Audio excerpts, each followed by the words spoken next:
Senate Select Committee on Disaster Preparedness and Flooding will come to order. Clerk will call the roll. Chairman Perry, Here. Vice Chair Flores, Present.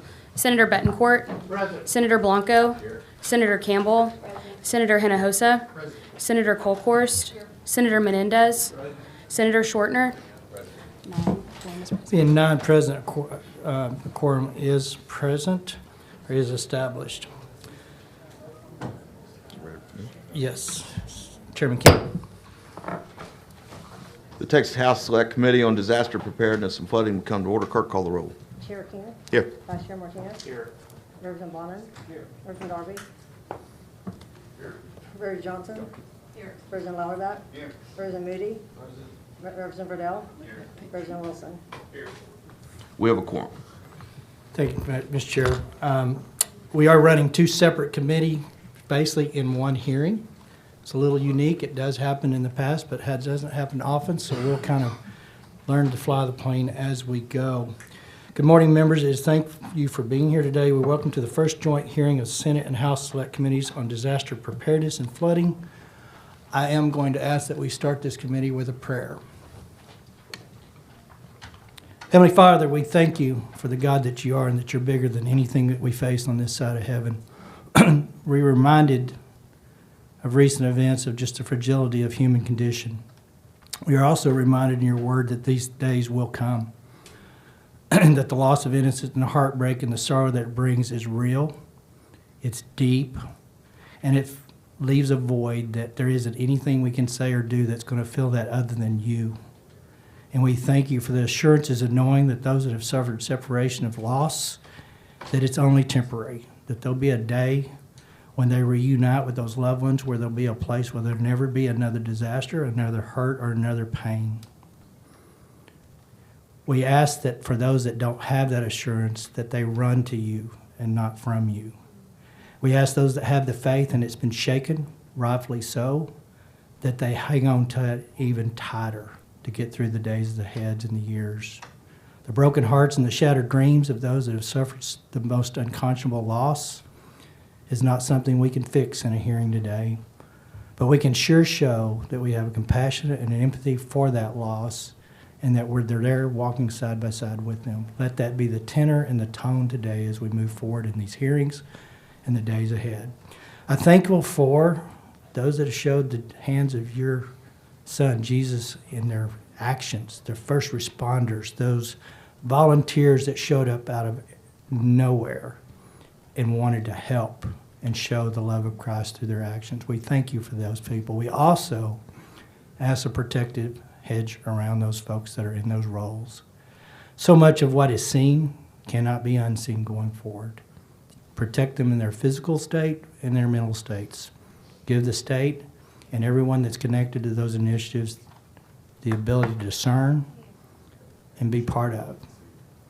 I ask that as we go through these few days, that our tenor and our tone will be one that is God glorifying and honoring, that we seek reconciliation of the loss with what we can do going forward to helpfully prevent loss in the future. And I'm also reminded that you, as the Lord Sovereign God Creator, are not immune from the loss of a child. You showed that through your sacrifice of your Son, Jesus Christ, for us all. And I'm thank you for that witness, but I'm thankful for the love enough that you had for us to show us that you are humanity's side and the grief that came with it. With that, we just hope our words are healing. We hope our actions speak louder than our words. And we hope that our hearts are in the right place as we move forward with that. In Jesus' name, I thank you for the God that you are. Amen. Amen. Well said, sir. Thank you. All right, members, I want to take a few moments and we will adopt our committee rules. After doing so, we will hear invited testimony from several of the state agencies, river authorities involved in the response to the devastating flooding and the impact in Central and West Texas earlier this month. We will not hear from local officials representing the areas impacted by floods this morning. Chairman King and I did not want to pull those local officials away from their disaster-related duties to testify in Austin today. Instead, we will hear those folks, those local officials from all the regions impacted on site when we convene on July 31st in Kerrville. Before we move on, I'd like to set the tone for these proceedings. Members, as you have no doubt aware, the subject matter we will cover in this hearing and in future hearings with our select will be heartbreaking and emotion-filled. At least 135 Texans are dead across more than 24 counties stretching from Kerrville up to San Angelo and over to Georgetown, and thousands of Texas homes and other property damage have suffered significant damage, and countless residents have been displaced. Dozens of Texans have lost virtually everything they own. Thousands of people from across the country have answered their pleas for help. That includes thousands of first responders from both Texas and over 24 other states, and countless Americans from across the country who have donated money, supplies, and traveled to the sites of the devastation to lend their help. I was reminded as I went and saw some of those volunteers in action on Sunday in that region that God doesn't always call the ones that are prepared, but He prepares everyone that He's called. And I saw that in action in glory, full glory on Sunday as I was walking through that area. Our state is shocked and grieving. It in times such as these, Texans pull together. We have proved that time and time again through disaster after disaster, that is actually exactly what the mindset with which we intend to co-chair these proceedings.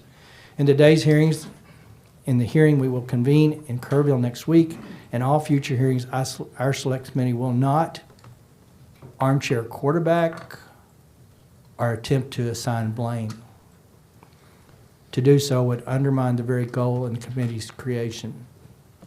The goal of our committee is to find constructive policy solutions which will prevent future loss of life like what our state has suffered over the past few weeks. In a tragedy, grace, love, and compassion are essential to healing and recovery. This one is no different, and our ultimate aim is to heal our state's wounds. I ask that each of you bear in mind as we go through about the difficult business of examining the witnesses who will appear today, that next week, and in the future. I also want to explain just a little bit of the protocol. This joint committee does not get to vote on bills. So what we're planning on doing is this hearing and the Kerrville hearing, and then coming back from those two hearings, take what we've learned and what we think would be constructive to move forward on with state actionable items. Each hearing will then, we'll have several bills. I think there's about 4 or so listed on our side. I'm not sure where the House is listed. We'll divide those bills up based on the hearings, and each side will actually have their own hearing to move that legislation back to each chamber through the normal bill process. But this chamber, or this process, does not have the ability, nor should it, to just vote. We need each House and Senate members to debate and deliberate and figure out what they heard and put all the better actors together. So this is not a bill filing or bill voting committee. With that, I want to express my gracious and gratitude for being partnered with this guy from my neck of the woods. We have a long history together. I know each other's personalities are a little bit stronger than some people like sometimes, but I think that's a good thing. But I am privileged to be able to handle the co-chair here with Chairman King out of the House, and I'll let him have his opening remarks. Thank you, Senator Perry. This is going to be a tough series of hearings. It's going to be emotional. And a lot of people want to be heard. I'm hearing from a lot of people from the Kerrville area that wanted to be invited to this hearing. This is not a slight, but as Senator Perry said, when we go to Kerrville next week, we're going to have more opportunities to testify. We're going to have independent hearings going forward. There will be more opportunities to testify, and nobody is not going to get. We're not going to stop anybody from having a chance to testify, but because it is such an emotional subject, and there are a lot of feelings stirred up, we do have to be mindful that decorum has to be followed at all times in all hearings to move forward. So, just to go over the rules from the House side, as a reminder to the committee and our visitors and witnesses today. Today, under House Rule 4, Section 13, House committees are subject to the same rules of decorum that govern the House proceedings under those rules. The chair is responsible for preserving order and decorum during committee meetings, and the chair may ask the sergeant at arms to assist in preserving order and decorum. Outbursts or vocal displays of support or opposition from visitors in the audience are prohibited, and the chair may order the sergeant at arms to clear the audience if there is a disturbance that disrupts the committee's meetings. Signs, placards, and other objects of similar nature are prohibited. Food and drink are prohibited in the hearing room, and members of the committee and witnesses must confine their remarks to the matter being considered by the committee. Also, if you were on the invited witness list today, please make sure you visited with committee staff and filled out the witness affirmation form before you testify. Also, for those that want to make a comment today, on the House posting, there's a link to the public comment portal where you may submit public comment to the committee. And lastly, because we have a small audience room and a lot of people want to be here, there's an overflow room set up in E1026. And if that one fills up, we will also extend overflow to E1014. With that, Mr. Chairman, I think I'm ready to proceed. Thank you. We will proceed forward on adoption of rules. Our first order of business is to adopt the committee rules. Senators, your offices received an advance copy of the draft rules prior to this morning's hearing, and if you have been provided a copy in front of you. There are no substantive differences between the draft rules for our committee and the model rules distributed by the Senate Committee Coordinator during the regular session. If there are any questions about the rule, I'm happy to take them at this time. Chairs, none. Members, Senator Betancourt moves adoption of the committee rules. Are any objection? Hearing none, the motion is adopted. Chairman King. Our rules are the same as any standing committee in the House, so our rules have already been adopted. They've been adopted. All right. Thanks, sir. All right, members, we are going to move forward. I came across, as you would suspect, lots and lots of information has flowed into my box, your box, and I'm sure all the members here have gotten lots of helpful, constructive, and probably stuff that will be incorporated throughout the hearing process. One of those pieces was a video of a meteorologist that after the event went back and put together the weather pattern that day and how we ended up with what I'm told the technical term, a rain bomb event, and how and where it came from and where we knew it was and where it was going. It was a meteorologist out of Houston. It was probably the clearest indicator of our weather pattern that day. So what I have done is got that video.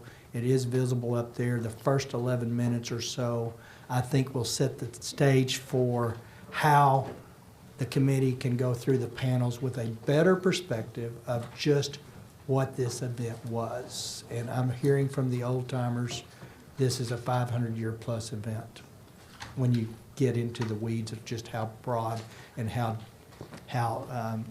big this rain cloud was and what it did. So with that, can you turn the video on?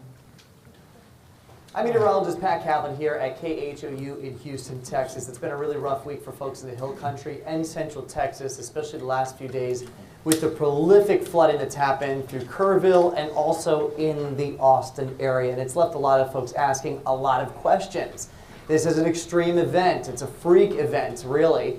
And so I think it's important that we take a minute to kind of break down why it happened, what the factors were that led to it, and what kind of advanced warning those that were in harm's way got leading up to this. So let's just kind of break this down. We're going to start first with why this prolific flooding event happened.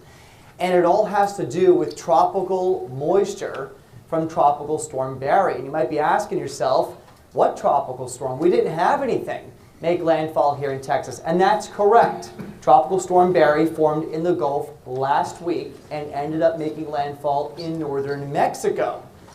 That moisture then moved up into Texas and interacted with a slow-moving batch of storms over the middle of the state. Those two combined and pretty much happened over one of the worst parts of the state when it comes to flash flooding events, the Hill Country. We have all of these ravines and these creeks and these streams that kind of empty into bigger rivers. And that terrain helps to focus moisture and water all into one spot. When you've got heavy training thunderstorms, that occur in these areas, flash flooding becomes a huge problem. So let's take a look at how this kind of panned out on a map. This is the path that Tropical Storm Barry took. It formed in the Bay of Campeche and then kind of drifted into northern Mexico, and again, wasn't an issue for anyone here in the United States in the days leading up to this. Here's the problem though. Even as the circulation associated with Tropical Storm Barry fell apart, all of that moisture in the atmosphere doesn't just disappear. It's still there. And notice, you've got the Sierra Madre Mountains here through central and northern Mexico, just off the coastline here. When you've got low-level tropical moisture that comes onshore, it has to go somewhere. And it can't go up and over the mountains, and so it starts to stream up north. And so you take all of that tropical moisture from this dissipating storm and you funnel it northward. Now typically this would lead to maybe a couple of days of unsettled weather, more clouds, a couple showers for us here in South Texas.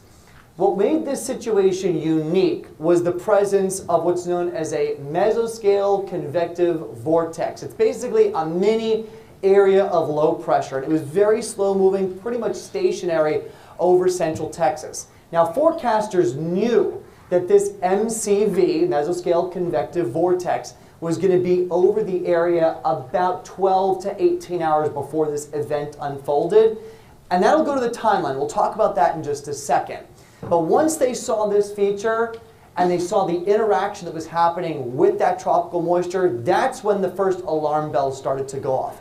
And again, we'll break down timeline in just a second.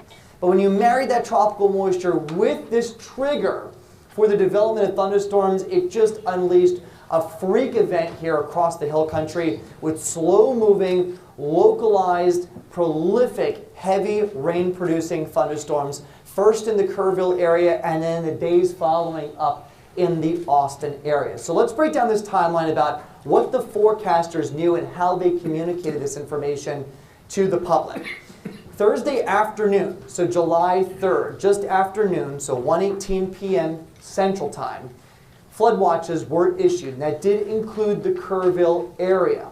Basically, a flood watch is the National Weather Service's way of saying, hey, conditions are possible for the potential to see flooding. It's not imminent, it's not happening right now, but within the next 24 hours, those conditions may start to develop.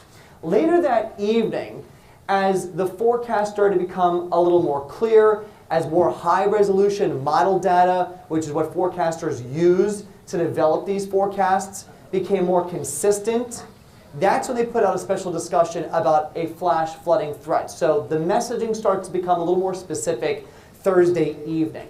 Now we get into the overnight hours, and just after midnight, so 1 a.m. Friday, July 4th, is when thunderstorms begin to develop right over Kerr County. And that's when the first flash flood warning is issued. This is a warning that is issued for stationary, training, heavy thunderstorms that are producing a tremendous amount of rainfall in a localized area that can lead to the development of rapidly rising floodwaters.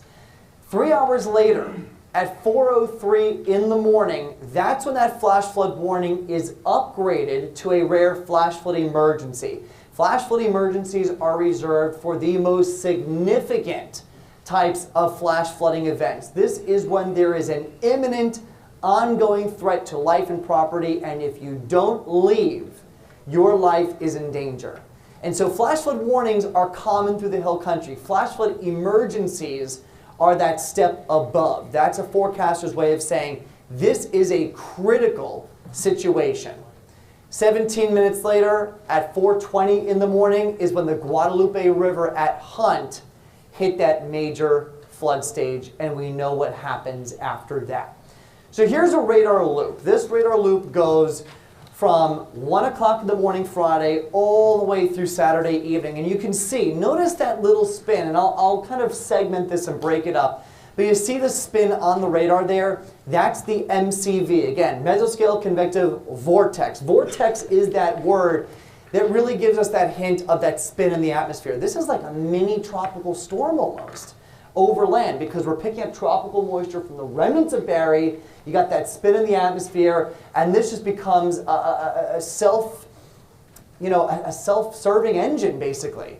And so we see this just persistent rainfall across the hill country for hours and hours and hours. We get a break, more develops here across the Austin area, and then it continues through Saturday and even during the day today on Sunday. Let's hone in on Friday specifically. We go from 1 a.m. all the way through the day. Here comes that swirl in the atmosphere. That's the MCV coming in.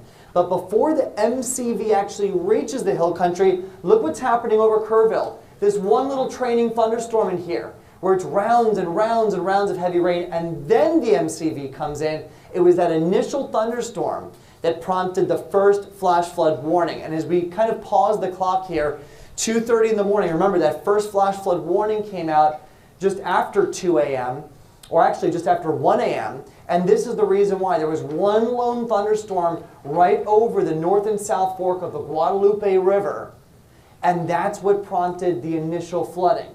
Then you get the MCV coming in on top of that. Notice the spin there, and that's just kind of enhancing everything, enhancing thunderstorms, enhancing rainfall rates. It was the absolute perfect storm. And the problem that this presents for forecasters on TV, at the government level, in the private sector, across the board, is that this is really pushing the science of meteorology to the limit. We are not at a point yet where we can pinpoint exactly where these thunderstorms are going to pop up and where that flooding is going to happen. But this was pretty much every worst case scenario coming to light. Tropical moisture, an MCV, and the terrain here, again, through the hill country, with all of these little ravines and creeks and streams kind of emptying into one big river. And so the flooding that we got just resulted from just hours and hours of relentless rainfall. So here, again, at the top of the Guadalupe River, so we're not even looking at the middle of the river, where it pretty much begins here, just outside of Kerrville, over a foot of rain fell. These are radar estimates. And this extended up towards Fredericksburg as well. And then when you just compound what happened in the days after, going up towards Marble Falls, Georgetown, look at this, over 20 inches of rain. You got nearly 2 feet of rain just to the south of Brady. So there were different pockets here. Notice these pockets of pink and magenta. This is where flash flooding was the worst. And this is what I was talking about, where the science just isn't there yet. We are not at a point yet where we can identify where these individual pockets that lead to this life-threatening flash flooding can happen until pretty much it's starting to happen. So within about 30 minutes to an hour, the National Weather Service is going to see the trend and they're going to issue the warnings. But those warnings will only come with about 20 to 30 minutes of notice. We can't, it's not at a point yet where we can give you a day's worth of notice to get out of the way of these flooding events. Let's take a deeper dive into the terrain around the hill country and where this happened. So what I've highlighted here is the North Fork of the Guadalupe River. And what you've got, outside of that, highlighted here in blue and white, these are little creeks and streams and tributaries that kind of feed into it. But this is the North Fork of the Guadalupe River. This is the South Fork of the Guadalupe River. And they meet in the town of Hunt. And remember, that flash flood emergency came in at 4:03 in the morning on Friday. And then at 4:20, 17 minutes later, the Guadalupe River here, where the two forks meet at Hunt, reached not minor, not moderate, but major flood stage. So it was just the perfect combination of conditions that led to heavy training thunderstorms over both forks of this major river that goes through the hill country and central Texas. And after that happened, you just got inundated. I mean, this magenta area here indicates that foot to 14 inches of rain that fell. And that rain came down on every creek and stream and tributary that eventually emptied into the Guadalupe River that flowed downstream through Ingram and then eventually into Kerrville. So that's this main river here. This is the Guadalupe River. And so you had all of this rain falling on all of these streams and creeks and tributaries, and that's what led to this catastrophic flooding event. And we're talking about a scale here of a few miles. And again, unfortunately, meteorology just isn't at the point yet where we can identify exactly where these isolated thunderstorms are going to pop up, especially when you come in the middle of the night. Now, looking ahead, what does the forecast for this area look like for recovery operations, for cleanup? As we go through the rest of the overnight, we did have more thunderstorms out across this area today. All of that activity should start to die down. As we get into Monday, there could be more development here. The models are hinting that we could see a couple more showers getting into Monday morning, but I think the heaviest of this starts to push off towards the south and the west. As we go through the afternoon, again, a couple spotty downpours are possible, but it doesn't look like it's going to be quite as widespread in coverage or as heavy as we've seen the last few days. Unfortunately, though, everything is so swollen and saturated from the last few days that it won't take much to exacerbate any rescue efforts and any cleanup efforts. So still another day or so of these spotty down.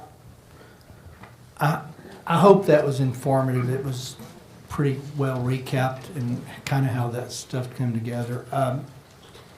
I don't know that people have heard yet. They did find one of the 3 yesterday, so they're still looking for 2 folks. Some of the stuff I learned when I was there Sunday, it was a 9-mile high rain cloud, basically. At its peak, it was almost 1 million gallons per minute. So that's kind of sets the tone for the pace, I guess, for what we want to talk about. And I will tell you that there's been several people in the know, so to speak. In the Kerrville hearing, we'll have some experts that believe that we can be a little better at predicting where a rain bomb event might actually happen. So be a little more pinpoint of where they think they can put that in. So Kerrville will be pretty informative on where we move forward on some technology that's not currently in place. With that, members, there will be no time limits for invited testimony today. Some of the witnesses testifying have elected to provide a presentation to accompany their testimony. Presentation materials will be viewable on the television in this room and on live stream of the proceedings. Hard copies will be provided for each member of the community. As we begin invited testimony, I ask you to reserve your questions until each of the panel has finished their testimony. It's my intent, as well as Chairman King's intent, to recognize members. We will try to alternate between House and Senate, back and forth. So as you light up, I think we actually have to engage your mic to get you on the mic, but we are going to do our best to alternate between members, between the House and Senate, and give everybody equal time on what they want to ask and how they want to ask it. Invited testimonies, first panel, it will be with, Chair calls up Chief Nim Kidd with Texas Division of Emergency Management. Initially, we had a meteorologist scheduled to come in. Chief Kidd is playing interim meteorologist today. Our pick, one of them got COVID, and we went to a second one, and I think that person was unavailable or out of town. So he will do his best, but if you get into the meteorology of it, he has some understanding, but we may reserve that for, and we will add a meteorologist to our initial list for the Kerrville hearing. So, all right, Chief Kidd, state your name herewith, and tell us what you think is pertinent from beginning to end of your tenure. And I know your tenure is not over yet, so. Thank you, Chairman. Let me grab one of these closer. My name is Nim Kidd. I am Chief of the Texas Division of Emergency Management, and it's an honor to be here with you today. I want to say thank you, Chairman, Senator Flores, Representative Riddell. Thanks for your support over the last several weeks for your districts. It's an incredibly difficult situation. My prayers and our actions are with the families of those who lost their lives and the families that lost their livelihoods and their property. Our team is committed to continue our efforts to support until we find all of the missing persons, and the communities have been cleaned up, and they're on the path to rebuild and recovery. And I know we cannot replace the lives that are lost. I grieve for those, the families, and those lives that have been devastated. The sadness and pain for the families to find and the friends of the 136, now 137 fatalities, it will not leave me, and it drives us forward to do a better job. I've been asked to share with you our agency's roles and responsibilities, the timeline of events, a current status update, and some policy recommendations. And if it pleases the chairs, I'd like to start that now. Our role is outlined in Chapter 418 of the Texas Government Code. That government code, the Disaster Act of 1975, governs everything that we do as an agency. It lists the purpose, the roles of the governor, the roles of TDIM, the state finances that support disaster response, local government roles and responsibilities, how mutual aid should work across the state, what we should do as mitigation, what we should do as disaster housing, and what our citizens should do. All disasters in Texas are locally managed. Under Chapter 418, elected mayors and county judges are the emergency management directors for their communities. Our job at the state, as outlined in our statute, is to support local efforts, to augment capacity and capability. I always say we are responsible, but we are not in charge.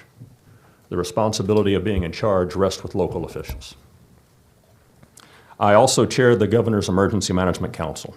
That's a group of 39 state agencies appointed by the governor to support the state and other local government efforts.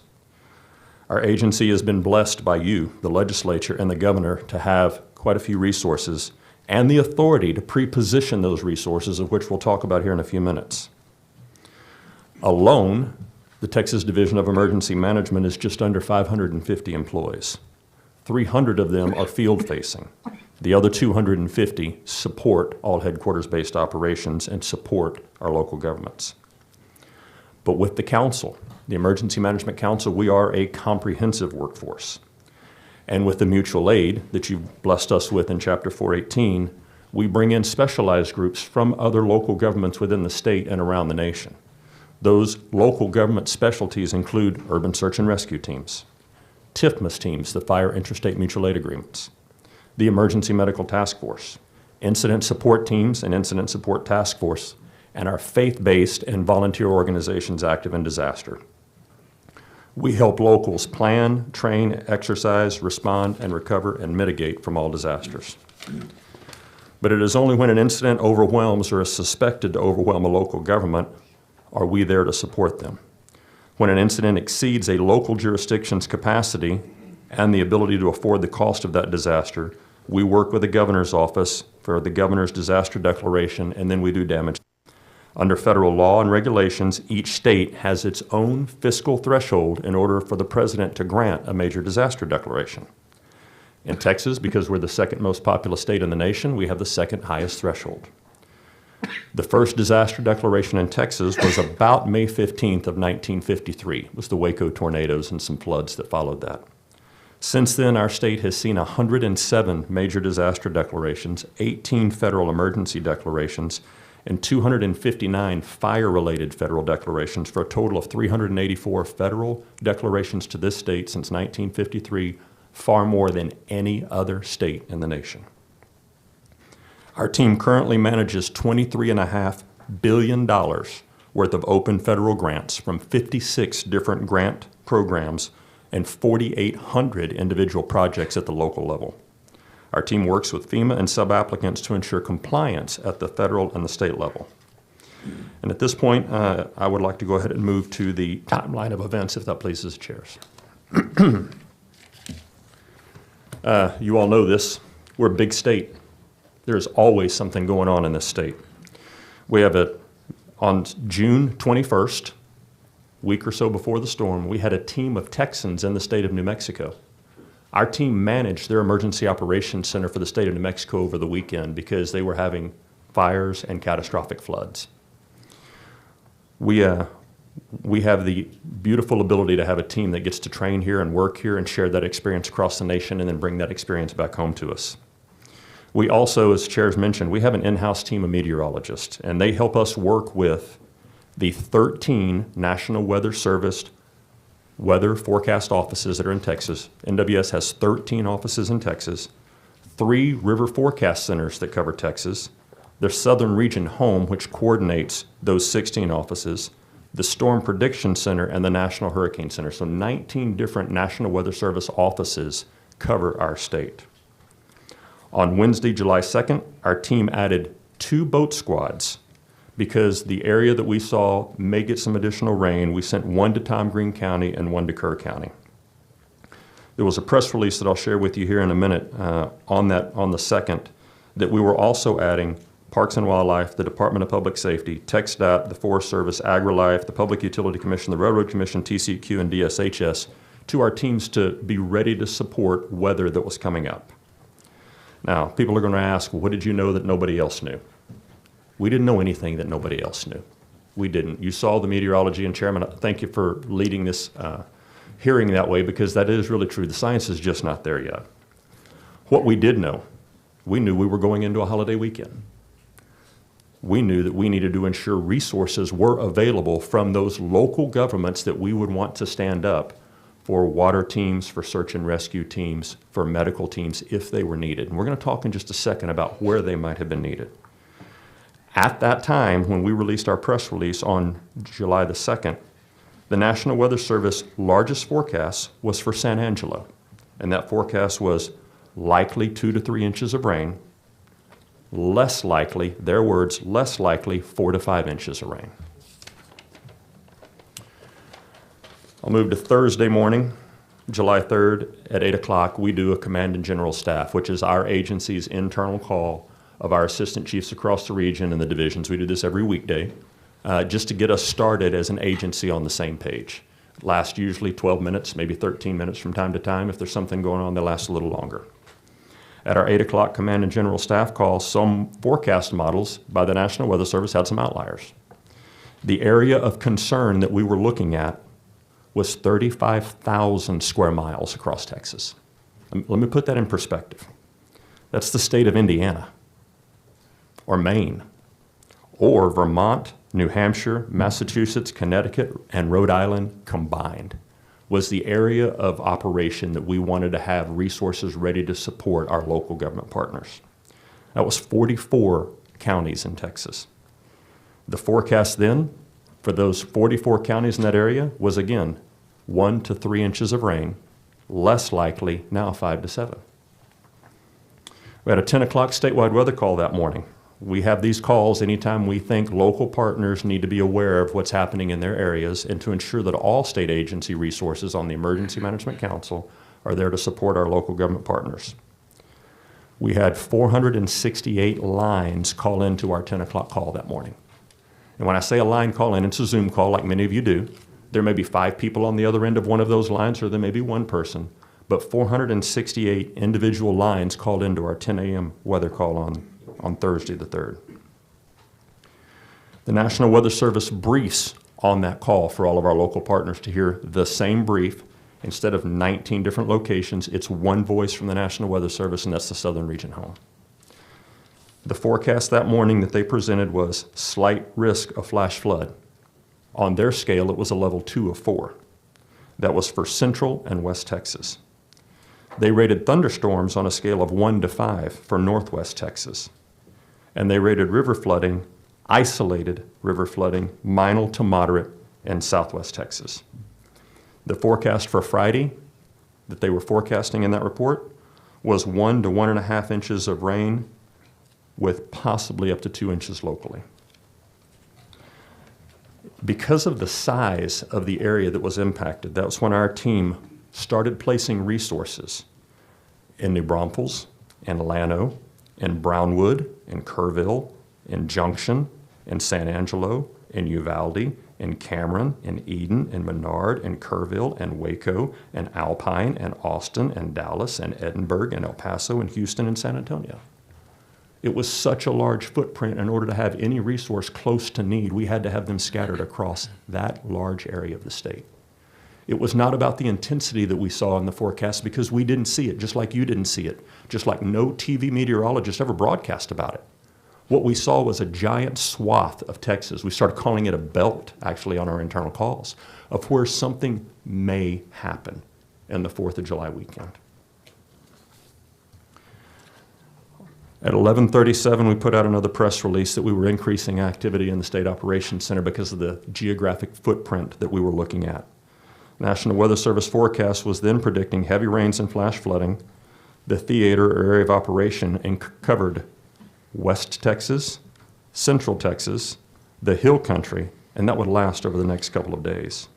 Again, over 44 counties, over 35,000 square miles. So we added the additional boat squads, we added the additional helos, and we added the additional high-profile vehicles, a total of 10 of them, to cover a radius of about 160-mile radius across Texas. We had our resources in place by 1 o'clock on Thursday afternoon in those areas. We were pre-positioned. thanks to the authority that you vest in us and the resources that you give us. We had no idea where rain would fall, as you saw in the video, but we knew there was moisture in the atmosphere. Throughout Thursday, the National Weather Service in San Antonio and San Angelo continued to post on their social media pages. And I'm going to read through some of these, and we have the actuals here if you choose to see them. Flash flood watch. I think there's some confusion between a watch, a warning, and an emergency. And I would encourage all of us to go back and look at those actual definitions, because a watch is just be aware. Know that something might happen. But even in their definitions, it says no guarantee of flooding, just a watch. Flash flood watch, 1 to 3 inches, likely, 5 to 7, less likely. Potential impacts could be rivers, creeks, streams, low-lying flood-prone areas. On Thursday, July 3rd at 3:20 p.m., the National Weather Service San Antonio then says heavy rains possible across some areas of central Texas, especially western hill country, southern Edwards Plateau, and the Rio Grande. Chances of rain decrease on Friday, with drier weekend and hotter conditions ahead. 18 minutes later, the Storm Prediction Center says, hot and humid for the Midwest. This is the national scale. Hot and humid for the Midwest. Wet and much cooler for the southern U.S. Severe storms and heavy rain, flash flood possible in the upper Midwest and plains, and heavy rain possible in the Northwest Rockies and Florida. No mention from the Storm Prediction Center of any severe weather in Texas. Again, Thursday, 6:56 p.m., the National Weather Service San Antonio says showers increasing across the hill country, west of I-35, from San Antonio to Austin, expanded through this evening. At 7:37, now we're at a flash flood watch still for the hill country, the Edwards Plateau, locally heavy rains possible. Potential over to Highway 90 corridor, southern Edwards Plateau, hill country, expanded to the I-35 corridor. Rains will decrease for Independence Day, but isolated showers may continue. It's 7:37 on the Thursday before, the night before. At 7:58 and again at 8:21, flash flood watch. Watch again, Bexar County, Gillespie Canyon, Kendall, Llano, and advisories for Mason, McCullough, and San Saba. So the area is still continuing to expand, but still at a very, very low intensity level. 8:54 p.m., National Weather Service San Antonio, 1 to 3 inches of rain, 5 to 7 less likely across the flood watch area, 44 counties. The hill country to 281, Bexar, southern Edwards Plateau, and the Rio Grande.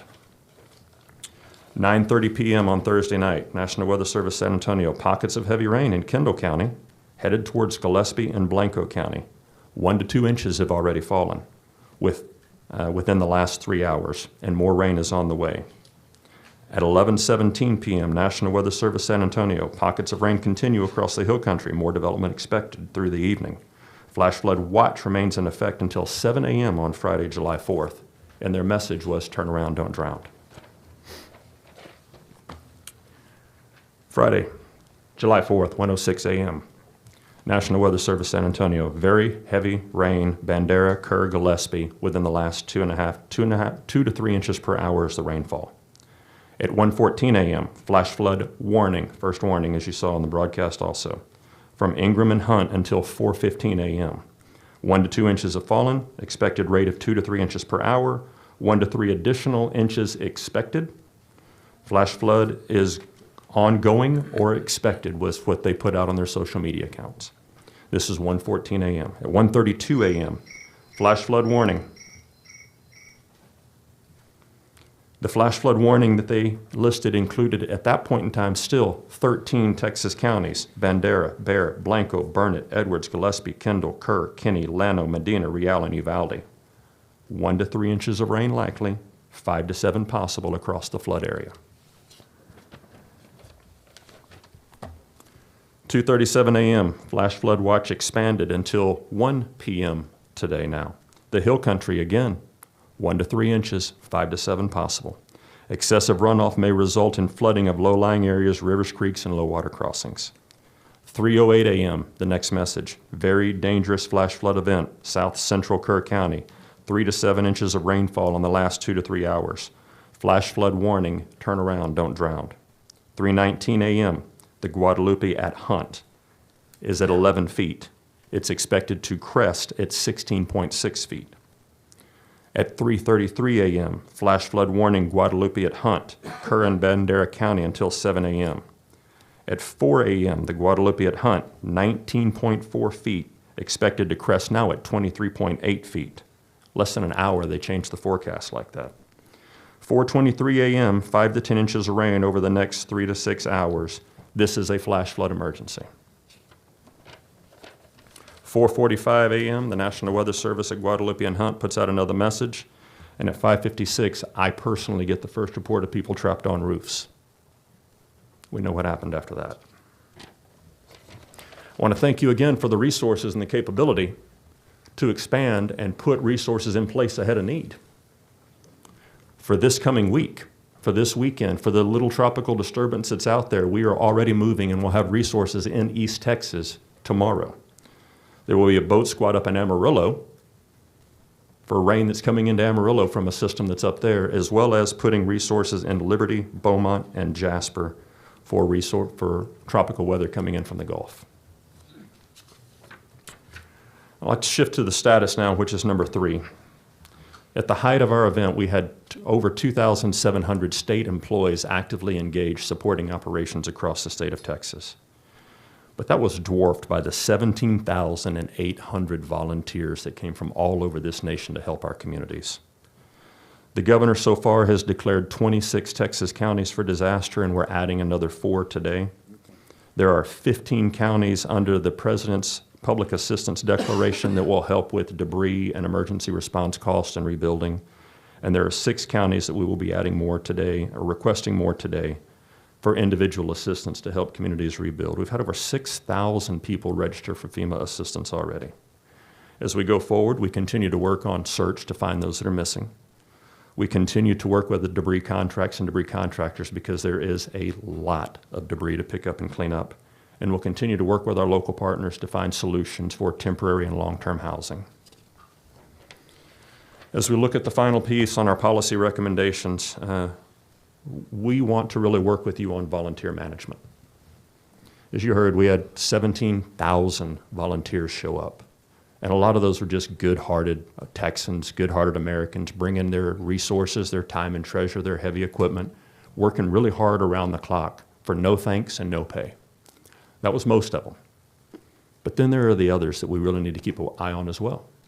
So we have an organization that you funded several sessions ago called the Incident Support Task Force, the Disaster Recovery Task Force. We have the capability to, in real time, within the first 12 hours of an incident, the first operational period, set up a volunteer reception center where all volunteers should go, and they should check in, and they should share with us their capabilities and what they're capable to do. Are they unskilled labor? Are they electricians and carpenters? Are they want to help sort clothes, or do they want to search for live and missing victims? Fact of the matter is, people come in so quick that we can't control them sometimes, and we don't know who they are. Yet they're going through all of your personal belongings. They're in places that nobody else is supervising or watching them. And I think we should have a deliberate conversation, whether it's here or some point in the future, about making volunteers check in at a location for their safety and for our safety and for their coordination and communication. You may recall that during the time that we were searching, there were several times we had to evacuate the river because of ongoing flooding. When the volunteers check in at a volunteer reception center, they share with us their cell phone number, and they can text a code to us that I can then communicate with them that says, hey, something's coming, get off the river. Or, hey, I need you to check in. The other thing is, once I'm tracking those volunteer hours, we can then use those for in-kind donations from the local community or the state in our FEMA matching grant program. So there's a really good resource and a reason to do this. The next thing I hope we get to have a conversation about is mass fatality management. When an incident happens like it did in Kerr County and overwhelms the local capabilities and the resources, the justices of the peace and the funeral homes, we have an organization that we can bring in to support that. But that organization is really not codified anywhere in statute. And I think we should have a conversation about what the Texas Mortuary Assistance Team can do and what role they can play and what we can do to support our JPs and our MEs and our sheriffs whenever we have an incident that overwhelms those local capabilities. I know we're going to talk about interoperable communications a lot, so I won't talk about it much now, but I will tell you I went to Kerrville on Friday morning. As soon as I got the text, I went straight there, about an hour and a half drive from my house. And I ran into some of my guys from the San Antonio Fire Department that I worked with back when I was in the field as a lieutenant on the technical rescue team. And I had my radio with me, and I asked to be able to talk to them on theirs. But their San Antonio radio doesn't work in that footprint. So they had some really cheap Chinese radios that they were talking to each other on. We're better than that. We can do better than that, and we need to.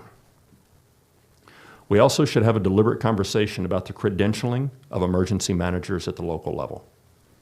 Today, in Chapter 418, you've heard emergency management directors by statute are mayors and county judges.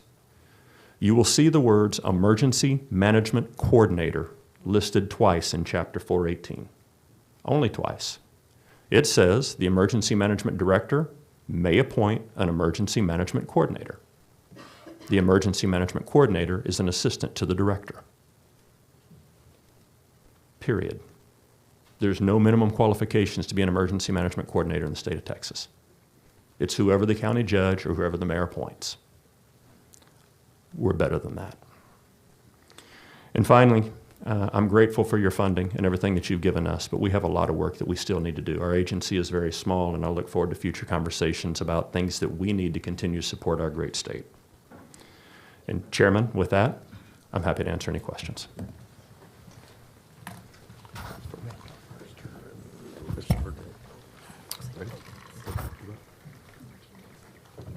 One second. Who, do we have to stay? We have to stay in order because of that. 'Cause- right. Hang on one second, Mr. Verdell, Mr. Martinez, you're up. Just an admin, we'll try to alternate between Senate and House members as they are on the board, so we'll make sure each is alternated to try to give you guys your voice. Go ahead, I'm sorry. All right, thank you. And thank you, Chief Kidd. First of all, I really want to thank you for all your leadership and your dedication. And I'm honored to not only be a part of your leadership, but also to call you a friend. And I know as a first responder as well, and a lot that we have worked on together. I think one of the things that really, the statement that you made a little while ago was in regard to interoperability and the ability to be able to speak between different agencies. And I can relate because I understand that down in the Rio Grande Valley, we have a major incident, whether it's a mass casualty incident or unified response to where various agencies get together and then you switch over to all valley and everybody can communicate. But once we leave the valley, our radios no longer work. And in regard to interoperability and being able to utilize those radios and that communication, is there a way that utilizing the infrastructure we already have in place and maybe having a radio with a SIM card that we can pop in and that radio will be capable if we go to Dallas for response, and like we have our Texas Task Force 3 down in the Rio Grande Valley. And then also my hats off to all of our responders that went out there and took their time and during that response. But is there a way that would work to where we're not building a new system, but working off the existing system and have the ability to provide grants for radios to where all of these other agencies would have that capability? So, Chairman, thank you. And again, thanks for your support and partnership and your service as well. I believe the short answer to your question is yes. But I also personally believe we have two challenges when it comes to interoperable communication. And the first one is the technical challenge. It's what you just discussed. And I think the private sector partners that we've talked to and dealt with over the years are ready to come to the technical solutions. In many places, those technical solutions may already exist. I believe the larger challenge in today's date is the cultural challenge. We have 52 to 54 independently, usually locally owned radio systems across the state. There's no state standard for governance in how they operate. We do have, and the Department of Public Safety can talk well about it, great organization that has the statewide interoperability coordinator. But I think when you talk to them, you're going to find there's no teeth and there's no funding, there's no carrot or no stick and what we want to get them to do so that we have a statewide covered network. Now, I'm not suggesting we go build a brand new system from the ground up. I don't. I think there's plenty of broadband, fiber, technology, capabilities, Starlink, you name it out there. But we do need an organizational structure to cobble that together and offer grants and offer support to locals that have built these systems on their own. We didn't give them any money to do that. They built them on their own. And if I'm building my house and you're not paying for it, you don't get to design my house or say what rooms I have. And that's what they've done with their radio systems. So we as a state, I believe, should have conversations deliberately with them and figure out how we can integrate all of them in together.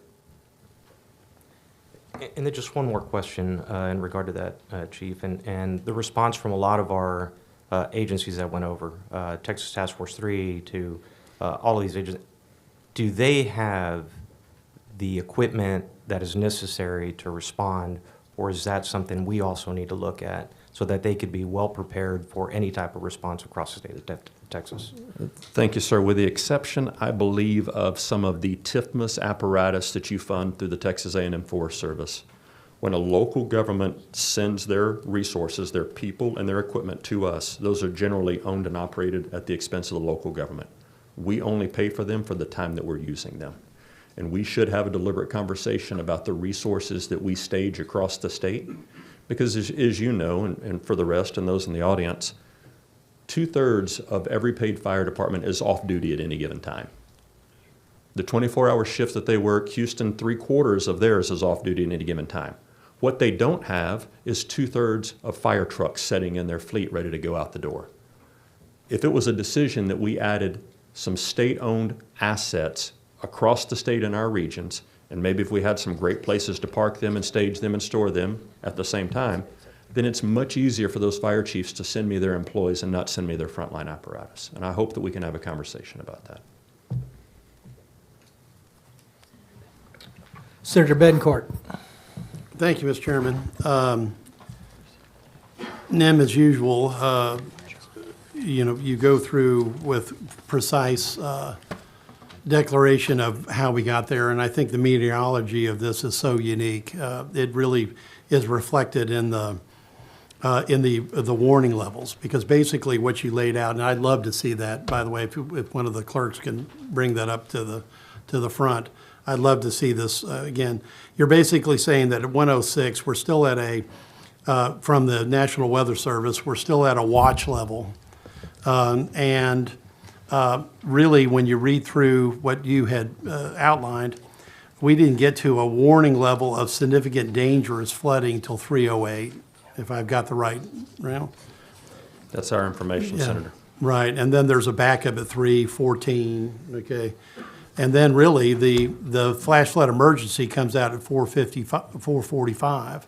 So the 423 was what I had here. I'm 423, sorry. Yes, okay, sir. that's fine, right. And so really, those three are the three step-up levels that you're dealing with. And by the time we get to the third level, the flash flood warning emergency comes out, it's already happened. When did you get your first call that people were on rooftops and they needed help? 4:56 a.m. Yeah, so within literally 33 minutes from that flash flood, that final emergency warning, you're already getting people that need to be rescued. So this is an amazingly compressed schedule, okay, that you have to respond to, and that the responders in the field are having to respond to, because we're not even going from 0 to 60. We're going from 0 to 200 miles an hour in 3 hours and 17 minutes. So we're really going to have an extended discussion, Mr. Chairman, members, with National Weather Service about these type of alerts and the speed at which they came out. Now, given that radar loop, they might have been able to accelerate it some, but they're not going to accelerate it by half a day or 4 hours. It's not possible with the meteorology that we're dealing with, level of technology we've got. Now, I'm really interested in taking this. Once you got that call and you're driving to Kerrville and it's an hour and a half, what are you doing at that point? We've given you a lot of autonomy, but I'm really curious about who do you have to call to get more authority? We've got the Senate Pro Tem who is the chair here. He's third in line. And in the next 16 months, you're going to be calling him at some point in time. That's my prediction, because Texas is too big and there's got too many possibilities of natural disaster. So, when do you have to call the governor for more authority? In this case, I know the governor was out of the state, so when do you have to call lieutenant governor? And take us through that portion, because I think the lieutenant governor got his first call after 9 a.m. Yes, sir. So I think I understand the question. And the way Chapter 418 reads today, if I'm pre-deploying state assets or local governments, that's not contractual. I don't have to go out for bid on that. Those are mutual aid resources that are outlined in Chapter 418. I've been blessed with the authority and the autonomy to take action to save lives. And you did. And by the way, if you hadn't pre-positioned where you were, even though you're covering a ridiculously large area by national standards, Yes, sir. You would have had your assets in the right place. And historically, I've been in this spot for 15 years, first by Governor Perry and then by Governor Abbott. And the direction that I was given 15 years ago was, Nim, don't worry about getting a call from me asking why you spent money or deployed resources. Okay. You do not want the call asking why you did not. And I've operated that way for the last 15 years, Senator, I am the expert in this, and I challenge all of our people to be the experts in their jobs. And so there's nothing that requires me to notify anybody else of the actions that were taken during the emergency. Here's the statutory authority I need from the governor or acting governor. It's a disaster declaration. And then it's the request to the president for a major disaster declaration. Remember, under Chapter 418, only a mayor or a county judge can mandate an evacuation from a part of their community. The governor of Texas or acting governor does not have the authority under state law to mandate an evacuation. So I mean no disrespect to the governor, the governor's office, or the acting governor, whoever that may be. But in times like this, when we're in the middle of the battle, they have already granted the permission to me to take the action that we need to do our job. And you have enforced that through regulation and funding. And then we had a chance to talk, and I can't remember what day it was. I think I caught up with you that by the time you got to Kerrville, you actually ran into two EOCs Yes, that sir. were operating independently. One was in the city, and the other one was in the county. So Yes, what sir. action did you take at that point in time? So we see this a lot across Texas, not just in Kerr and Kerrville, is cities and counties, 254 counties, 1,217 now cities, but really only about 480 emergency managers and emergency management programs across the state, because in so many jurisdictions, especially in the western Texas, Senator, in your district, the county judge is the emergency management director and coordinator and everything else at the same time. They don't have the staff to continue to go and do that. But in some of the more rural areas, or more urban areas, you may have a county that has 3 or 4 of the cities under their emergency management plan and under their emergency management coordinator.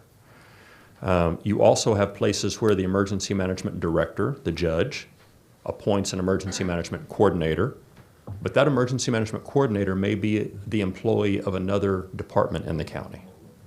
And there are plenty of times whenever a city will have its own emergency operations center, the city of Houston, Sure. and Harris County will have its own Transtar. emergency operations center Right. at Transtar. So in events like this, when we see that none of those facilities will support all of the resources that are coming in, we encourage them to move to an ad hoc facility quickly that we can get everyone in the same room so that we're looking at each other eyeball to eyeball and not having to chase each other around rooms or around communities. And so we did. We asked them, and they complied very well. They were, again, we're not in charge. We don't get to tell them what to do. We're just responsible. We support them. We asked them, can you find us a facility that we can all be in the same room? Because we have a lot of state and federal, soon to be federal assets coming in. And I would like for us all to be in the same facility, and that's when they offered up the youth center there. Which is quite a challenge in the area that you were looking at, okay, right? To find one of a substantial nature to handle all the resources that you were bringing in. I want to loop back with this, and for the members here, I think it's a very important point. Basically, you besides pre-positioning, and then once you're involved in this, you've got there's a constraint which only a mayor and a county can order evacuation. Now, by the time you're driving, if that evacuation hadn't been ordered at that point in time, it's probably too late, just due to the magnitude of what was coming, hundreds of thousands of cubic feet of flood per second coming down the river. Now, I think one of the things that we have to look at is we probably have to know when these mandatory evacuations are ordered, and we have to have some way to bring that bottom-up decision up to the top, because whether it's the pro tem or lieutenant governor or the governor, that's something we're going to have to understand, that we've already had this issue.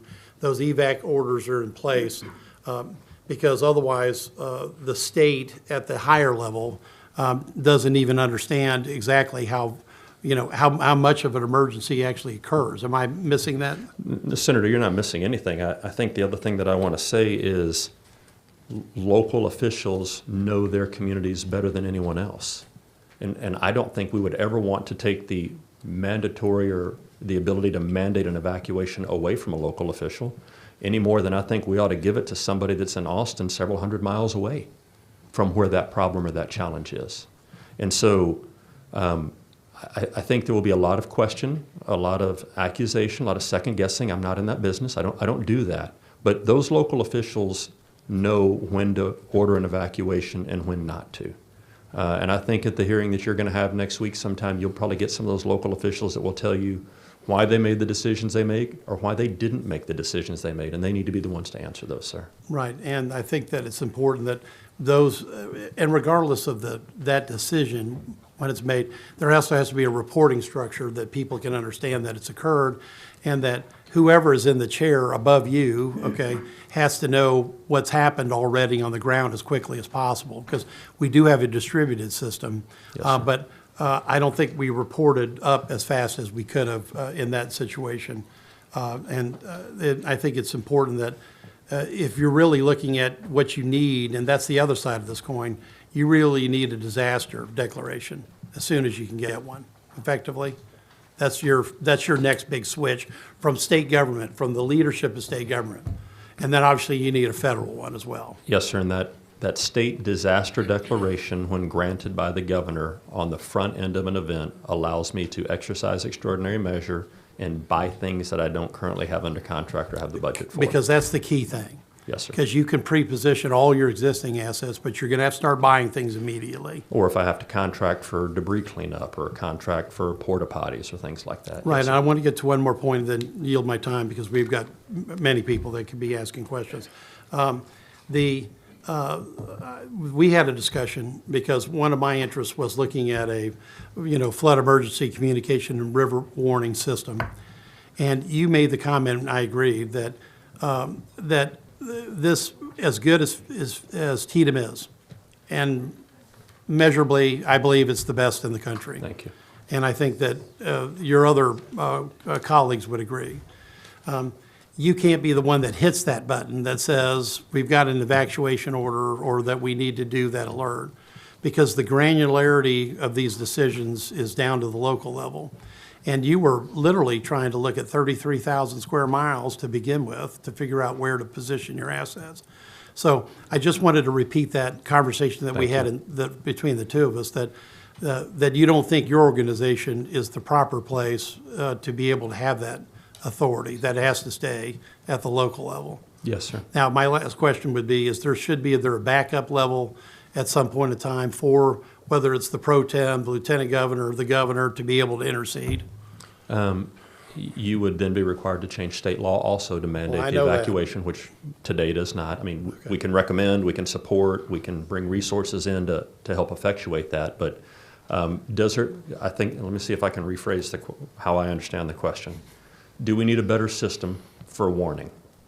Yes. Yes. What does that look like? I don't know.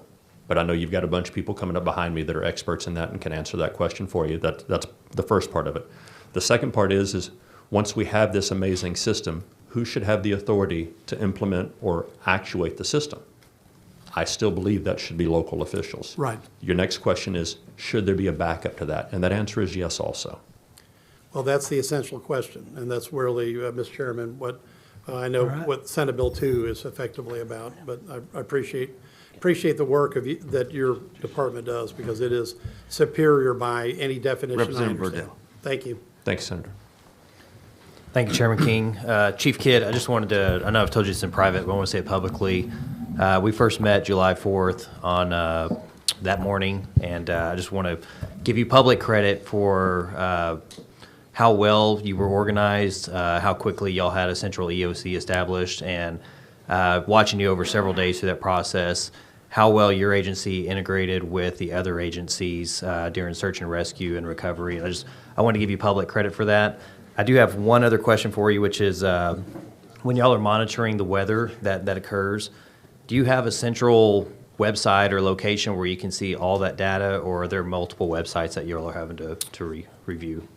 So, great question, Representative. And because the state and the nation looks to the National Weather Service, that is the public-facing weather document that we primarily look at and gauge what we think others will see in that. That's part one. Part two is we have multiple private sector weather services that our team uses in addition to the products from the National Weather Service.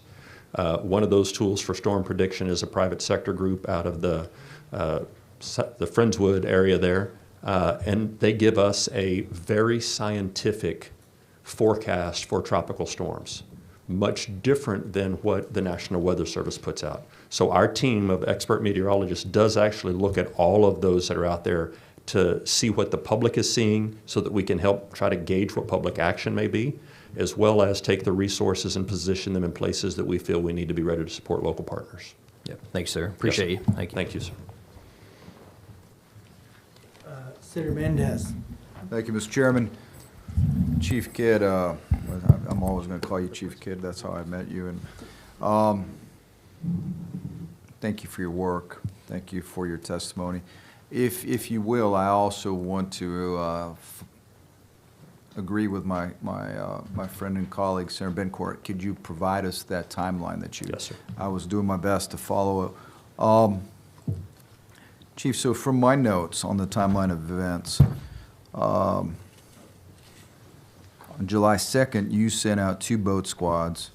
On July 3rd, you had a command call in the morning. Is that correct, with the 44 counties because of the 35,000 square mile area that looked like it might be affected? Was that correct? So every weekday at 8 a.m. we have Okay. our team's command and general staff call that just talks about what's going on across the state and what our folks are doing. That was the 8 o'clock call. So this was on the 3rd, on July 3rd, but what prompted sending the 2 boat squads out on the 2nd? National Weather Service San Angelo was then saying 3 to 5 inches of rain. Okay, so you were kind of aware that something was coming, you needed to be prepared, right? Yes, sir. Then I think you have 11:37, you're working to distribute resources by 1 p.m. July 3rd in a 100-mile radius, was that correct? 160 miles, yes, sir. 160-mile radius, okay. So in that 160-mile radius, how many counties are in that 160-mile radius? How many emergency operation coordinators were you dealing with? 2 different questions. The number of counties, I believe, is in the 40 to 44 counties. 40? Yes, sir. That's that 35,000 square miles Yeah, that let's we say were looking 44, at. Yes, okay. sir.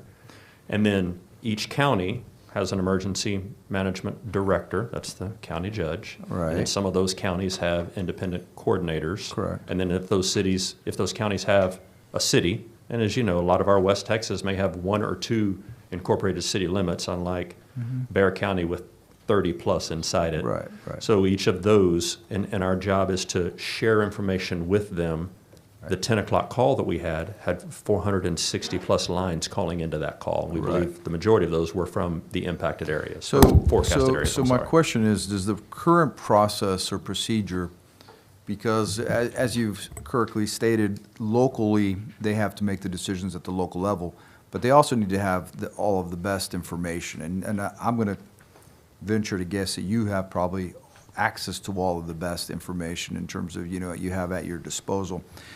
Do you have a process in place that guarantees that you have communicated the potential danger with each of those emergency coordinators at the local level? Do you have a way that you can for lack of a better word, authenticate that they have received the information? So we know we can share the information with the technology that we have, but we really have no way of knowing whether they received the message. See, I would better hope that you'd have a way for them to acknowledge, I have read and received what has been sent to me, because I think that would be the best way to guarantee, regardless, we need to put a procedure in place that tries to eliminate human error. We can't guarantee the competency. You mentioned it in a way, you said emergency coordinators qualifications. There are no qualifications. It's an assistant, basically, to the mayor or judge. They can appoint somebody, correct? Yes, sir. And that's it. There's one sentence and there's no qualifications whatsoever, right? Yes, sir. That's a concern. And Senator, that doesn't mean we don't have qualified people in those jobs. I didn't say that. know, I didn't say that. Well, I'll get beat up from my peers because I no. didn't say that, so. Yeah, I agree, but we trust, but we must verify. Yes, sir.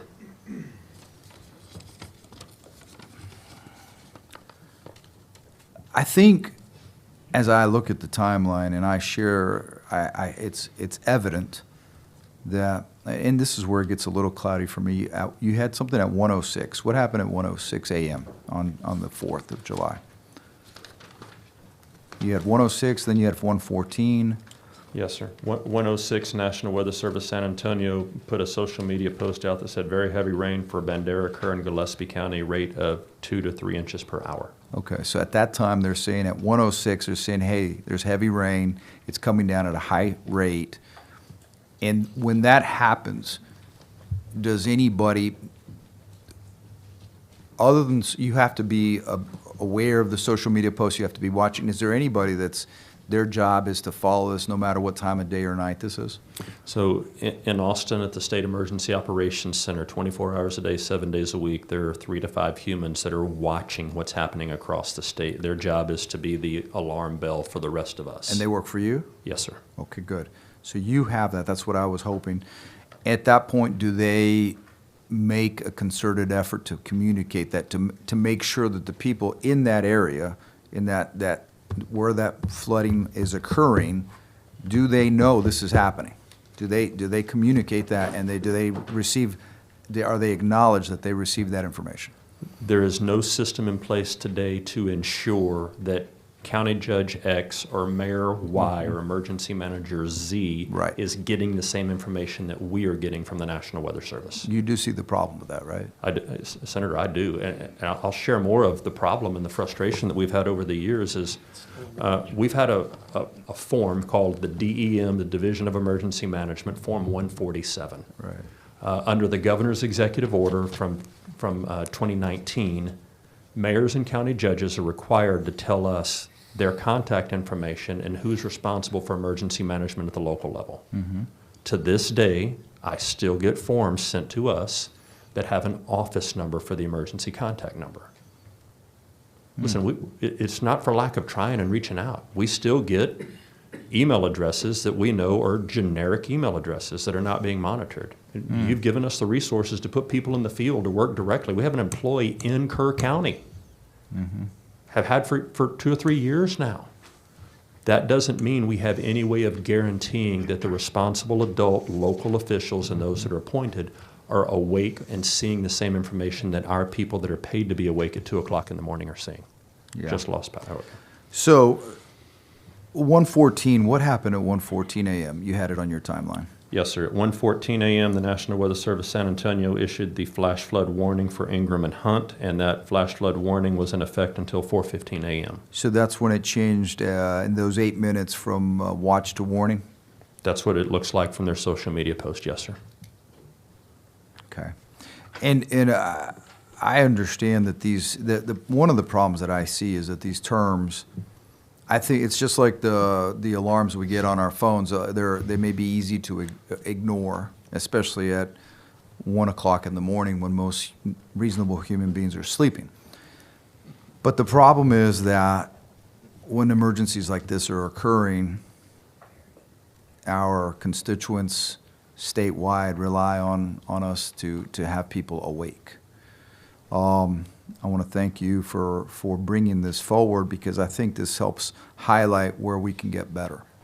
I think that I'm sure that in Kirk County, when at 1:06 a.m. they were saying that the water was coming down at how many inches per minute? 2 to 3. 2 to 3 inches an hour. So it's flood. It's already the change from watch to warning is occurring because of the waterfall. The only difference is someone hasn't actually determined it, called it something. That at that point, hopefully, what I think we need to say. Do we know at how many inches per hour will create a flooding situation? Do we know that we have that information? So globally, yes, meteorologists do. They use something called the flash flood guidance, FFG, but it's different depending on, and Senator, this is where I'm playing meteorologist, so cut me a little bit of slack here. It depends on the terrain and the geography. In some cases, 1 to 1.5 inches per hour will cause massive flooding. In other cases, it's going to soak into the ground, and farmers and ranchers are going to welcome that rain. So each part of the state is different based on the catchment basin. Right. If you're flat, yeah.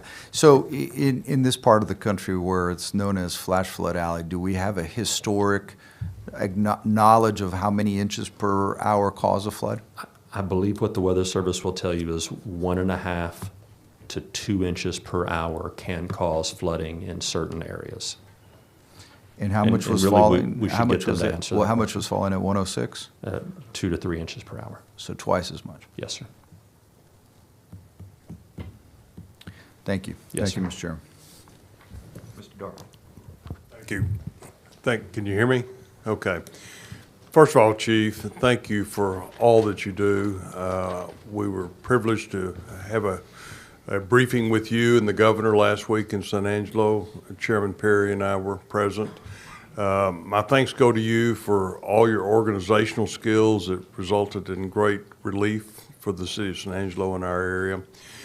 I also want to thank you for your proactive response by deploying a swiftwater rescue team to San Angelo on the basis of a 3 to 5 inch forecast. Now, San Angelo, we don't get 3 to 5 inches in 6 months, but you were able to deploy a swiftwater rescue team to San Angelo, and after we got 14 inches in 12 hours, you were plucking people out of trees and off rooftops with that unit. I can't thank you enough for your actions and your prepositioning those assets to our area during that period of time. I do have one question with regard to disaster scams. I have noticed, as we all have, opportunities to donate and help these various areas of our state. Is there anything regarding credentialing or certification of these sites for authenticity and recommendations, if you will, that they are created and able to execute, if you will, the deployment of donated sums on behalf of these areas? So my query is there anything in your experience or what you're doing now that helps position TDM or any other agency to kind of be a filter, if you will, for these sites that open up that pretend to help but may in fact be scams? Yes, sir. Yes, sir. Thank you, sir, and thanks for the compliments and the question. On the compliments side, we did have a boat there, but that was to support your great local first responders that were already there, already engaged, and already doing rescues as well. Nobody does this alone, and our job is to support them. And we did a small portion compared to the large portion that your local first responders did, paid and volunteer. To the second part of the question and the comment is, we do in our agency have the ability to set up a volunteer reception center. We're going to call it VRC because we love acronyms. To set up a volunteer reception center within the first couple of hours of an incident. And this is where we want, and probably would love to see some teeth in this, We want our volunteers to go to the VRC first. That way we can qualify and quantify them as well to make sure that we have the right people doing the right job at the right place. And listen, I don't know that we want to talk about this right now, but I'd also like to know, do we have any registered sex offenders that are coming in to work in shelters? Do we have anybody with warrants right now that shouldn't be going through my personal belongings that are scattered all over the place?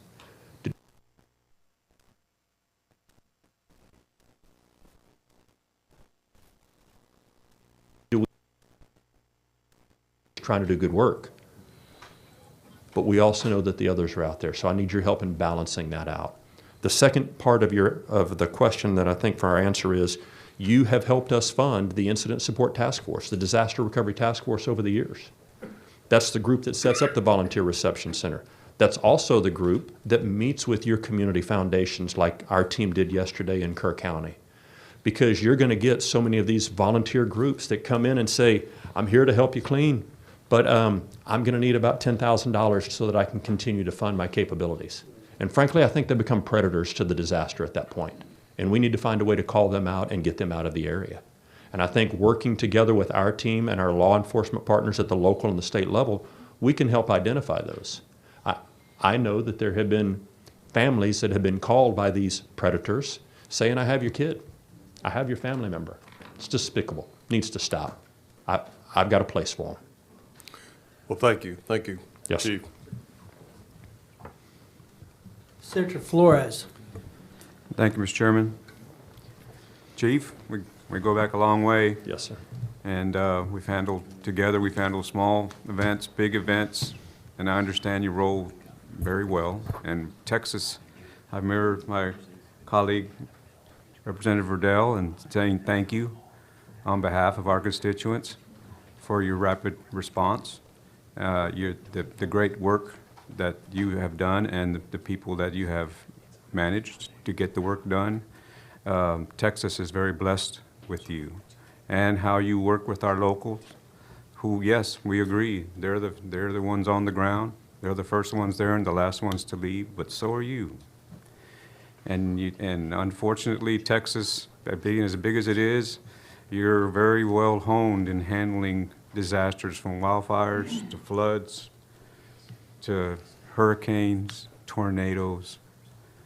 So where I'm going with this is that your function in Department of Division of Emergency Management is emergency management.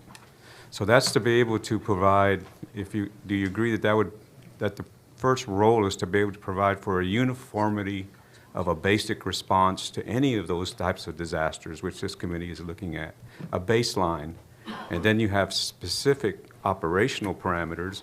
But what's real important is that everyone, every county working in concert with you, every state agency, every law enforcement agency has that basic emergency management baseline to work off of. So when we respond anywhere in our 254 counties, that is established. Things like we're talking about, specific issues that I've been hearing this morning so far about, was this person notified? Those are all things that can be, that are already in place, as I understand them, may not be practiced, but do you agree that that's something that's very important to come out as a standardization of that basic baseline using, for example, the incident command system, which came from the fire service for firemen, but it's been used in most, everyone who's in this business is trained in incident command.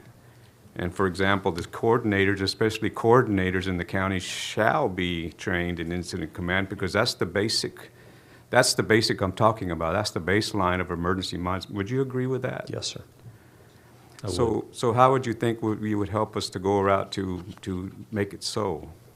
So, Senator, I don't remember the exact year that you got into law enforcement, but I'm going to go out on a limb here and say that in the 60s, did T-Cole exist? No, but neither did I. Good Actually, I did answer. in 1960. I was in Good. 1960, but I don't think I cared much about it then. But T-Cole didn't exist before the 60s. I think it was in the early 70s whenever this body, your predecessors, came together to standardize and credential law enforcement. That's correct. 1993, I was the first class in the San Antonio Fire Department in 93 that had to take a state test to be a paid firefighter for the city. Didn't mean everybody before me couldn't do the job. They just only took a city test. They didn't take a state test. Today, to be a paramedic in the state of Texas, you have to take a national registry test.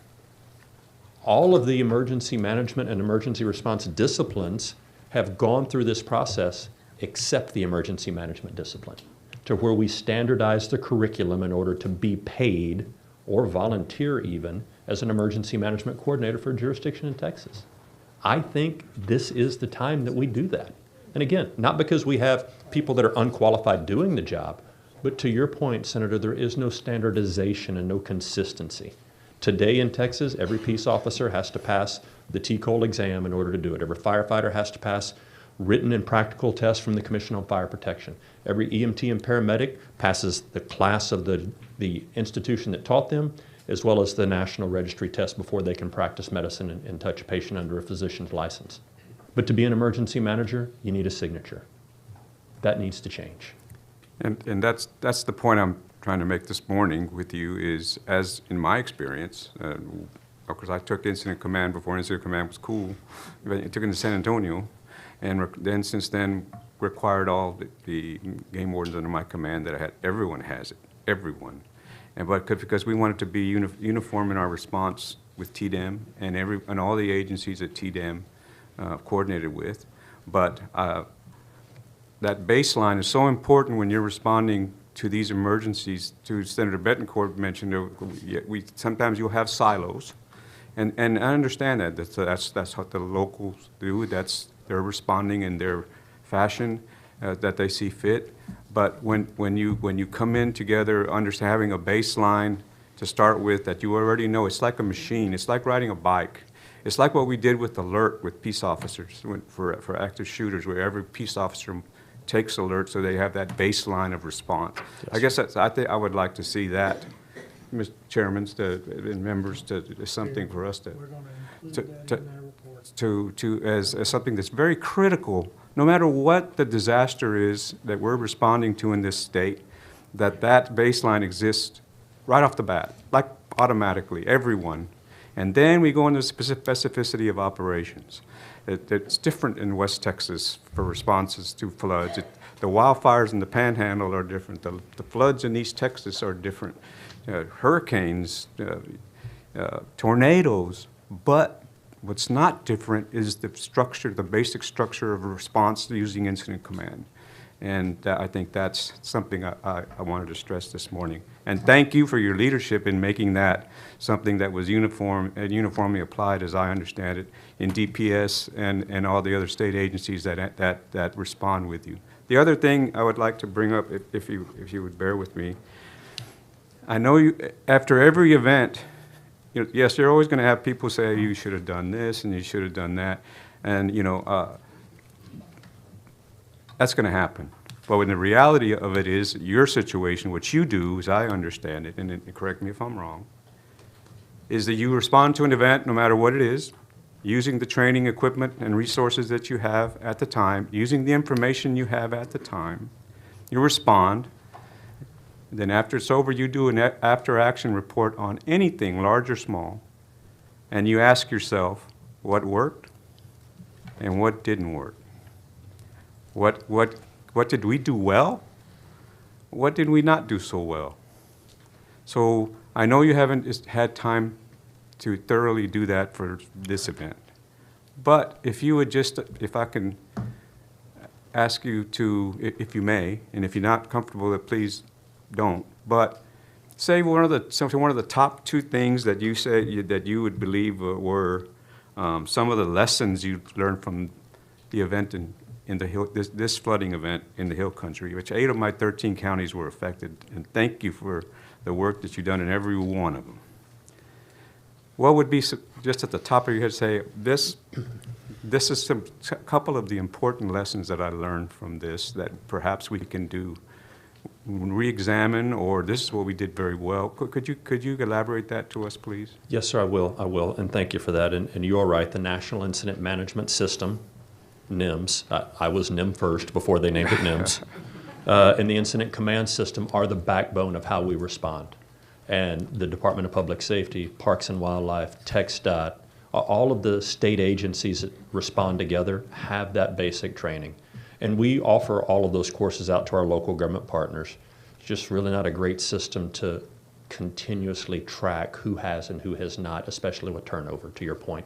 We need to do better at that. The next thing you mentioned was after-action reports. AARs is what you're going to hear them referred to. And listen, you can't open an after-action report anywhere in this nation and not have communications as the number one or number two thing that needs to be improved upon. And that is operable and interoperable communications. It's the way we talk to the media. It's the way we talk to the public. It's not just telephone to telephone or radio to radio. It's all communications, which sometimes waters it down and makes it hard for us to fix. The thing that we have not done that I need help with is corrective action plans. Because to your point, in an AAR, we come up with what did we do right that we want to sustain? What can we do better that we need to improve? And then we usually set timelines for implementation. But remember, for my agency, in the FY26, the upcoming budget, 70% of my revenue is a federal dollar that is dedicated to somebody or something else. I have very few discretionary funds. I would love to have conversations about how we hire people whose sole purpose is to support our local government partners, not just in their after actions, but in their corrective action plans. Because you go find any of your first responders and ask them if they've done an AAR, and they're going to say yes. You ask them about a corrective action plan, they'll go, yeah, I think we did one of those. You ask them if they've implemented it, most of them are going to give you the shrug. We don't know. And that's why we keep having these failures of the same thing over and over again. We as a state are better than that, and we can do better, but we need a sincere focus on corrective action plans. You asked about the top two things for this event. I'm going to tell you communications is one of them. That's messaging from the media, that's messaging to the citizen, and that's messaging back and forth with our local first responders that are coming from all over the state. We have a long way to go on improving our communications. The next thing is, and I know y'all are going to look at this, we've got to do a better job at our warning and notification systems for all hazards, not just floods. Thank you. I just have one more thing to ask you. On communications, yes, I agree totally on the interoperability. It's something that we've struggled with since 9/11. Yes, sir. I remember I used to have two radios in my car, one for the county, one for the state, and then sometimes that didn't work, you know, and that didn't have enough towers. Then we were required to change the towers, but it's been the fiscal note on that has been very prohibitive. But then again, it's like with the issue with water, Mr. Chairman. I mean, when you run out of it, then you'll pay just about anything to have it. And here in interoperability, the security of our communities, the security of our state and our nation, it's critical that we have that. So we have to look at it. Which brings me to the 911 system. When people use, does 911 also fall under your purview on emergency management? No, sir. Well, but as I understood, people will call 911. I'm an emergency, I have an emergency. But when you have little small counties like Kerr, it'll be overwhelmed quickly. And then it switches and it goes to Bandera, and Bandera's overwhelmed quickly. Then it switches and it goes to Guadalupe because it's not in the same system as Bear, which is nearby. And so that's also something we probably need to look at is how do our citizens call in for an emergency, and that type of system, is it something to look at as well. With that, there's a lot of other questions I could ask, but for the time, we'll get to that. Thank you very much, and God bless you for what you do and all the folks that you work with. We're very blessed to have you. You're the best in the world. Thank you. We have a great team. Thank you.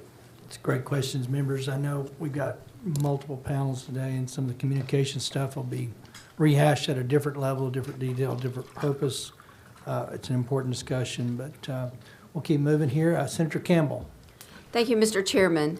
Well, I want to thank you, Chief Kidd, for your leadership. And thankfully, we are not a state that requires another state to come in with leadership to get us through a disaster. Thank you for being that good.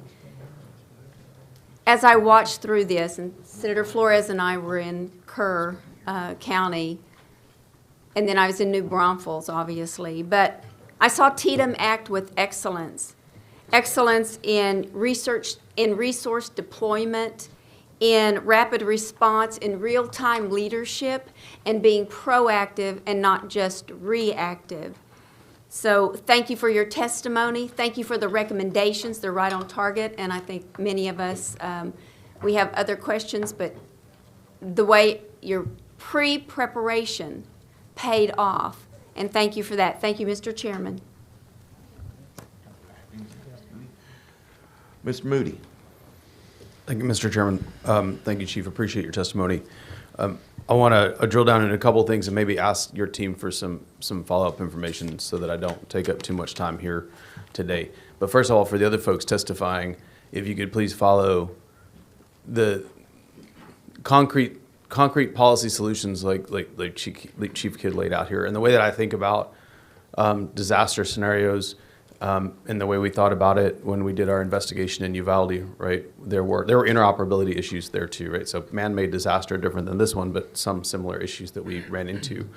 But you looked at the before, during, and after. What are the things that we can do policy-wise that can mitigate or eliminate the potential for loss of life, loss of property, tragedy, suffering? And so I heard you in your breakdown. Right, there's some issues around volunteers, mass casualty events, and how we can involve external resources when local resources are overwhelmed, communication, credentialing of folks, and also I think communication interoperability kind of goes all together. So those in my mind fit nicely into those buckets, and some into multiple buckets. Right, before, during, after.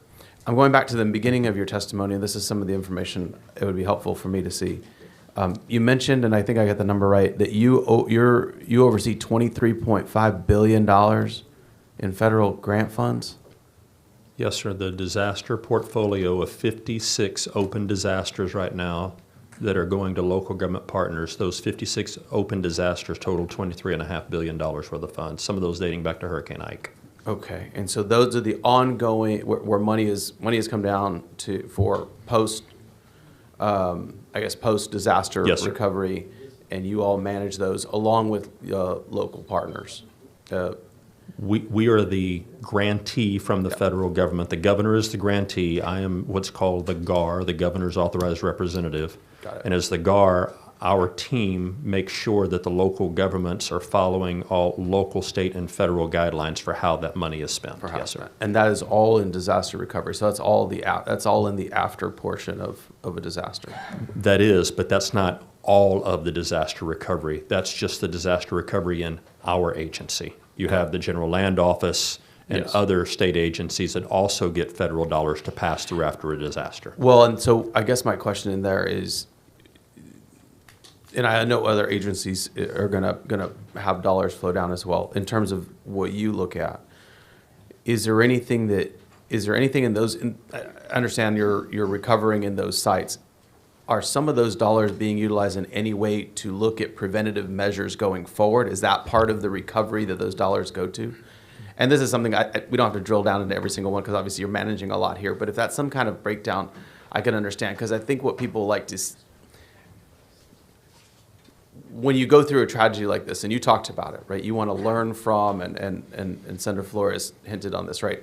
I've been out with the folks at Fort Bliss and doing after action. They show you how they do after action reports when they go through their exercises. Important, because when they're in the real field, like that's they need to know how to do things the best they can, right? But so this is our opportunity to understand. And so when you're utilizing those funds, are those opportunities existing to use those funds for those preventative measures going forward, right? The before.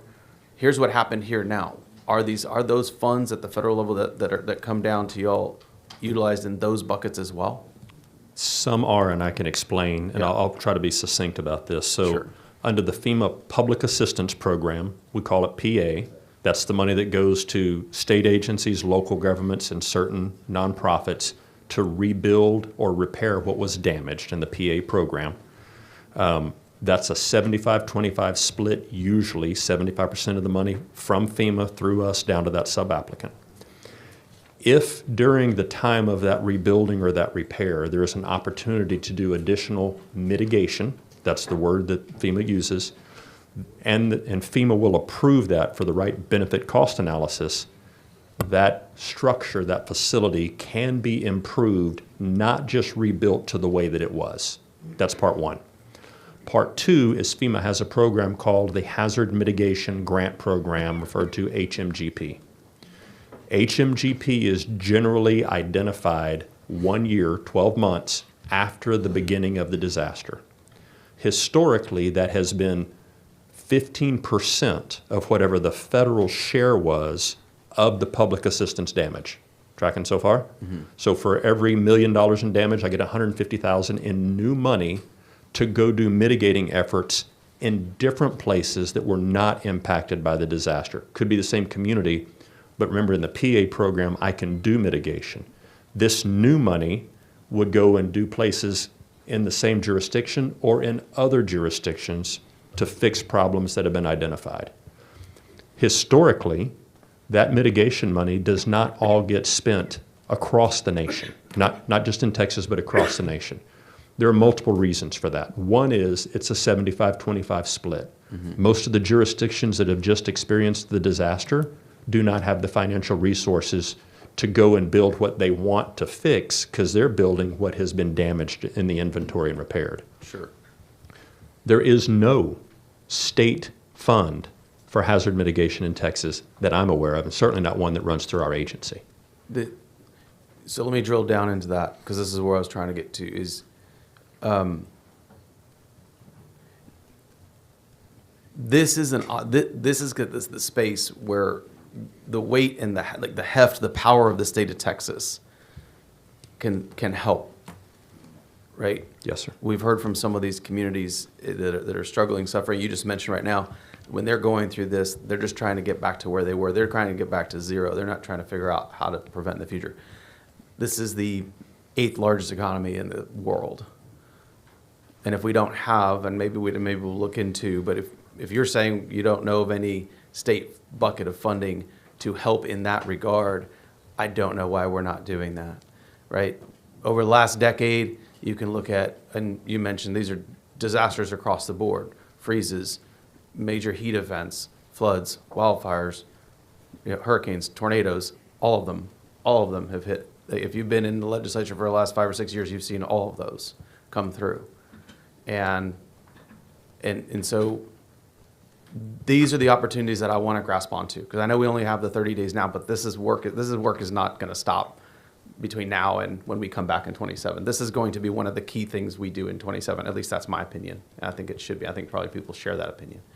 But those are the types of opportunities we need to look at, because I don't want to look into no one should want to look into the eyes of any of these folks that are struggling to figure out how to rebuild and not then offer them that leg up to say, here's how we can make sure this isn't as bad in the future, or we can mitigate or eliminate the possibility this can happen in the future. That's what's powerful about the state of Texas, because we can do that. These smaller cities and counties, they don't have that. We can leverage that because we have the ability as the state. So that's the challenge that's in front of us. But this is a really, this is the time to get in front of these things. So I appreciate that, and that's a really good point you made. Thanks, sir. And I don't want to mislead anyone that the legislature does not fund projects at the local level, because that's true. You do. But there is, to my knowledge, no coordinated mitigating fund for multiple communities to sign into the same project. And this is why the FEMA flood mitigation program and the hazard mitigation program isn't really that successful.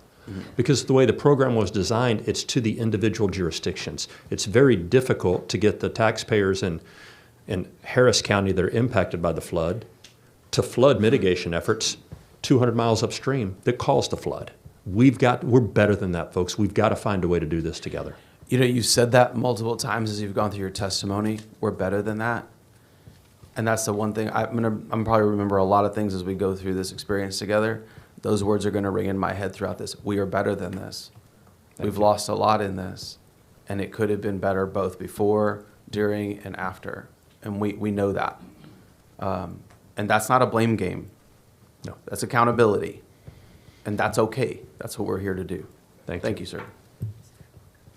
Senator Blanco. Thank you, Mr. Chairman.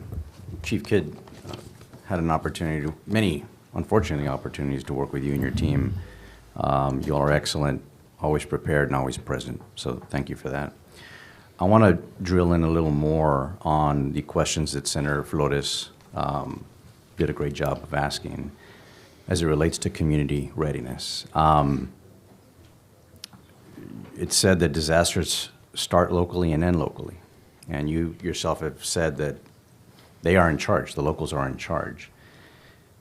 Correct me if I'm wrong, but under current law, only counties with populations of 500,000 or more are required to ensure their EMCs complete the TDEM approved course. Is that accurate? Yes, sir, the 3 hours. 3 hours. So, as someone who represents several rural communities,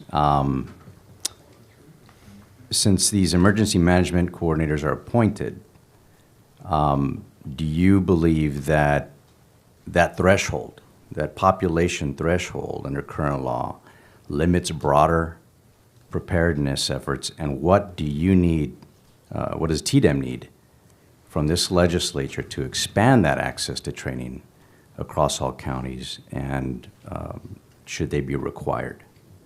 So, Senator, thank you. And yes, I say it certainly discourages smaller jurisdictions from doing it when we have the standard or the bar that only those communities with more than 500,000 people do. I do believe, and the other thing is, in the very rural counties where the county judge can't afford through their budget to appoint a coordinator, then now we're requiring that county judge to go through that training. But listen, after Katrina and Rita and Ike, I think we will go back to either the 07 or the 09 legislature. There was a push to make county judges go through training. But if you actually read the statute, it's the county judge or the sheriff or the person responsible. There's no ands in it, and there's no teeth in it. There's nothing, even in the legislation, there's nothing that says, if you don't do this, this is what happens. And so this is where I think, yes, sir, I would love to have conversations publicly or with your staff about what should it look like. I got a feeling we're going to come up with the same answer, and I got a feeling it's not going to be what we see today. Great. We'll look forward to working with you on that. My last question relates to the focus, again, on local operations planning and oversight. Are local governments currently required, either by statute or by administrative rule, to regularly review and update their disaster response or emergency operations plans? And if so, is there a standard timeline or is there an updated cycle for that? Yes, sir. Great technical question. So the current standard is at a minimum once every 5 years, that jurisdiction submits that back to the state, and we look at that and make sure that it complies with the FEMA guidelines, Community Preparedness Guidelines, CPG 101, which is the national standard. There is also requirements that the locals should at least review internally their plans at least once a year. And the once-a-year review, I think, is great. The 5-year review, man, we probably should take a closer look at that. I can tell you, with 1,471 jurisdictions required to submit plans, that's well over 10,000 planning documents that our team needs to review and look at to ensure compliance. That will require additional staffing at some point. So you'll need the staffing, and so are there state-issued guidelines and best practices to assist these local jurisdictions? I think you had mentioned it right now, but just to make sure that yes, sir, that's accurate. And Senator, I'm sorry for interrupting, but I go a step further. Not only state, but federal guidelines. Listen, we do want federal standards as it relates to emergency management. Now, we're Texas, by God, so we still want to do things our way. But to Senator Flores' point, the National Incident Management System is the baseline, so that when we're going to other states, or like in this event, we had 26 states send people to Texas. I want to know when they come here, they have the same standard of training at the minimum level that ours do. So, yeah. Sounds like we can just fix that with some legislation. So thank you, and look forward to working with you on that. Thank you, Senator. Senator Swerner. Thank you, Mr. Chairman. Director Kidd, I wanted to focus on two of the issues that you said were primary that could be potentially improved. One is communicating. I think the other one was warning and notifications.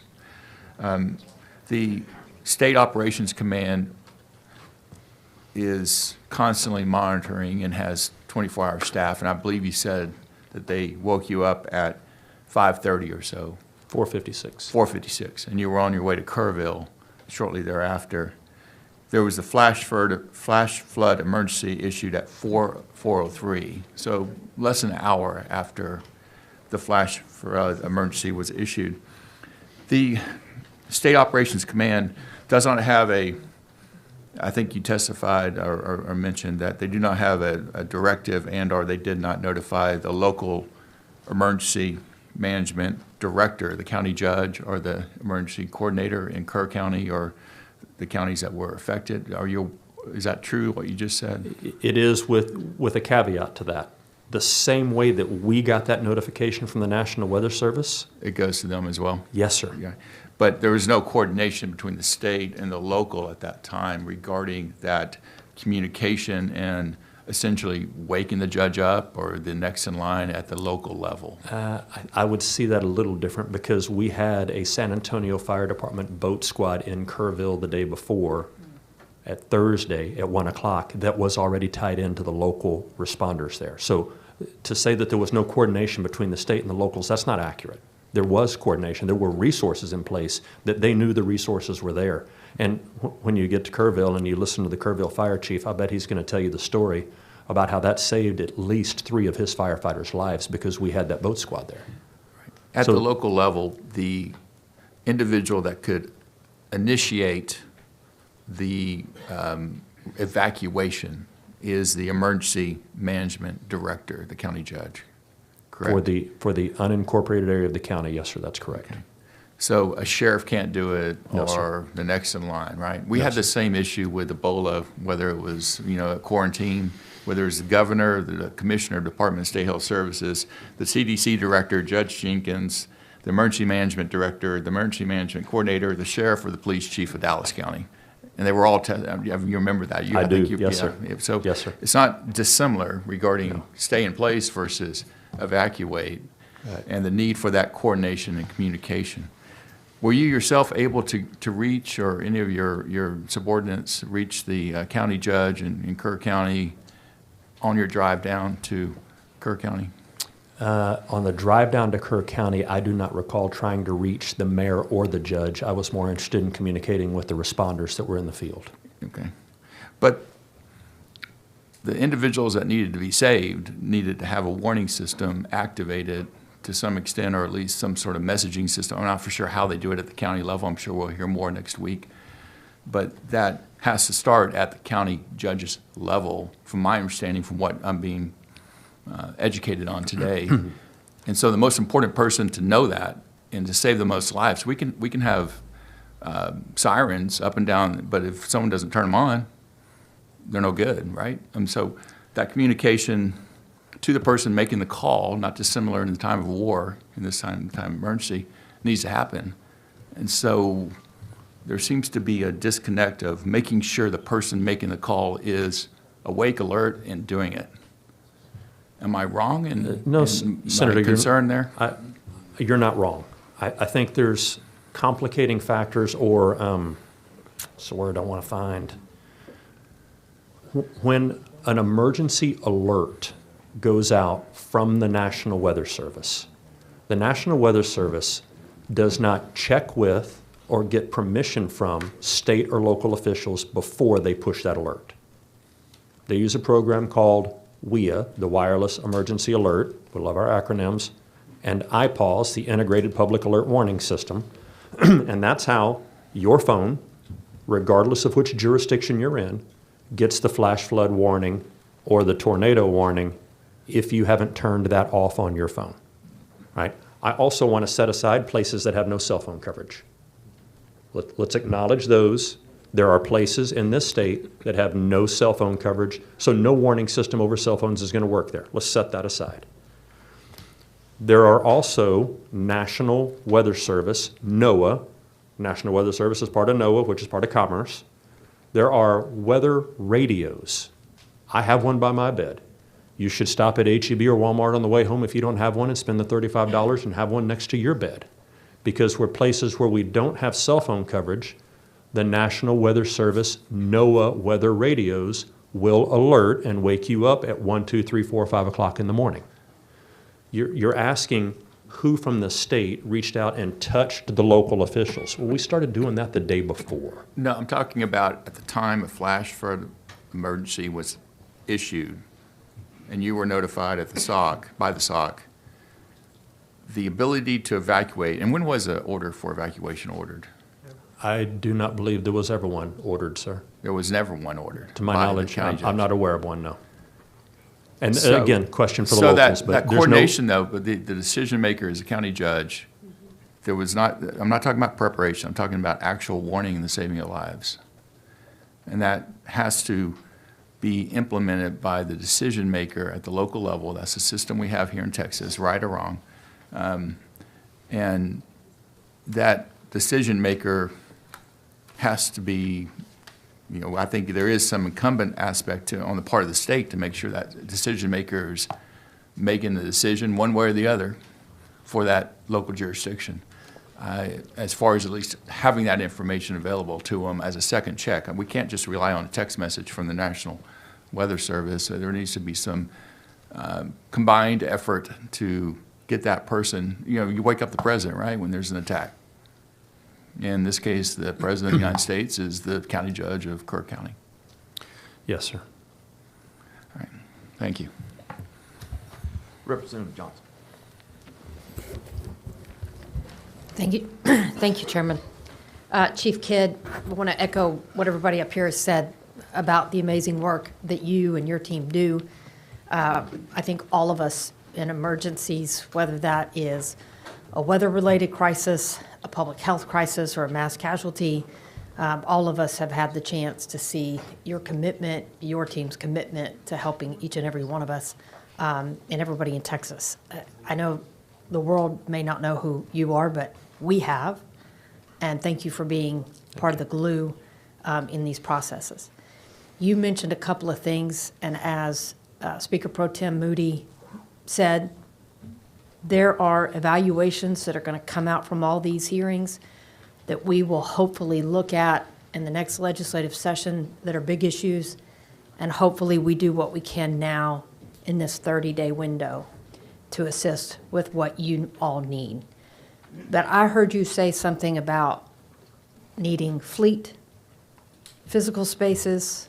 I know that your agency is trying to do a regional approach to ensure that, as you mentioned, other employees that are off but could come in to assist you, they need a truck or they need a vehicle to be able to jump in the game. So would you tell us what you need from us right now? You said you're deploying to East Texas next week, so. Yeah, thank you for that. It does feel a little surreal to be in the finance room and not talk about money, so. Yeah. Sorry. And I don't mean money, right? But Right, but just it is. realistically, we are in this moment where everybody gets to see Yeah. what do we potentially need next week that we don't know yet. So a few things, and thank you for asking the question, giving me the opportunity to expand on it. One is facilities. For many years, we were a division inside the Department of Public Safety. And in many cases, we are still squatters in their buildings, even though for 6 years now we've been apart from them in a standalone state agency. In the 254 counties of Texas, we have 4 facilities that are owned by the division. 2 of them are built and 2 of them are under construction right now. In the other 250 counties of Texas, we are squatting for free mostly in somebody else's facility. That's just the office space. Y'all have given us, over the last 6 years, about $580 million for facilities. We're grateful for that. There's a brand new headquarters coming up out of the ground here in Austin by the airport. Hopefully within a year and a half we'll be in it. We have a 258,000 square foot climate controlled warehouse in San Antonio. It's the backbone of how we support local governments across the state. I have a 60,000 climate square foot climate-controlled warehouse in the College Station area that has a regional headquarters there. It has offices, it has an emergency operations center, it has a training room, and it has a place upstairs for me to sleep 200 responders at that facility. So I'm not setting up expensive base camps, and I'm not taking up valuable hotel space. Those are about $45 million to build, like the one we built in College Station. Last session, you gave us money to build 3 more. I need 4 or 5 more. I would like to be no more than 3 hours from every Texan, and that would put 1 in each of our regions. And so as we continue to build those out, that gives us the place to aggregate resources, like we used during COVID, like we used during Ebola, that we didn't have then, to store those resources, masks, gloves, commodities, meals ready to eat, water ready to immediately be deployed, cots, blankets for shelter operations. If we had 8 of those across the state, I could be no more than 3 hours from every Texan. That's part one. Within that, we have additional warehouse space for vehicles and heavy equipment. The thing that I mentioned about trucks and ambulances is at the local level, you all know who owns your local ambulance. It's either the fire department, or here in Austin, it's a Third City Service, or it's a private company that owns that 911 ambulance. At your local level, you know who owns every fire truck, says a name right on the side of it. You know who owns every police car, names right on the side of it. But at the state, who owns the ambulances? There are none. There's none. We use local government ambulances that we borrow from them every time I need to put 25 or 50 or 100 together to go solve a problem or support a local government. Who owns the fire trucks? The Texas A&M Forest Service has a few trucks, but most of those you grant money down to the local governments that care and feed them, and then we get to borrow them and sometimes pay them to use the equipment that we bought. For the police cars, they say the Department of Public Safety on the side, or they say Parks and Wildlife. We know who those are. But imagine a world where if in each of our regions we had 1 or 2 engines, 1 or 2 brush trucks, and 1 or 2 ambulances that we packaged as a strike team, that I would need a small staff to keep them maintained, mechanics mostly, to make sure that they were ready. But then I have the workforce. I'm not asking for people to staff them, because I'll go to Houston Fire, and Chief Munoz and the mayor there have promised me they'll give me all the firefighters I want. They just can't send the fire trucks. We'll come here to Austin, they'll give us those, and I know that's a separate issue, but San Antonio will do the same thing. Those local sources that we borrow people from sometimes have a challenge sending the rolling stock that their community has paid for. That's something I would love to have the conversation about, man. And just to clarify, we trust local officials to do what they can in an everyday circumstance. You're talking about you're coming in to support when there's not enough. That's correct, ma'am. When the situation dictates that those local resources have been overwhelmed, then we bring in mutual aid from across the state to support that local government, not second guess and not command that local government. That's right. This is just auxiliary workforce and resources to support during the big events. And I know we're going to have a longer conversation with our panels, not only here, but as we go forward. And what I have heard from you is the ability for us to do better in projecting these emergencies, being prepared to respond to them, and where we can do better and try to have the ability to prevent. And so, again, thank you for everything and appreciate your testimony. Thank you. Yes, ma'am. Senator Kokhorst. Thank you, Mr. Chairman. First, I want to say thank you to you for offering a prayer when we began today. Those prayers are so needed for the families and for the community, and also for the first responders that continue to work. So thank you very much, Mr. Chairman. Chief Kidd, thank you. And that's a big thank you, not to you only, but to everyone that you represent in the agency. I see Blair Walsh here, thank you. Taking those phone calls, dealing with the families, looking for those children. Y'all would take those phone calls. And we're getting closer to finding them all. Yes, ma'am. Sobering.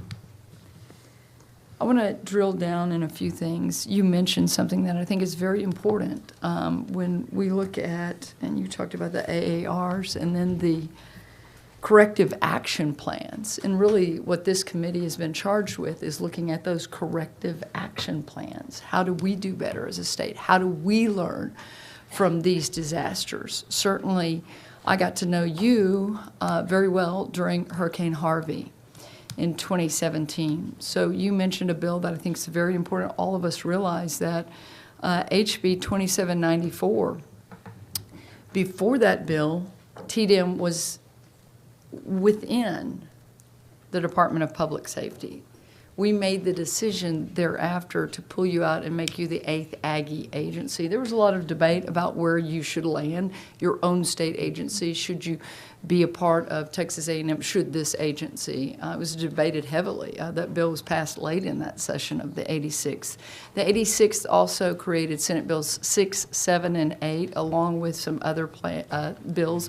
And I would encourage the members on this committee to look at those bills. There's some good work done there.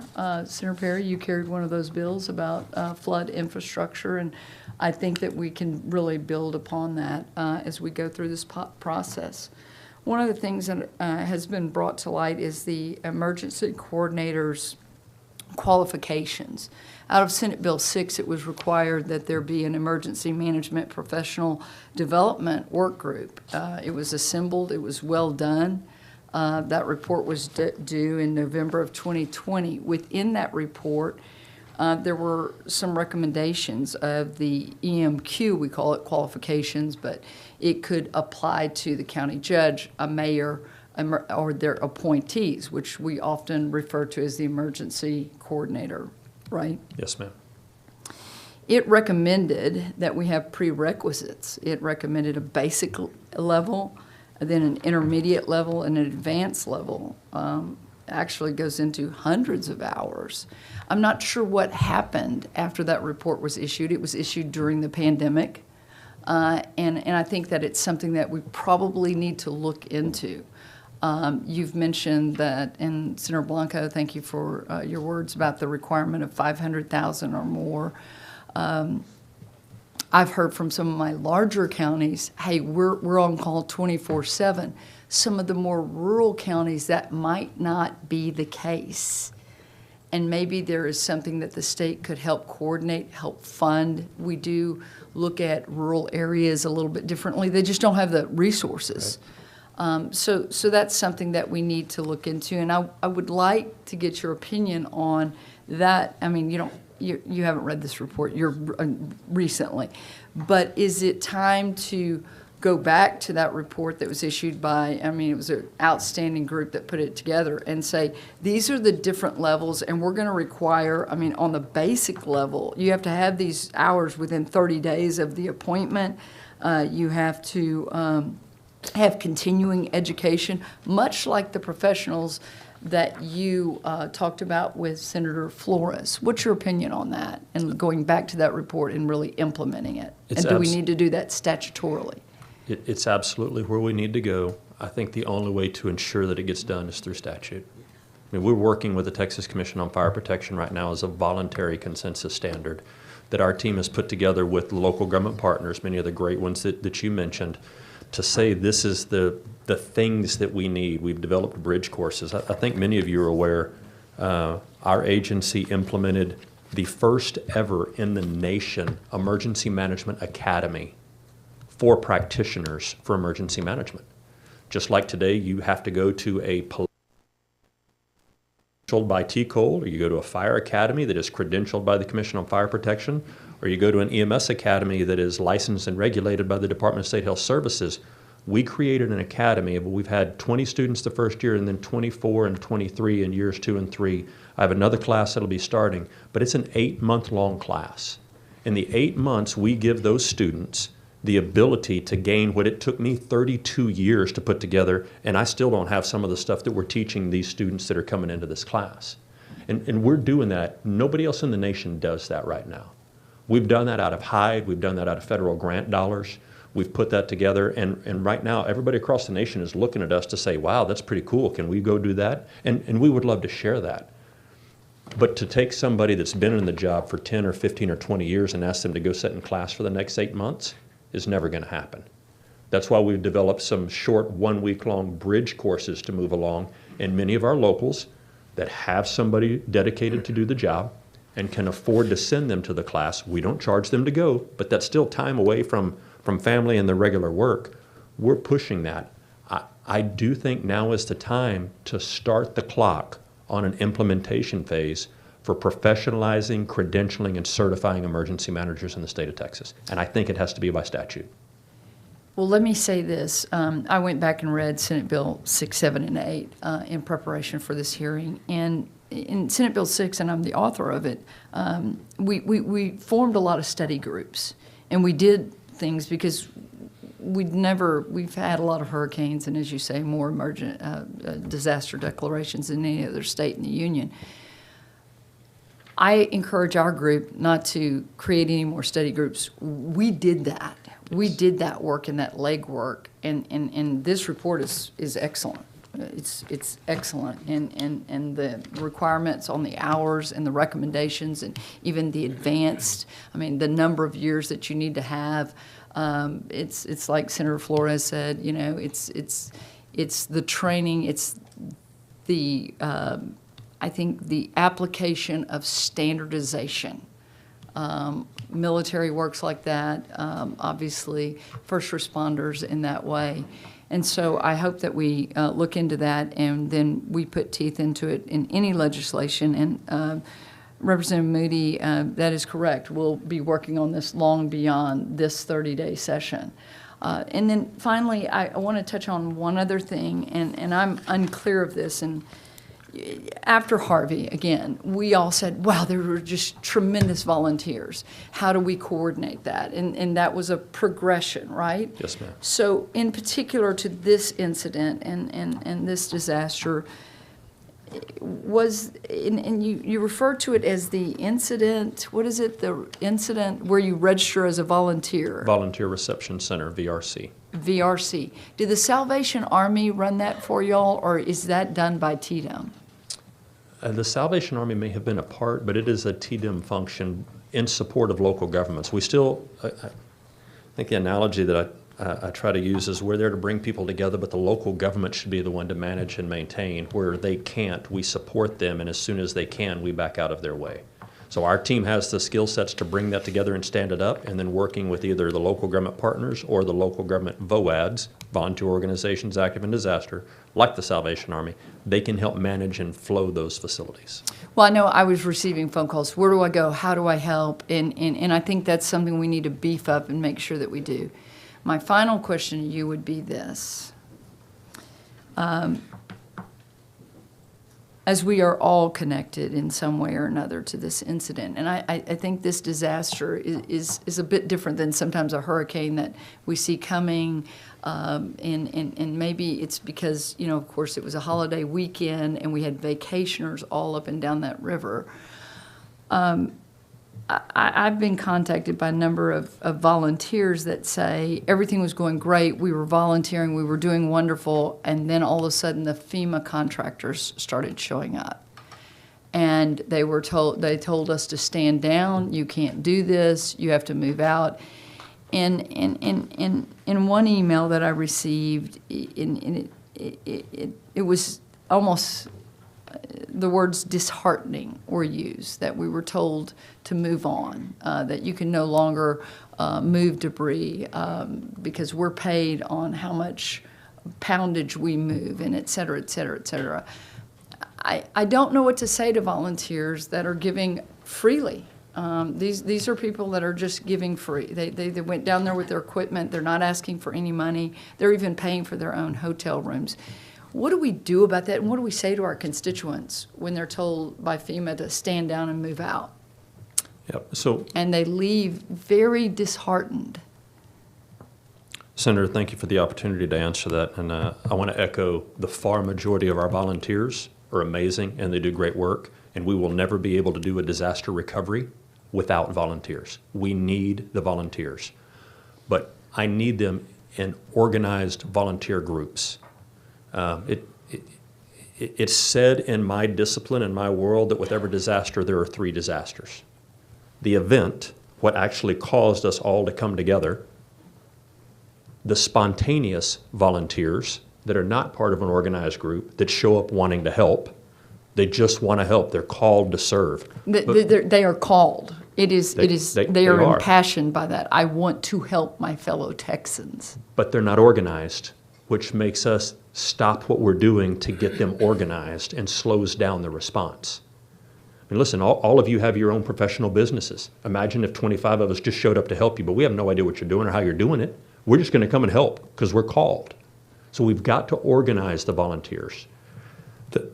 You said the piece about disheartened, and I agree with that. You also said, I'm going to work my way backwards. You said FEMA told them they can't move things because we get paid by the pound. That's a lie. That's not true. I don't know who told them that, but I can tell you that's not the way the system works. FEMA doesn't get paid to move anything, number one. And number two, the contractors that we have doing this work are not even going to start until today or tomorrow. So anybody that told them that you can't touch this because I'm going to get paid, that's a fallacy. That's not true. And he said, and this is not just, I mean, I've received several messages, but that is, there was so much disinformation, and this is recent. He said, at first we were really moving, it was great, everyone was together, and there was some organization, and now I think they've been told to stand down. So, and this is not to be belabored here, but it's part of our corrective action plan for the future. Yep, and Senator, I'll say this, and I'll try to keep it brief, but it is important to me. The first 3 to 4 days of an event will feel like 3 to 4 weeks. And then when you hit to that 3 to 4 week mark, it feels like it only happened 3 or 4 days ago. The inverse happens on every disaster that I've been a part of. The next piece is, do not forget, and I know y'all won't, I know you won't forget this, we're a private property state. I don't care if you're a volunteer or not. If you're on my property, I have the right to tell you not to do this. We have plenty of private property owners right now that at the beginning of this event, they welcomed the volunteers because we were looking for missing people.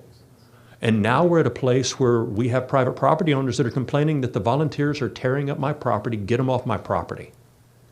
Our job is to find that balance, Senator. And we can do that through an organized structure. But it's very difficult to wrangle 17,000 spontaneous volunteers, people called to serve that just want to help, when they have no connective tissue to each other, no way to communicate with us, and no way to get permission from the private property owners, that they end up working on their property, in their words, tearing up their property, taking some of their property in cases. We've got to do better than that. And that doesn't happen every day for us. I pray we never have another event like this, but I know we will, so we better start planning for it. I agree. Thank you again for your incredible dedication to Texas and Texans, and that goes for your entire staff and for all of the first responders and the recovery that's going on right now. Thank you, ma'am. Thanks, Senator Kokos. I'm going to interject here real quick, and me and the chair have our list of questions to kind of let all the members get through the panel, and there's about 3 more. On that volunteer issue, first of all, there was a bill filed and passed, McQueenie, goes in effect 9/1/2542, House Bill 4281, that deals some of the issues we're talking about, the bad actors on the volunteer. But Sunday I was talking to DPS and multiple emergency personnel still at the center there, and they made a comment, and it goes to what you're saying, the coordination is critical. Because after seeing and flying over that area and then walking in those river basin stuff, I just made a comment. I said, how deep is the silt? And the response was either from 1 foot to 5 foot, depending on where the river broke at that point. And the comment was made to me, and I don't want to mean this in any other way than I think it's very relevant why coordination and knowing where people are at and what they're doing is important. They said, the sad truth is the traffic on the silt with skid loaders and people that are well-intended helping to try to do something have hampered the recovery effort because now they're using sonar and other technologies to try to determine if there's someone underneath the silt. Yes, sir. So that goes to the heart of a very practical application why we need to be able to, at least at some level, coordinate and dispatch with the proper personnel assignment with them so that they don't actually create a problem. Now, I'm not trying to backtrack and say they shouldn't have been there, and I don't think that they did irreparable harm or damage on a long-term basis. But that's just one aspect until you've seen it, walked it, and been there, and you see how they're trying to recover the final two now, that it's real at that point. So, Yes, sir. and Thank you. I don't know where the balance is. Maybe all the good that was done by those folks trying to get in there and doing things early outweighs some of the stuff that we're trying to deal with now. But that's a very practical application that has a very real impact. We didn't get those sonars in from, and I think they came from out of state. Somebody there brought them in. I think New York actually is what I was told. I met those guys. Interesting people, New York State. One of them started to work a year before 9/11. Very interesting fellow, but I think they're in there, and I think they brought that technology down, if I'm not mistaken. But either way, that's a very real application why it's important to have this center on the front end. To some degree, being able to coordinate what's going on. Thank you, Chairman. Representative Lauterbach. Thank you, Chief Kidd. Appreciate what you do. Listen, law enforcement and public safety has been dealing with a basic fundamental radio issue for a very long time. Would you agree? Yes, sir. Yes, sir. Is it time to take a serious look at radio interoperability in our state? Yes, sir. Thank you. Representative Bonner. Thank you, Mr. Chairman. And Chief Kidd, thanks for all that you do for our state. And I really look forward to continuing to work with you and our colleagues. And a lot of great questions have been asked. I just wanted to get your thoughts about evacuation from maybe a little bit different perspective. And you had commented on how that authority resides at the local level with cities and counties. And in this tragic event, there was concern that people obviously who needed to move to a safer place, unfortunately, were not moved. But at the same time, we have had other experiences, and everybody remembers Hurricane Katrina, but what they may not remember is Hurricane Rita. And in the aftermath of Hurricane Katrina, there was a lot of fear and a lot of anxiety, and there was a mass evacuation, not necessarily mandatory, but people chose to leave. And more people died in the evacuation than directly by the storm itself. And so we have to be thoughtful that if people choose to leave, they could put themselves at greater risk, and they could impair the ability of people who truly need to move to a safer place from being able to safely get to that safer place. And many of these events transcend a single city or county or local jurisdiction. So how do we manage an evacuation from that perspective? Yeah, Dr. Bonin, you have articulated that expertly well. We go back to 1987 in Comfort, Texas, just down the same river, where it was the evacuation that caused the loss of life in the Waterloo. So this is why my fundamental belief is all disasters are local, and the local officials know best where to evacuate and when to evacuate. And any of us that are not intimately involved in that process and timeline are just second guessing their actions based on limited information that hindsight is always 20/20. We can always make a better decision tomorrow with the information that we gain between now and then. And I don't think there is a single right answer to your question. I think it is a management process for every time we're going to deal with it. For instance, in the Gulf Coast, your hometown, we know that we should run from the water but hide from the wind. In a river basin, we should try to seek elevation, but that doesn't mean get in our car and drive through 3 low water crossings to get to it. And so there is no single one magic silver bullet answer that we can give all Texans right now. What we have to have is adequate radar systems that understand the weather threats that we're dealing with, the ability to communicate that to our citizens and our local officials and our responders in real time with adequate warning time, if it even exists ahead of time. And then the resources to be able to back up and either evacuate those and shelter them, or those that we ask to shelter in place to be able to check on them and make sure that they're okay, and then find the way to get them out as soon as that threat passes or subsides. And I wish there was a single one-size-fits-all right answer to this, but there's not. And in each jurisdiction of the state, there's got to be somebody there at the local level that's responsible for doing it. They've got to be ready to answer the call, and they've got to have the resources in order to effectuate action. And I wish there was a better answer than that, but I don't have one. Look, I think you're doing a great job. I appreciate that response. It just seems there may be times where some coordinated effort is needed to organize or triage the evacuation process. Yes, sir. Representative Wilson. Thank you, Mr. Chairman, and I know that we have other panels that we're wanting to get to, so I'll make this very, very brief, Chief. I echo everybody's appreciation of not only the TDM team, but all first responders and volunteers who move forward at the call of duty. You provided a very detailed timeline associated earlier associated with the flooding, especially there in Kerr. Do we have a detailed timeline as it pertains to Sandy Creek? I did not prepare that for this package, but we can go back and look at the National Weather Service forecast as well as their social media posts that we gleaned this information from, and we will. If you could provide that to committee. Sandy Creek, yes, sir. Appreciate that. Also, as a matter of process, you mentioned after action reviews earlier.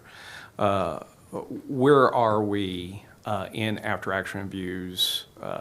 Do y'all lead them? Do you participate at the local level? How does that work exactly? Great question. Thanks for the opportunity. After action reviews are a standard. They're a gold standard. But the only thing in state law that I can find right now gives the chief of the division the authority to request from a local an after action report on a significant event. Now, as a matter of business practice, we do them and a lot of local governments do them, but there's no known requirement for a local entity to share that up or across with any other organization. I see, and you'd probably agree that if those were collected and warehoused, basically it would bring to us to refining our processes and best practices.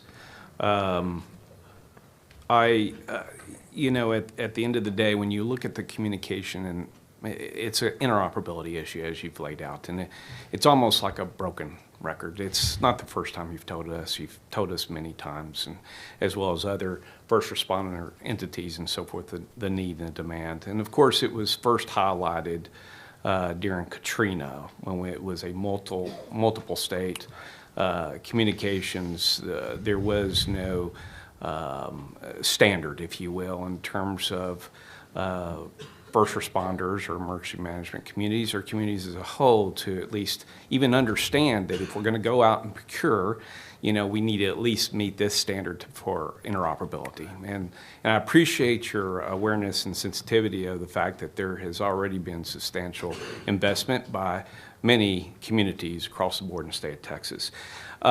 In the past, have we done a thorough analysis of, or a recommendation, if you will, if we were to do a communication integration and interoperability direction, what that plan would look like in terms of those parameters?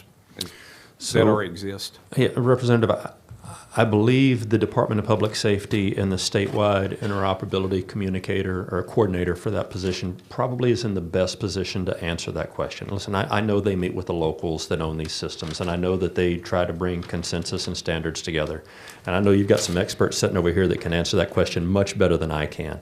What I think does not exist is the organized structure at the state level with the carrot, or the carrot-shaped stick in some cases, to encourage them, give them the financial incentive at the local level to want to work together in a unified fashion so that we can go and support other local governments with our existing radio systems. I think that's the piece that's missing. I appreciate it, but at the end of the day, are you aware of the analysis and the vetting that's already been taken or has taken place to what that would look like? I can answer that I know that since 9/11, even back when I was in San Antonio, we did, through the regional advisory, through the councils of government, We did tons of data analysis on who had what frequency and what radio systems and whether they were 700, 800, or UHF or VHF, and trunked or non-trunked, and encrypted or non-encrypted. I know that analysis is out there. I don't know what it tells us today. No, I appreciate that, but what you're communicating is, and for us to understand that it's extremely complex. Yes, sir. And it's going to be expensive. Yes, sir. But at the end of the day, it's a necessary requirement in order for us to be more responsive and to enable the local communities to be able to, as you said, lead, but they can do that when all those resources are pushed to them to understand and know that there is a level of interoperability that must happen, or it becomes too expensive and too complex for them to manage. Yes, sir. I agree with that, and I want to restate it to make sure that I understood it correctly, Sure. that these systems are expensive. That's true. And they are locally owned and operated, and they do a very good job at the local own and operation. What I'm hoping that we can get to is the coordination of those local systems across the state. That's part one of the answer. Part two is, I really don't want anybody to believe, because I don't believe it. I don't believe that we couldn't save lives in this event because we didn't have a statewide system.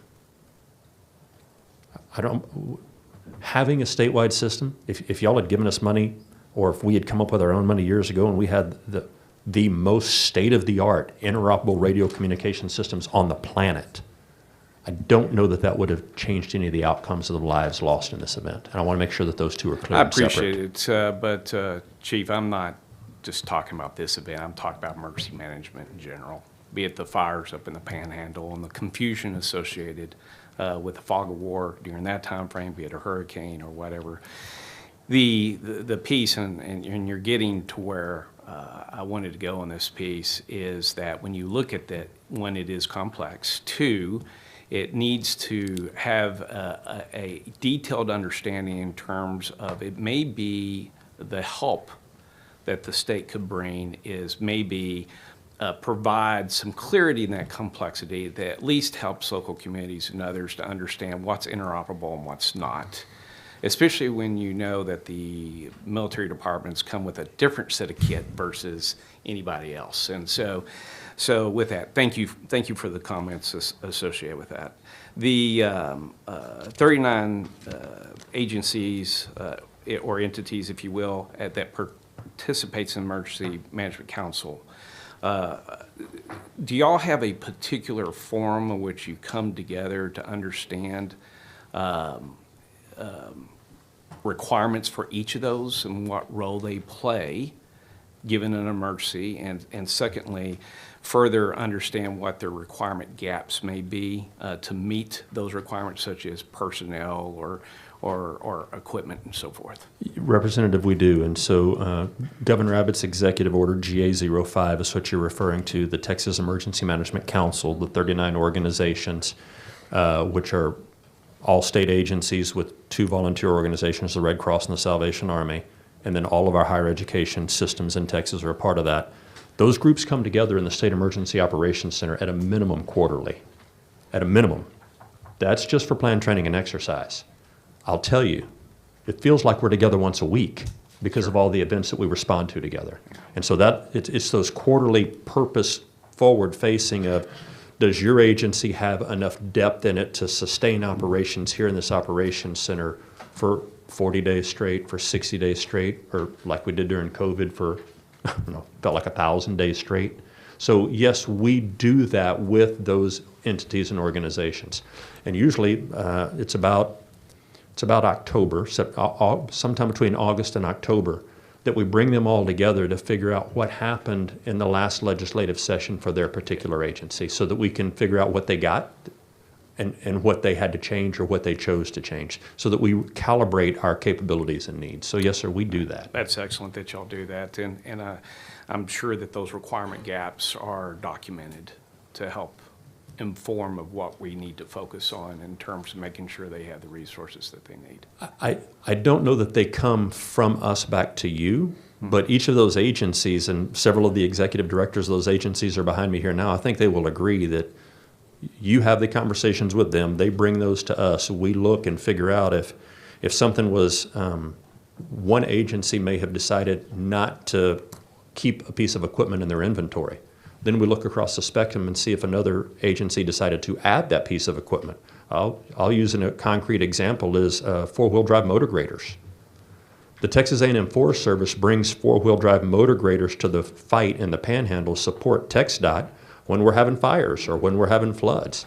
This is the capability resource that we want to share together. And when we get to the point that we realize we don't have enough four-wheel drive motor graders, then our team goes out and looks for the contracts for that next operational period or for that next time period until you guys convene again and decide whether we want more or need more. So I think that happens, although I don't know that it's in a singular document, and I'm worried that that may be what you're asking for, and I don't want to mislead you that that exists. Thank you. This is my final question. You have a series of meetings. Sometimes it's the 10 a.m. meeting during a particular event. What other meetings do you have with the emergency management coordinator or director on a routine basis, given an event? During the event is the question? Prior to and during the event. Yeah, yes. so, well, I've got to put in a plug for our statewide emergency management conference. It's the largest in the nation. Usually 4,000 local partners show up for that, and we spend several days together planning, training, and exercising, talking about strengths and weaknesses and capability gaps, getting some good education in. We have regional workshops that across our 8 regions, local partners come to with our field staff that are out there. And then we have embedded our people in jurisdictions across the state where we now have about 135 of the field focus, 100 of the field focused personnel at the county liaison rank and title that are constantly embedded with our local government partners. Above them are the district chiefs that have a council of government area that are usually in a different county, constantly embedded with our local government partners. So I would think if we can find a county judge in Texas that doesn't know the name of their TDM rep, that's a problem. I consider that a failure on my part, and I'd love to know that judge's name. But we are constantly in communication with them about all things disaster and emergency management. Thank you. Yes, sir. Senator Hinojosa. Thank you, Chairman. Thank you, Chief Kidd, for all the time you've taken to answer all of our questions and for your preparedness in this process. Look forward to working with you. Listen to your recommendations, and I'll be brief. I know we need to move on, and most of the questions were answered. Particularly interested in the volunteer management piece. As a former volunteer, and I've written copious notes on what some of your recommendations are, some of your concerns are. I'd like to work with you, Senator Colcourse, and anybody else on that piece. But taking notes on your recommendations, I've got pretty good notes on most of all of them. I think I'd like to give you the opportunity to expand on the mass casualty management. I don't know that I've heard more detail about what your thoughts are on that, and ways we can improve. So thank you, Senator. I used to say there were 13 medical examiner offices in the state of Texas. I've since been corrected. That number may be 11 or it may be 14. Regardless, I think it's less than 20 ME offices in the state of Texas. Most counties have a JP. The Justice of the Peace is responsible for ordering the inquest into a cause of death, and I'm looking at some of the physicians up there to help me make sure that I say this right. If it is a medical cause inside a hospital, then the attending physician, I think, can determine cause of death. Senator Schwertner, I think, is going north and south with me on this right now. But if it's outside of that, then the JP comes out and either determines cause, manner, time, or they order the inquest, which goes to one of the ME offices. In this particular event, we knew, and the local law enforcement, the Department of Public Safety, the Texas Rangers, everybody that was participating in helping find people and identify people and categorize those who are missing, genuinely believed this was not a criminal act. It was not a terrorist event. It wasn't a human-caused mass casualty event like we may see in a mass act of violence. And so did everybody need an autopsy was one of the questions. Most of the local law enforcement felt like not everyone needed a complete autopsy, that we wanted to get those that had been recovered and get them returned to their families as soon as possible. And so we ran across some local challenges where ordering of that autopsy became automated, whether or not anybody else in the room felt that they needed to be done. And then we had the potential for families to be split, where we had some that were being held in Kerr County and others sent to Bexar County and others sent to Travis County and from the same family. Then those survivors had a much more difficult time reuniting the deceased with the families. I think we can do better than that, Senator. I think through some organizations that our Emergency Medical Task Force, EMTF, has built. Dr. Shuford, the Commissioner of Health, has been a great partner in the EMTF program.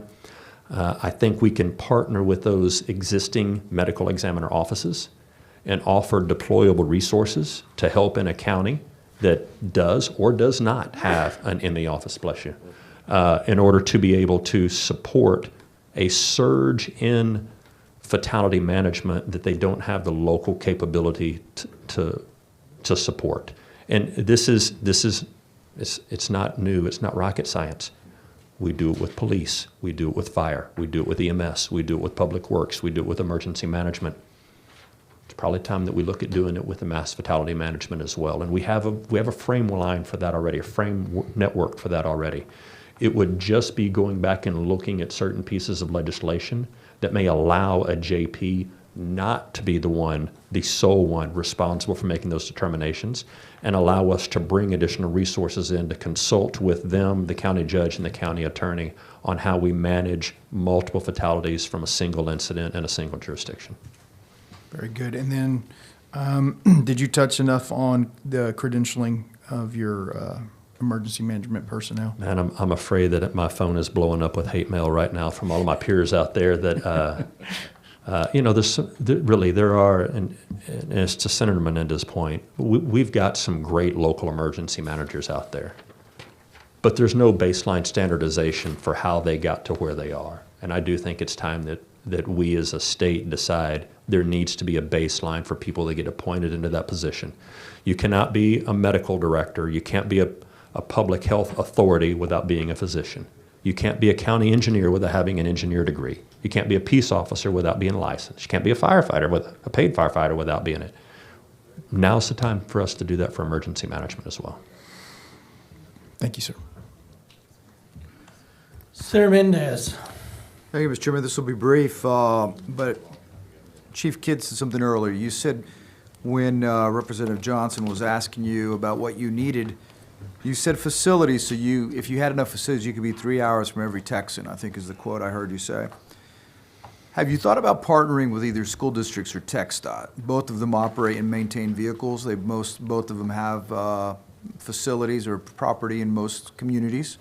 At that point, maybe, and I know our school districts have a history of, during the school year, during ice storms and other such, to get up and they look at the roads to see whether or not the school district's gonna have school or not, and it's safe enough for people to get to school. So that's just one thought as you move forward, because I think it'd be important for you to have it. And I think as I read, and I'm not sure, have you had access to the calls that came into the emergency operators? There's a list of calls that came in that were recorded by an IT director from Kerrville. Have you seen them? I have not listened to those, no, sir. Okay, well, there's a transcript, and I'm going to make it available to you. Thank you. Because one of them that concerns me here, at 5:32 a.m., another rescue team arrives in Kerr County and asks, who's in command?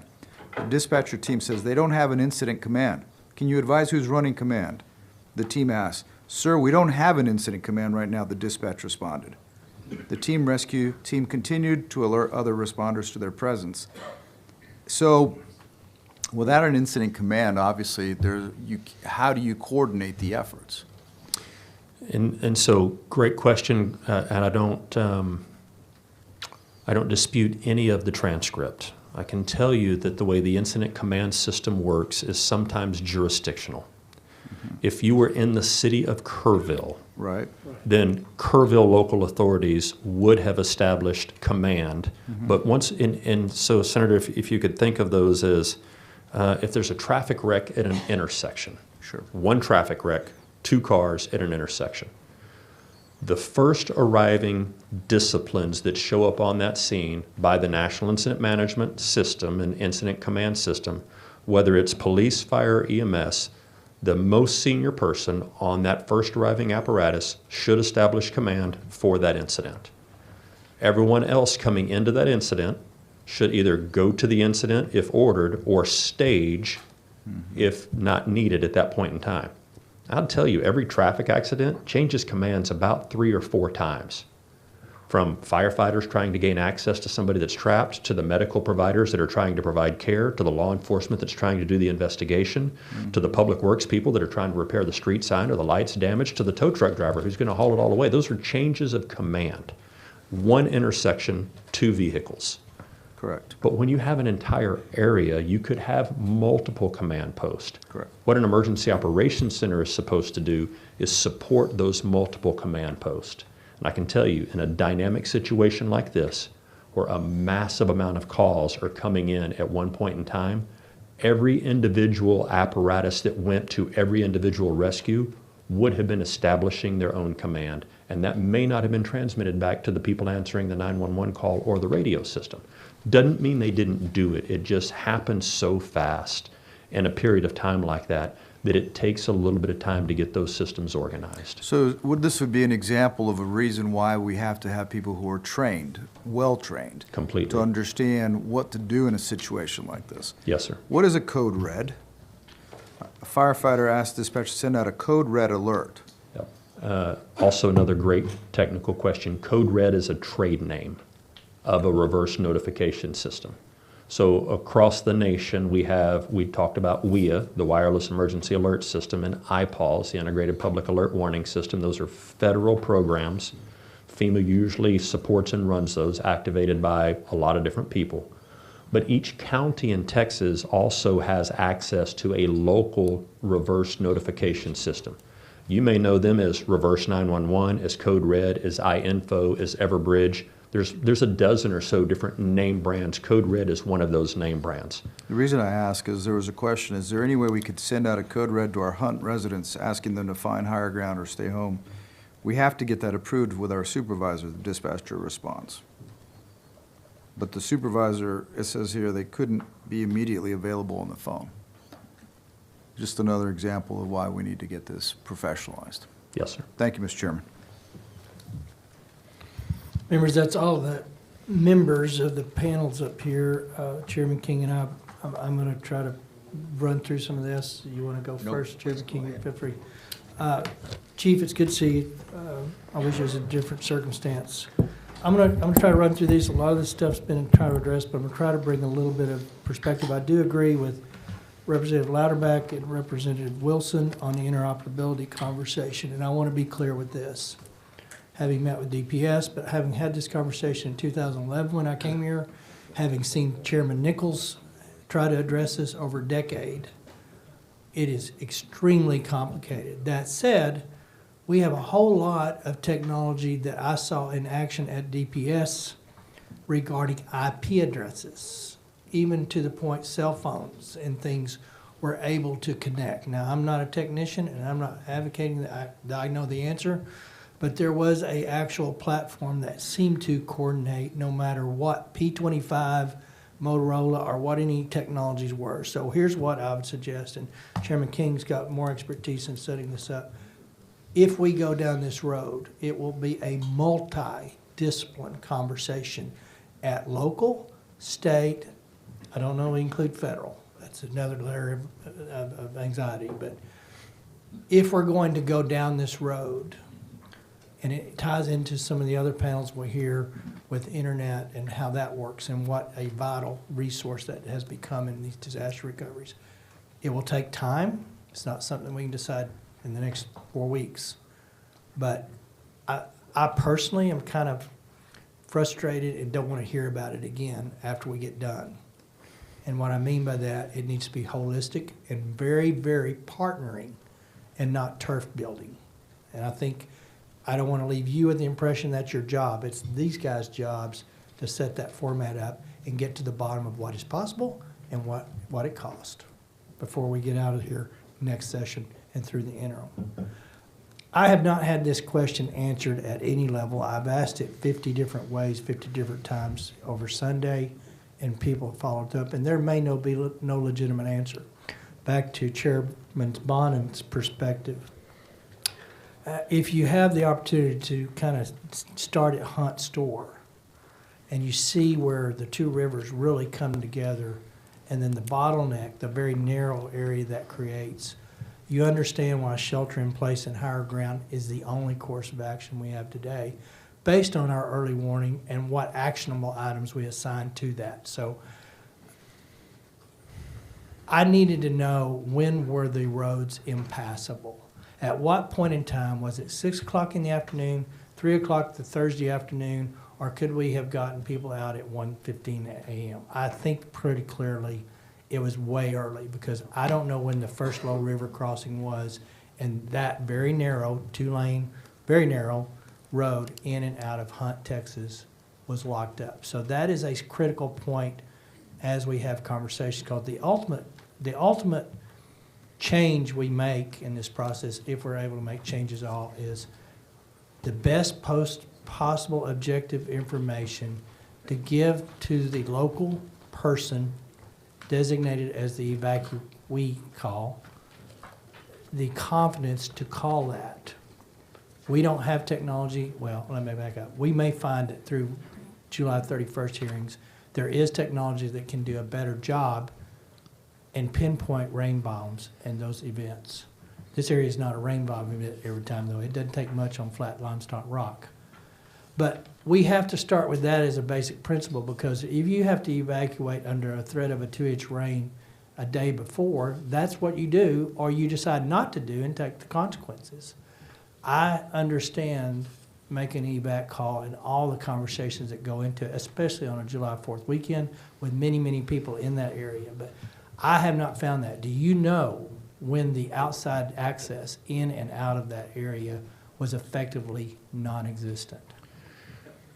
So, Senator, I don't think I have the whole answer. I think I have part of the answer, and I'm hoping that I can give you a path to get to that full answer. And what we have from some of the discussion boards of the National Weather Service on July 4th at 3:19 a.m. It's the timestamp.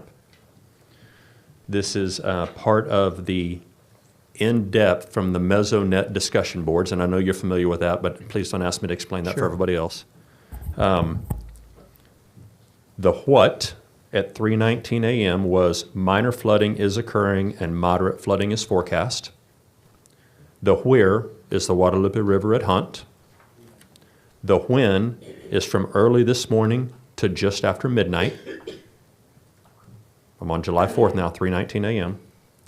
The impacts, this is what it says. At 18 feet, automobiles parked near the North Fork of the Guadalupe River at Camp Waldemar washed downstream. Roads and low bridges near the North and South Forks flood badly and are dangerous to motorists. The Highway 39 bridge floor near Hunt is 6 feet underwater. Some residents are cut off and should stay put. Secondary roads and bridges near the river are extremely dangerous to motorists. This is near USGS 1 to 5 year flood, which means a once in every 5 year flood. All right. Additional details. At 3:05 a.m. Friday, the stage was at 11 feet. Riverbank stage is 10 feet. Recent activity. Maximum river stage in the 24 hours ending at 3:05 a.m. was at 11 feet. The forecast, and this goes back to the points I made earlier, the river is expected to rise to a crest of 16.6 feet this morning, then will fall below flood stage this afternoon.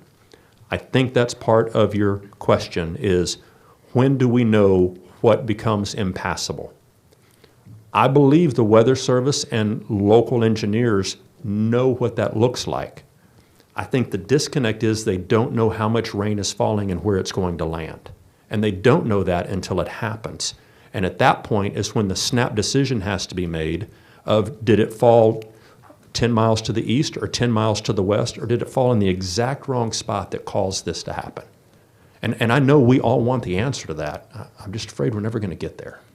Yeah, I can appreciate that, but we've got to get to a conclusion that we're willing to make error on the safe side, or we're willing to just throw mud at the wall and say, you know what, it hadn't happened that way before, which, I mean, at some point, and here's what I hope to come from this process. We do come up with an objective standard that's a little bit more scientific based on where that event could occur. Set that aside, that we find a metric that can give locals that are delegated this very, very tough call enough confidence that they have state backing when they make it. So if they're wrong, it's okay, but I understand the political fallout of that. So I want to kind of big umbrella here. They all have constituents they answer to. And they have a lot of, that community probably doubles in size with people that don't live there.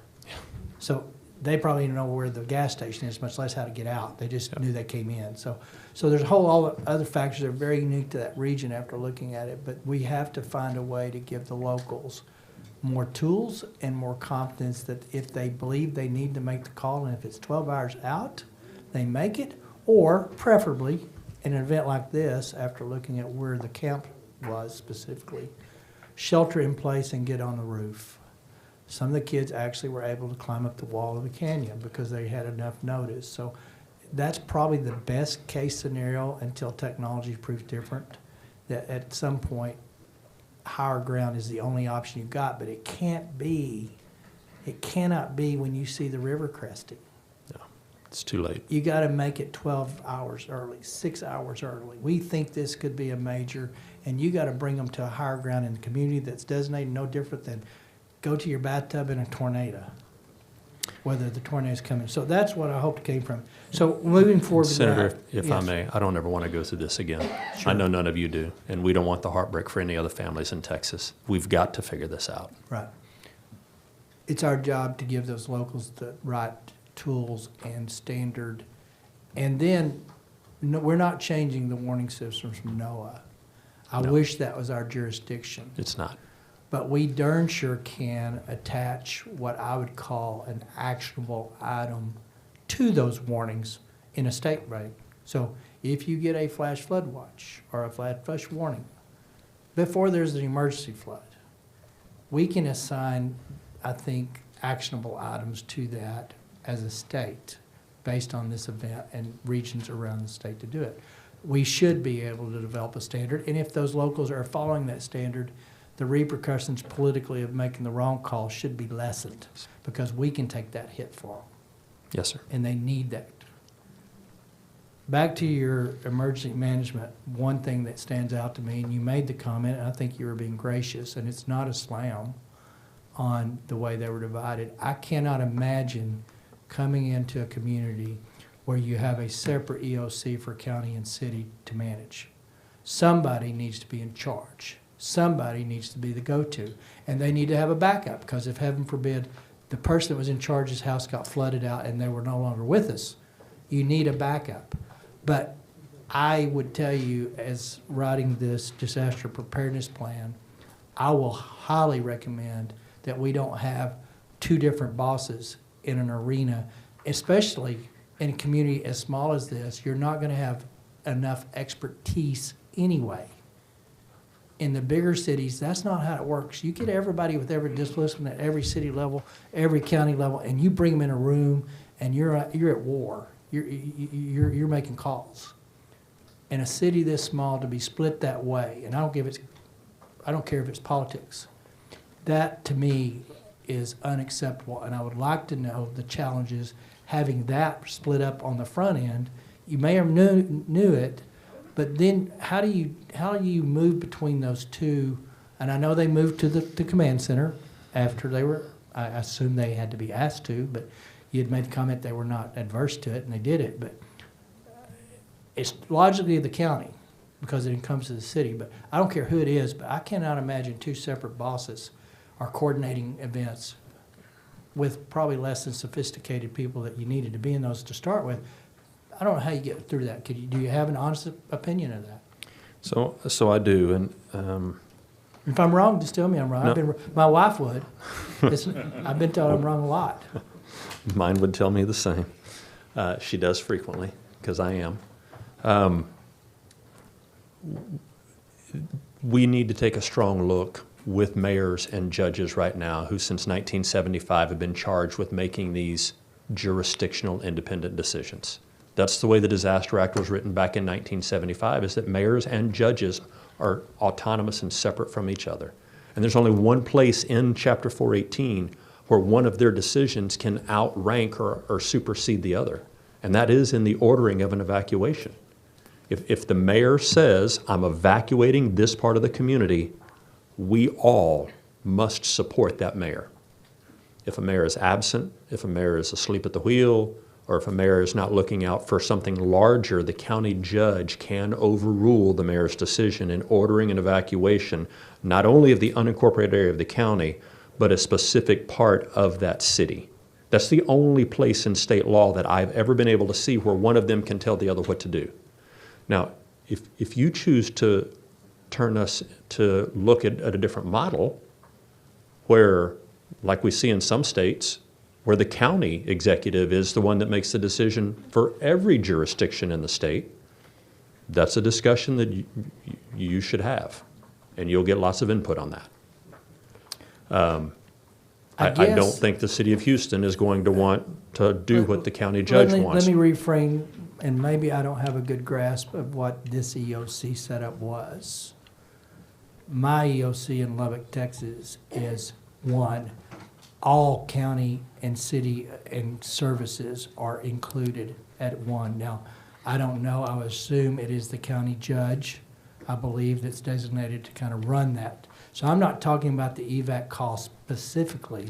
I'm talking about having a contact for TDM, DPS, and et cetera designated that's under one umbrella to begin with and not have to wander between the two. Am I missing something in that? So, Senator, you're not missing anything, but every jurisdiction is a little different. And this is where I've tried to articulate that out of 254 counties and 1,217 cities, only about 480 programs. San Angelo and Tom Green, your jurisdiction, is one interjurisdictional plan. Now, your county emergency manager, I believe, is also your city emergency manager, that one person. But that one person has dual reporting roles under statute back to the county judge and to the mayor and to the city manager. And so, and whoever else on commissioner's court that I believe he's a county employee supports. Different jurisdictions do that differently. San Antonio and Bexar County, two different coordinators, even though they're in the same building. They share a building together, right? But two different coordinators, two different plans. And so across the state, it is a patchwork approach. Let me ask it, and you can just be as honest as you need to be, which system works best? It depends. I wish I had a strong answer. Take the personalities, take the expertise out of it. Without the personalities. Okay. It depends on the jurisdiction. Then here's what I want you to make sure you do as we move through getting a game plan of standardization, as well as, I'll follow up here in a second. There needs to be one person that is responsible in trying to help you and DPS and all those people. They need to be a go-to, they need to be trained. But I'll follow through. Clearly, we don't know if they were on your 10 o'clock call or not. Clearly, there is no direct interaction from the state that every person that is in that position got what you thought they needed. I know what happened. I'm just speculating. They probably were getting the same weather reports everybody else. 1 to 2 inch rain, sun's up, clouds look good, people are having July 4th and barbecues, and it was that immediate bottleneck that created it. So I'm not faulting them. I'm just saying I think we do have to formalize a connection with you and those guys very clearly. But if you're having to wonder which guy I'm having to formulate that with, that just compounds an already stressful and time compressed limit. So I look forward for you working, and to the members, as we come out with good ideas and we come out with a bill on this. Andrew Parks is my guy. That will be the accumulation of ideas and responses. Chairman King has Megan, I believe. Yeah, and so we should be back. We'll funnel up a lot of this stuff so we can kind of organize it and cull through and get the duplicity out of it and make it a better product. Real quick here. On the money stuff, you said something that got my attention. It's a different tangent. I won't go there too far. We still have money that the locals have not accessed that they were supposed to from prior disasters from the federal government. I know when I got into Harvey and the funding that was there, I found out that there was 15 years, I think, or 10 years, there's some limit. But there was counties that had been designated money that they have not accessed the money, and it was no for other reason that they just had not gotten around to it. You have monies under your management back to Hurricane Ike. How far Ike is back? 2008, and I'm a fireman. Don't make me do math in public, but that's a long time. 2008. So we still have disaster money and it's really up to the locals to access and pull that down. Is that a fair statement? Yes, sir. So there is funding that has been out there that has not been taken advantage of, and that's a frustration I have, and it's stuff that we tried to deal with after Harvey when we figured that out to no avail. The state does, and we will have this water panel for what Texas Water Development Board up in one of the panels today. Their charge is partly to tell us where the state funding is on floods, what infrastructure, what are things that do qualify under that funding bucket, under the Flood Infrastructure Fund, that may be applicable in the next 30 days. We do have a hurricane season. Is there anything we can tap in there to get some things on that we decide are necessary to do? The answer is, I think probably they will be detailed at that. The state has invested about $1.3 billion since 2019. After Harvey, we wrote the state flood plan, and then we put in the infrastructure funding plan. There's about $750 million in the flood infrastructure fund. I'll qualify that. Only about 300 of it is available because 450 has been committed to projects that just not has been dispersed. So in our flood infrastructure funding, someone asked about mitigation. The best mitigation plan is prevention. So one of the things to access that money is you have to be under the state flood plan. I would envision most of these areas would be qualified under the state flood plan. They probably have projects and are underneath it. That said, there is money out there. I don't know where we go or how much is going to be eligible or qualifies, but the state has invested quite a bit. And when we invest quite a bit and we get hazard mitigation fundings that go through GLO, and then we get FEMA monies, and we still have locals that have not taken advantage of it, it's very frustrating. Yes. So we will have that conversation very well. The DPS will be able to share a lot on the interoperability and some of the communication stuff. They showed a platform that did have some connectivity to it. I'm excited about that, but I would just say on that issue, it's going to take a lot of work and a lot of time to get it right. So with that, I turn it over to Chairman King. Thank you, Mr. Chairman. Chief Kidd, always good to see you. I feel a little bit like deja vu. We've done this all too often. Yes, sir. I do always appreciate your work, appreciate your team. I know in the disasters I've worked with you directly before, your team's critical. And one of the things that I do want to get out there that, and I know you push this all the time, you guys will not leave until all the T's are crossed and the I's are dotted, and this documentation for the recovery effort is so important. Would you like to expand on that a little bit? Because I just don't think people who haven't been through one of these and and been through the recovery understand if you want to be able to draw that money down, you have to do this right. I just want to give you an opportunity to talk about that. Yes, sir. Thank you. We're blessed with the work of the Disaster Act of 1975 and subsequent legislatures that allow mayors and county judges and the governor to declare a disaster and exercise extraordinary measure. And one of those key things is to bypass contract and procurement in the time of the disaster. If we need to go buy something, I don't have to go out for formal solicitation for it once the disaster declaration is signed for those communities. And all of that works well right up until the point where this disaster at the state level qualifies for a federal disaster declaration.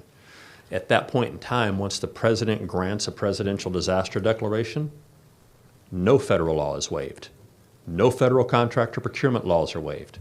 2 CFR is enforced down to the very first dollar that we spent at the local level. And that becomes a challenge. So we talked about our roughly 550 employees.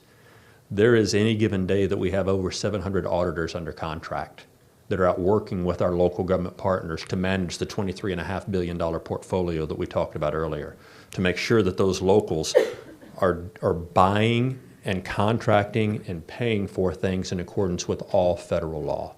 Now, y'all are aware that FEMA is under review right now, and Governor Abbott and I set on a small group. That is one of the largest things that I'm pushing for right now at the federal level, is to not hold local governments to 2 CFR during disaster. That during disaster, we allow them to follow their local and state contract and procurement laws. Because, Chairman, if we can do that, we can move money faster, we get the right money faster, we still avoid all fraud, waste, and abuse, but we don't slow the disaster recovery, and we get the right money flowing faster to the right jurisdictions. I hope that's where we can get to. Excellent, excellent. Moving into a little bit of the inoperability, and you and I have had this conversation for years now, and are going to continue to have it through this process and going into next session, I'm sure. One of the things that you've always told me that slows things down, when the cavalry gets there, when your team gets there, and all, and not even counting the volunteer problem of coordinating them. I believe your comment in the past has been, on average, it takes about 3 meetings at the command center to get everybody going the same direction.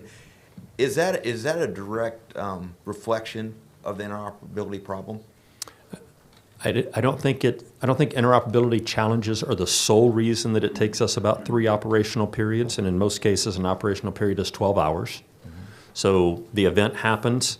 We try to, if we know it's going to be longer than 12 hours, we try to standardize for shift change, work rest cycles to get the right people in. Usually it's the 3rd or 4th operational period that we start to normalize. Communications is one of those reasons that we're not normalized from the beginning, but it's not the only reason. Right.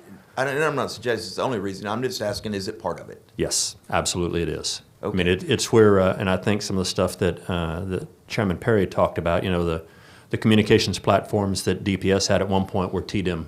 They were GDIM communications platforms back in the day, and they stayed with the Department of Public Safety. But the capability that's in there can bring those disparate radio systems together and patch them together. That takes time for the resources to get to the location, to not be working long enough to grab the radio, to hook it up to the computer, to make sure that we get the right channels in it so that we can talk to each other, because you can't do that when you're trying to use it in the field. Right. You've got to wait till a shift change in order to make that happen. That's part one. Part two is that's always in the 2nd, 3rd, or 4th operational period.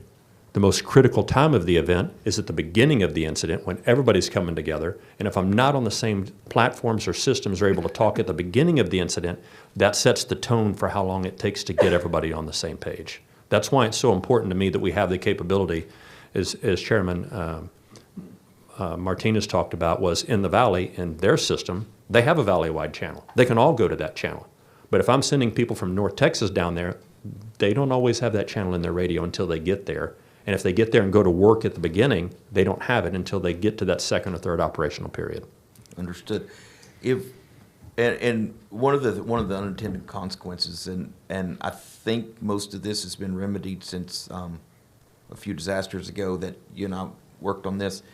But when we made the decision as a legislature to remove TDM out from under DPS and make it a standalone agency, an unintended consequences is you were denied access to SO channels without a county resolution. Is that correct? Yes, sir. Most counties, I'm assuming, if they know they needed the resolution, are giving you access when you and your team show up. But you still have counties out there that TDM is not allowed on an SO channel. Is that correct? That is correct.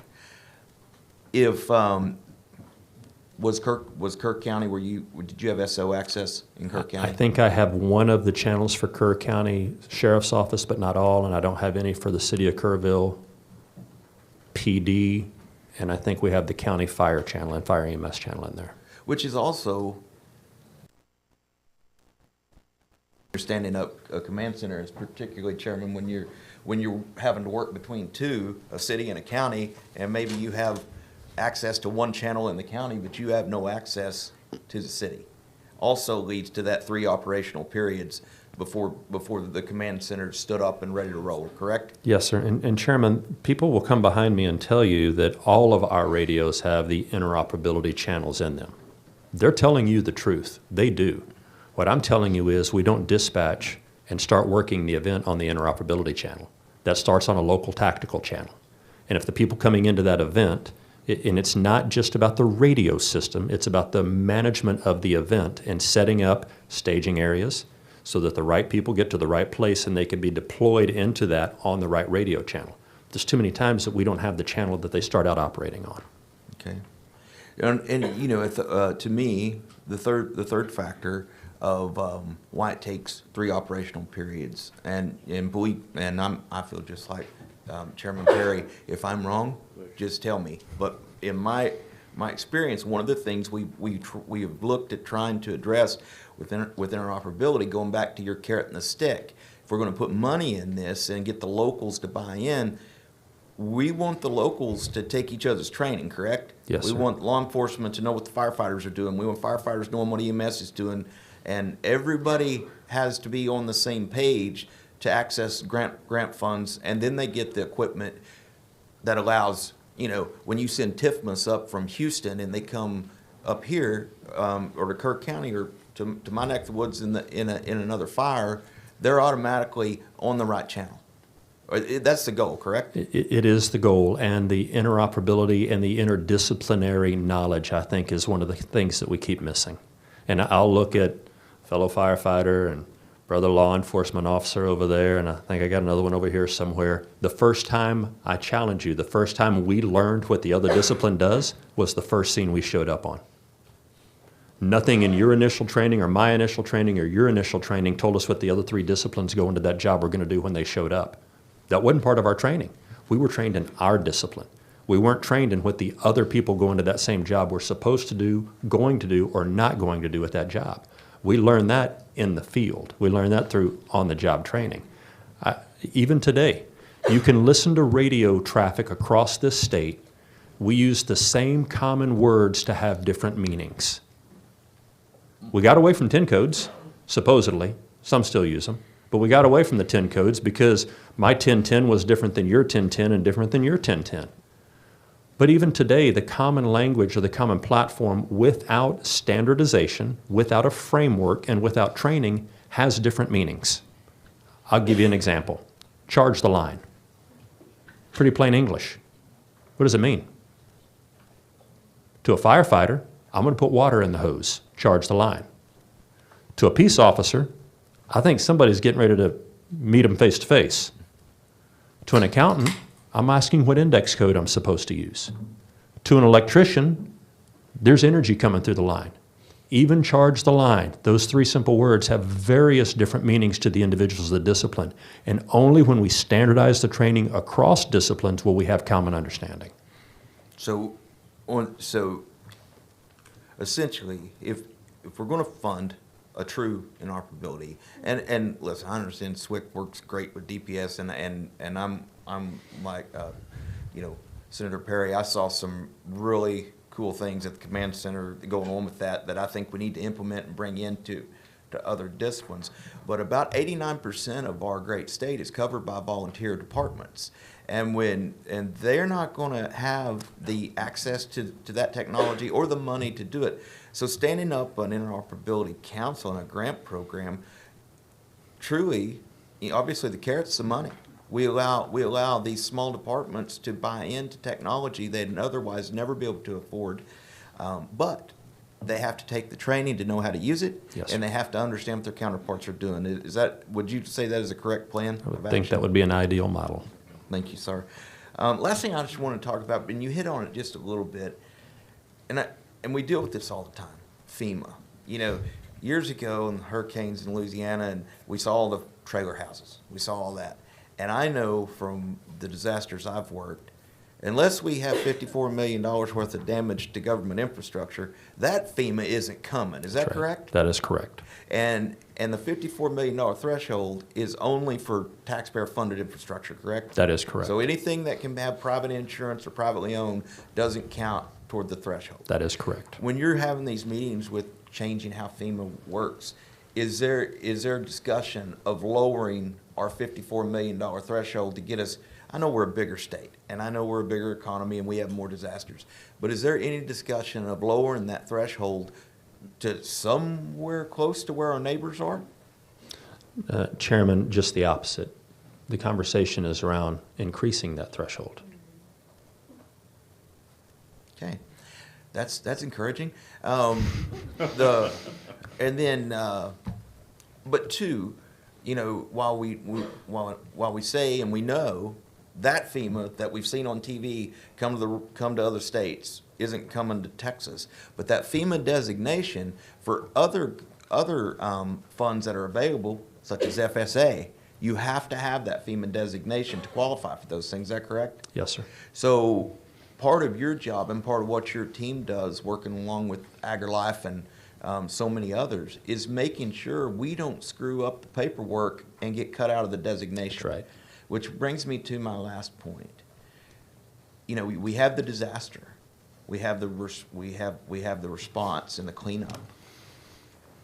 Are we preparing for the cleanup of the cleanup? When all the volunteers leave and all the materials are left and the locals are there, and there's going to be thousands of cases of water, boxes of clothes, canned goods, stuff that the locals are going to be tasked with figuring out what to do with. I know that's not necessarily TDM, that's more AgriLife. I just want to make sure that somebody is coordinating that effort at the state level to help because the recovery from the recovery is just as challenging in some ways. Yes, sir. And so I don't know if you have an answer to that yet, and maybe that's an AgriLife question for a future hearing. But no, I do, and it is a joint venture between what AgriLife and the DAR agents do and what our volunteer organizations do, and then working with the food banks and some of the other nonprofits to be able to take those resources to offload them from the jurisdiction that has too many of them and needs something to do with them. I mean, it is the third disaster, as we talked about, the event, the volunteers, and the donations. Yes, sir. Yes, sir. All right. Well, Chief, once again, thanks. Thank you. We'll be talking a lot more. Thank you. Chief, in Sanslow, I had this brief conversation. I keep reminding people it was a hard lesson after Harvey because I just assumed there is no federal dollars. There may be some down the road. Harvey had an element of this, but contrary to what the general public would think, is there's no state or federal dollars to build houses with minimum exception. Is that a fair statement? Senator, I believe that to be a fair statement. There is nothing that our agency has to do that with. That is correct. And I'm not aware of others. I know as these people are looking out and seeing everything they had, what surprised me is there was literally concrete foundations moved. I've never seen an event where it literally moved the foundation and destroyed that. So it's just amazing, the power of that water. But sad truth for a lot of people that are standing around today going, well, I wonder when the government's going to step in. Because, but here's the shining silver lining. There are NGOs that are actually rebuilding homes. Yes, sir. From private donor money. That is smart leverage if there ever is a conversation from a governmental entity to help. But one, I think, had already committed to staying in Sangelo for till August 31st. Now, to Sangelo's credit, you were there. I was there. Representative Darby was there. Within a couple of days, they had a large majority of those homes. There were 1,700 structures. I don't remember how many were homes. Already sheetrocked where the water line was out. The debris was on the street. They had already contracted in pre-advance of the disaster with the debris removal. Gold standard. They're moving the debris out as we speak, and the NGOs that are committed to stay there and help rebuild homes are really starting probably months ahead of what most communities would do. So, but that just goes shows the goodness of people that shows up. But I just put that out there because I think that's a shock to a lot of people, and throw it out there. So thank you for your service. Appreciate you being here. Actually, we cut it off 30 minutes before I thought we'd get through with you. So you've had a good day. I had a great day. It's not Thank bad. you all for your help. Appreciate you. All right, Chair calls up next panel. Colonel Freeman Martin, Texas Department of Public Safety. Colonel Ron Vanderost with Texas Parks and Wildlife Department. Carl Johnson with the Texas Department of Transportation, and Connie Corona with the Public Utility Commission of Texas. So Colonel Martin, Colonel Vanderost, Roost, Carl Johnson, and Connie Corona.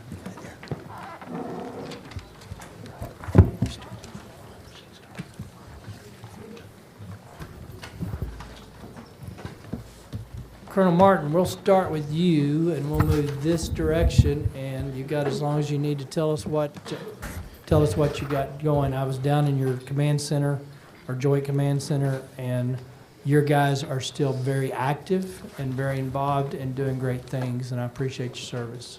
As do I. I was there Monday as well, and it's an impressive operation. And one of the things I hope you're going to address, when I was talking to your team in there, and they were showing all the modeling that you're doing, showing how the water came down and where the search trail is, 122 river miles. I would like to, I know we can't do it while you still have an active investigation, but I hope you can make some of that modeling available to the committee as we go forward. It really lays it out about what your challenges have been and what started it. And before you get started, I want to tell the members, and again, I didn't think in these terms, but they know where someone was prior to losing them. And I think, as of that day, the furthest one that had been found was 18 or 19 miles from that location. But the aspect I thought that they presented was, we want to be able to tell people where their loved one was, and they've got that mapped on the graph. So it's pretty. It's impressive. For memorial purposes, for grieving purposes, but they could tell you where every one of the 135 folks were located and from where they started from. Interesting technology, great platform. I'm going to go ahead and say it. I don't normally name people just because I should name everybody if I name one, but Miller, your guy on the ground there, was phenomenal resource. I forgot what he told me his thesis in, but the guy is extremely smart, and the way he's put that software platform together to log all of those things was impressive. So. Chairman, members, Chairman, Freeman Martin with the Texas Department of Public Safety. I can tell you that I have been the colonel of DPS for about 8 months, and been with the agency 35 years, and I've never been more proud to work with the men and women of the Department of Public Safety. And looking at this event, we've been through a lot of disasters, mass casualty events, and every one of them, you go back and look at things that we could have done better. This is no exception. But the work and some of the conversation with Chief Kidd about putting egos aside and doing the right thing and coming together, I can tell you that the police chief in Kerrville and the sheriff, Larry Letha, and the fire chief could not have been better. Every event is different. Sutherland Springs, I was the incident commander, and the sheriff, it was his event. He took a step back and said he knew a lot of the people that were impacted by the tragedy. He said, y'all have got this. And we took it over. I was the incident commander. The Texas Rangers worked it with support of FBI and locals. This was different. The locals were in charge, and they're very competent. They're understaffed, they're underfunded, and they needed experts like our SOG captain, John Miller, to come in and take control of some of these things. And that's what we did in the response. We had several hundred people from the Department of Public Safety respond. And everybody knows what troopers and agents and rangers do. There were so many other things that, voids that needed to be filled. And early on in this response, every time I went to Kerrville, almost every day, I heard a different story from somebody outside the department about things that went well. That initial morning, we had 5 helicopters respond. And before I move on, we just finished the legislative session. In this session, we had a lot of conversations with Dr. Bonin, Senator Huffman, Schwartner left about finances and why do we need 6 replacement helicopters. Well, the first day of this flood, we had 5 that had hoist capabilities respond. They did so many things that I didn't know until 3 weeks later. So Friday, I was in Hunt, Texas, talking to the fire chief, and he tells me a story about he was flooded in. He was on an island. He lives up high. He came down the hill. It was flooded. It's still raining. The storm is still happening, and there's helicopters circling around where there's a storm where they couldn't get in to where they needed to be. As soon as they got a gap, they came in, and he told a story about a lady, he guessed she was late 70s, early 80s, who was 30 feet up in a treetop, and she was out on a limb, and she was away from the trunk, so she's holding onto a twig. And how that DPS helicopter swooped in with a hoist crew chief that was lowered, grabbed her, latched on, moved her, lowered her to safety so the first responders could get to her and took off to the next one. And every time you go, you hear a story like that you haven't heard. So you don't realize the impact of, you can't buy a helicopter for every local agency, for every city. And sometimes at DPS we feel greedy because we're asking for more.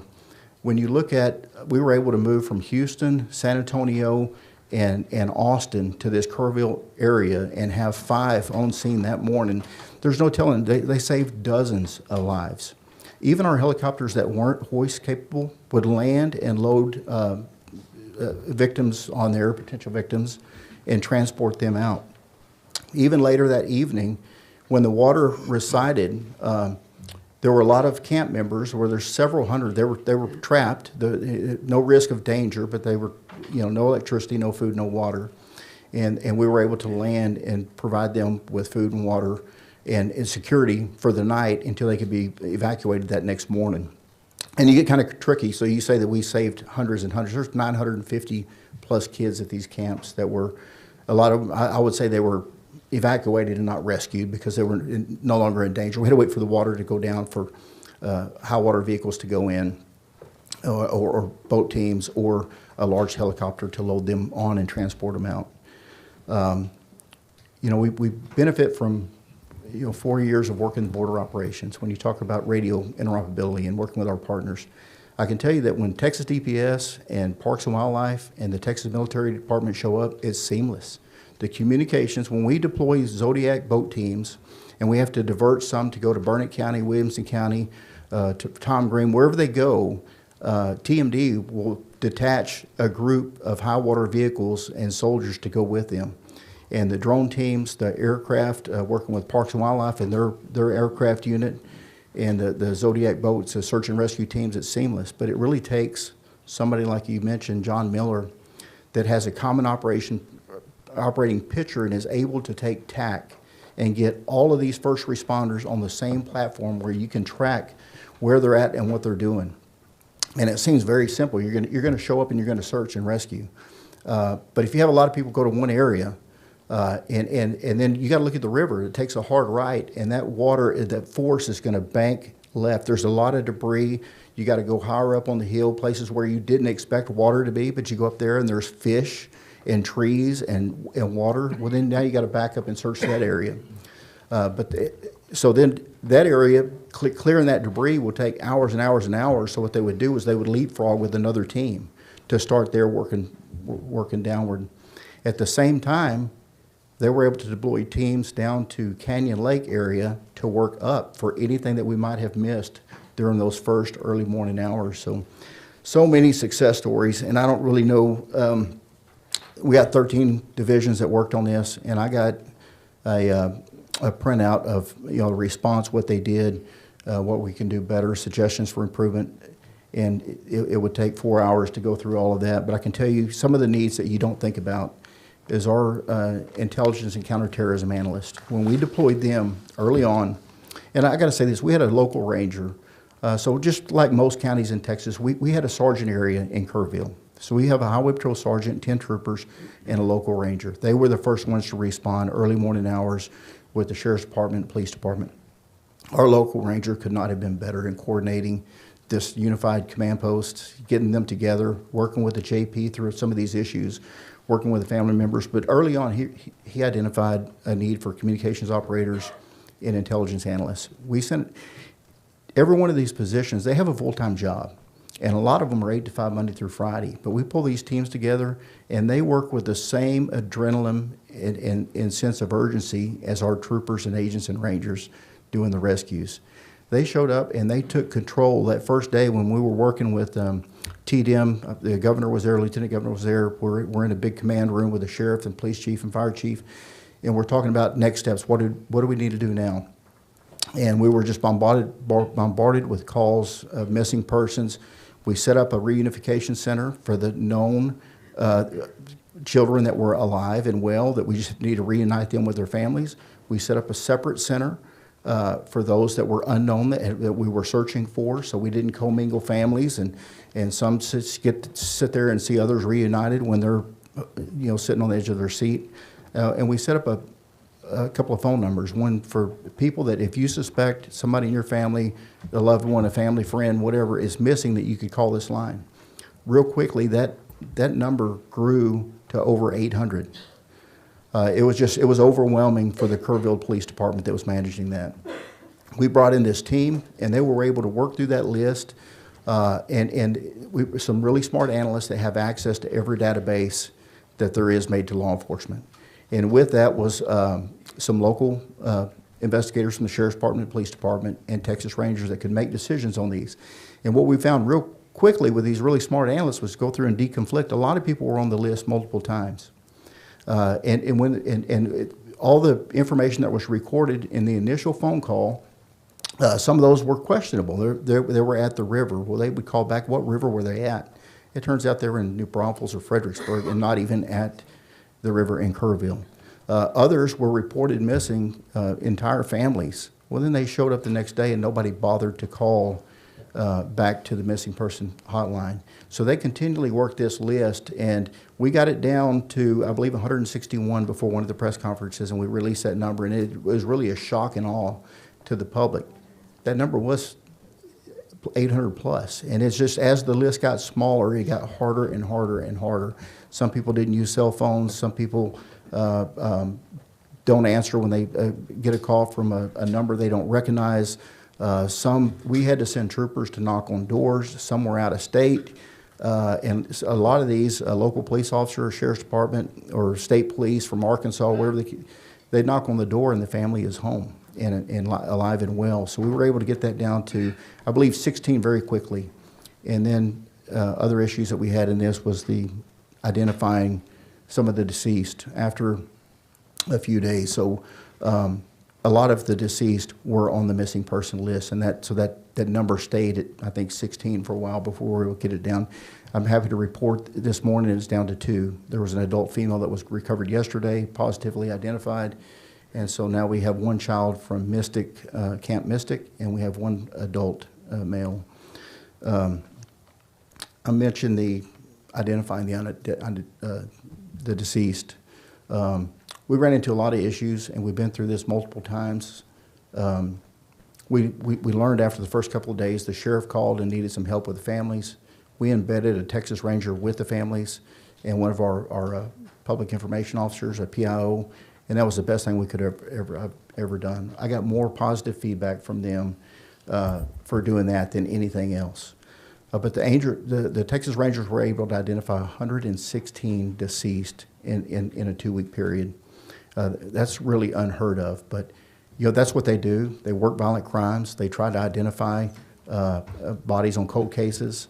We work very closely with the University of Texas, UNT, and their program. They've got a great program called the Center for Human Identification. They are the nationwide experts. When other states recover a body that's decomposed, that's where they send it. And we also work with the Texas State and anthropologists over there. But when you think of 116 people, and we talked about some of the medical examiner offices, Bexar County, Travis County, I can tell you even these ME's offices were great to work with the Rangers. They don't have 24/7 personnel. but they worked 24/7. And some of those, I know personally that they don't get overtime, but they answered the call at 2 o'clock in the morning, working with our rangers and getting samples. So an example is the first couple of days, a nuclear DNA that you can take with a buccal swab is a very quick way to identify these. If you've got a good sample from the victim and you can get from the mom or the dad a buccal swab, nuclear DNA is great. But after about 2 days, what the water does to the human body is not good. The DNA is decomposed, the bodies are discolored, the gases in the body, they bloat, they're very hard to identify visually, and then nuclear DNA is not possible. We need mitochondrial DNA. Well, now that takes an autopsy. You need deep tissue, you need bone, you need teeth, and then you got to get the known samples, and you've got to get that to UNT, and it's a longer process. I can tell you the sense of urgency that they worked with. UNT shut down all cases and worked nothing but Kerrville. The Travis County Medical Examiner's Office, same thing. They were phenomenal in the Bexar counties. But we had rangers on standby that every time we had an unidentified that was delivered, to collect those samples, to get them to San Antonio on an airplane and take them in bulk to UNT. And within 24, 36 hours, they had every one of them identified. But on the other side, we had to have the known samples from family members. Mitochondrial DNA is from the mother only. So some of those we had to travel out of state and get other states to collect DNA from the mother of the victim for comparison. So when you think about our aircraft and the response and the recovery and the hoist helicopters, there's a whole nother piece with the fixed wing. And we worked those, identification of those bodies with the same sense of urgency as we did the recovery of these victims. So just a ton of work. I can't say enough about Parks and Wildlife. I have never seen them show up in force so quickly. I don't know if they were pre-staged or what, but they had boats everywhere that really allowed us to divert some boats to other counties, specifically Burnett County, an operation up there. When you talk about this system that hit Kerrville, and how quickly it was. In other areas, it was different. Williamson County, I got a call from the sheriff. The river was rising. They had forewarning. They needed some help from troopers. They evacuated neighborhoods, and it worked exceptional. I believe they had one house was swept away, and they had three. They lost three. They had 3 victims out of that storm. But without a doubt, their response saved lives. But they had warning that it was coming. A lot of talk about the radio interoperability. And I am not the expert. We do have experts. I can tell you that I recently got a new radio. It's a P25. It has dual SIMs. I can be anywhere in the state, and I can talk on the radio. And if there's no tower for the radio, it is the dual SIM changed over to cell service, and you can talk just like you're on the radio with the radio tower. Very clear, very concise. I was in my office with the antenna off, and I was talking to DPS Communications in Amarillo, just as clear as day. There's even newer technology now, so if you're in parts of the state where there is not cell service, that it goes from the radio to satellite service. I think they're expensive radios. I know the governor has a grant program. I think it's underfunded, but if there was some way to require and y'all touched on all the talking points earlier. You not just have the technology, you got to know how to use it. You got to go, law enforcement, we're the worst. Give me a new radio and I can talk on one channel, but I'm deployed to another part of the state. Somebody's got to tell me how to use it. But DPS is fair. There's nowhere in the state that we can't talk to our local partners. I think even in Kerrville, they just changed from one system. They went to a Gator trunk system recently. And we were able, with our new radios, to do a plug-in to where we switched over. So it doesn't matter if they're on an analog, a digital, or a digital trunk, or a mixed mode. Our radios are compatible where we can program them to that area. In the border operations for the last 4 years, we can communicate with the locals, the feds, and all the state agencies with no issues. So it's doable. I think it's expensive, and I think we have some experts that can work with the legislature and TDM and our other teams to come up with something that is doable. But there's like I said, I'm not the expert with that. Chairman, I hit on a lot of things. there's a lot of things that went very well. There's a lot of resources that we deployed that will never get credit. They don't want credit. We worked in support of the locals. I can't say enough about them and their professionalism, welcoming us with open arms. Everything we did, you know, we bring the Army. When something like this happens, we bring the resources. We had several hundred DPS employees there just the next day. And some of the stuff that, in addition to the search, the rescue, the recovery, we escorted, we blocked roadways, we set up the command and control, media and communications, technical support, liaison with the families, the victim identification, and even today, I think we have 300 plus DPS employees assigned to the Kerrville. We'll continue to work with family members and some things I don't want to talk about in a public hearing, but they had needs beyond. I mean, there's funeral services going on and things today that we're assisting these family members with. And our federal partners, I will say this, that some of our SACs, the special agent in charge of FBI, HSI, and DEA, they reach out, and so now their search efforts are really done, but they still want to help. And they find out, you know, we have some security concerns in certain areas, and they are overwhelmingly supportive in sending their FBI agents to fill a gap so we can pull off CID agents or troopers to do something different. So a lot of things went very well. There's things that we definitely, there's things that we can, there's looking at some of the recommendations for improvement, there's many things that we can do that don't take funding from this legislature. There's a few that do, that if we could expand on our laboratory capabilities for mitochondrial DEA, we need some space, we need a few FTEs. But internally, when there's an event, we move helicopters and we move boats and stuff like that. But there are many things we can do on the front end to better respond, not wait to send the analyst and the crime lab teams. There's technology out there, the biometrics, the identification. In any mass casualty event, identification of the victims is a priority. There's technology out there with the iris scans. You know, when I talked about the nuclear DNA, the decomposing after a couple of days is no good. The iris scans of the eyes is good up to 30 days. It's the same technology you use with a cell phone for your facial recognition or your eye scans that I think is captured by TDCJ, and there's mobile devices. You know, if that was a requirement for driver license, of course the 10 prints, we don't have those, but we have a thumbprint in the DLS database, but they're not searchable. We were able to work with some software to identify 35 counties where most of these victims were from, and rather than having to do a one-to-one comparison, so if you think this is a certain person, you can download their DLS file and get that thumbprint and try to do a comparison. If it's early on, you know, later on with the slippage and stuff, that's not possible.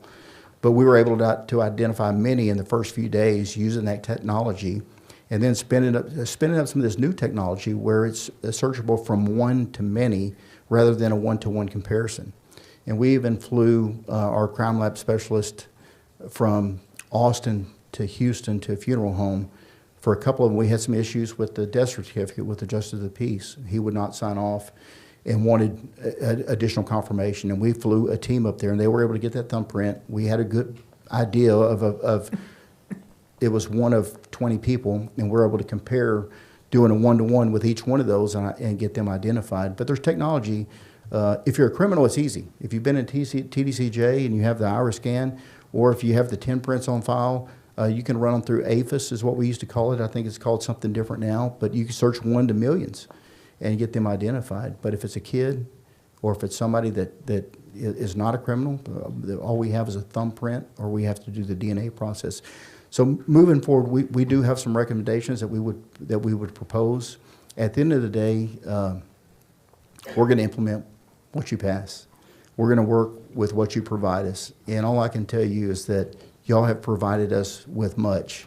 This last session with the additional commissioned FTEs, like I said, we don't have anybody sitting around waiting to be deployed. They're already working. One thing that worked well in this incident was this was a holiday weekend, Operation Motorside. We don't have days off in DPS on holidays. So everybody was working anyway. We just gutted certain parts of the state and flooded them to other areas for support, and we leave minimum staffing in these other areas. That's why it's so important for us to be properly staffed, so we don't, make West Texas less safe when we pull a bunch of troopers, agents, and rangers out and deploy them to a different part of the state for a month or 2 months or 6 months or to the border for 4 years. That maintaining our staffing levels are critical, maintaining our aircraft is critical, and then the expertise with these intelligence analysts or special operation guys, and then our troopers are always the first there. They're the first one to block a roadway while we're getting TxDOT en route, so we don't have somebody drive into that. And that was several of our casualties in this incident was exactly that, especially in Burnett County where a fire chief drove into the water. And I can tell you, having in Burnett, the police chief in Kerrville was coming down from his house responding, and he saw something in the roadway, and he thought it was an animal. He hits the brakes, he gets out trying to figure out what it was. It was the water. He was trapped. If he had drone into that water, he'd have been washed away. So our troopers are the first ones to show up and block that roadway until we get TxDOT out there with barricades and shut it down and save lives. I'll leave it at that. I kind of rambled on, and I'll answer any questions. No, thank you. I'd just say get those recommendations in a written format to all the committee members. I'm sure there'll be questions about what those specifics are. Go ahead, sir. Mr. Johnson. Or, I'm sorry, Vanderroost. Ron Vanderoost. I said it right. Okay. It's good to see you. And I Good to saw see you. y'all's recap, and it was phenomenal. Yeah. Of y'all's activity during that event. Yes, sir. Again, Ron Vanderoost, Division Director for Law Enforcement, Texas Parks and Wildlife. Members, thank you for the opportunity to appear before you today to discuss Texas Parks and Wildlife's role in disaster preparedness and response, specifically regarding our recent operations during the catastrophic flooding. I'll offer a few recommendations to further strengthen our ability to respond effectively to future natural disasters. Before, again, I'd like to echo Colonel Martin's sentiments. I've been working natural disasters in the state of Texas for 25 years, and I've responded to every single one. And I will tell you this, the heroism from the first responders that occurred in this event was second to none. Second to none. I was proud to work along every fireman, police officer, trooper, and game warden that existed out there because everybody was focused on one thing, and that was saving lives. And it was an unbelievable act to see, and I was on scene early that morning. So, unbelievable, second to none in Texas. TPWD plays a critical role in Texas's statewide disaster response framework, primarily through the Law Enforcement Division. Led by Texas game wardens, TPWD is in the frontline response agency for natural disasters, including hurricanes, floods, wildfires, and other large-scale emergencies. The defining strength of Texas game wardens is the specialized dual role and capabilities that we have. We're fully commissioned peace officers with statewide jurisdiction and also highly trained and highly equipped to perform a wide range of search and rescue operations.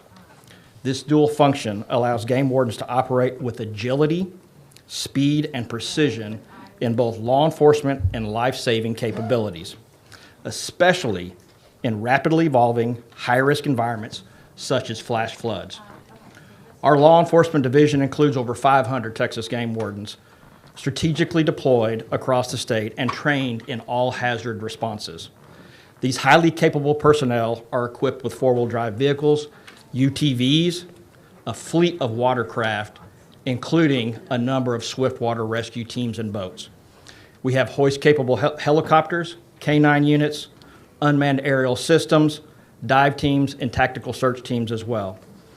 These resources allow Texas game wardens to rapidly respond statewide, deploying scalable teams tailored to the needs of each incident.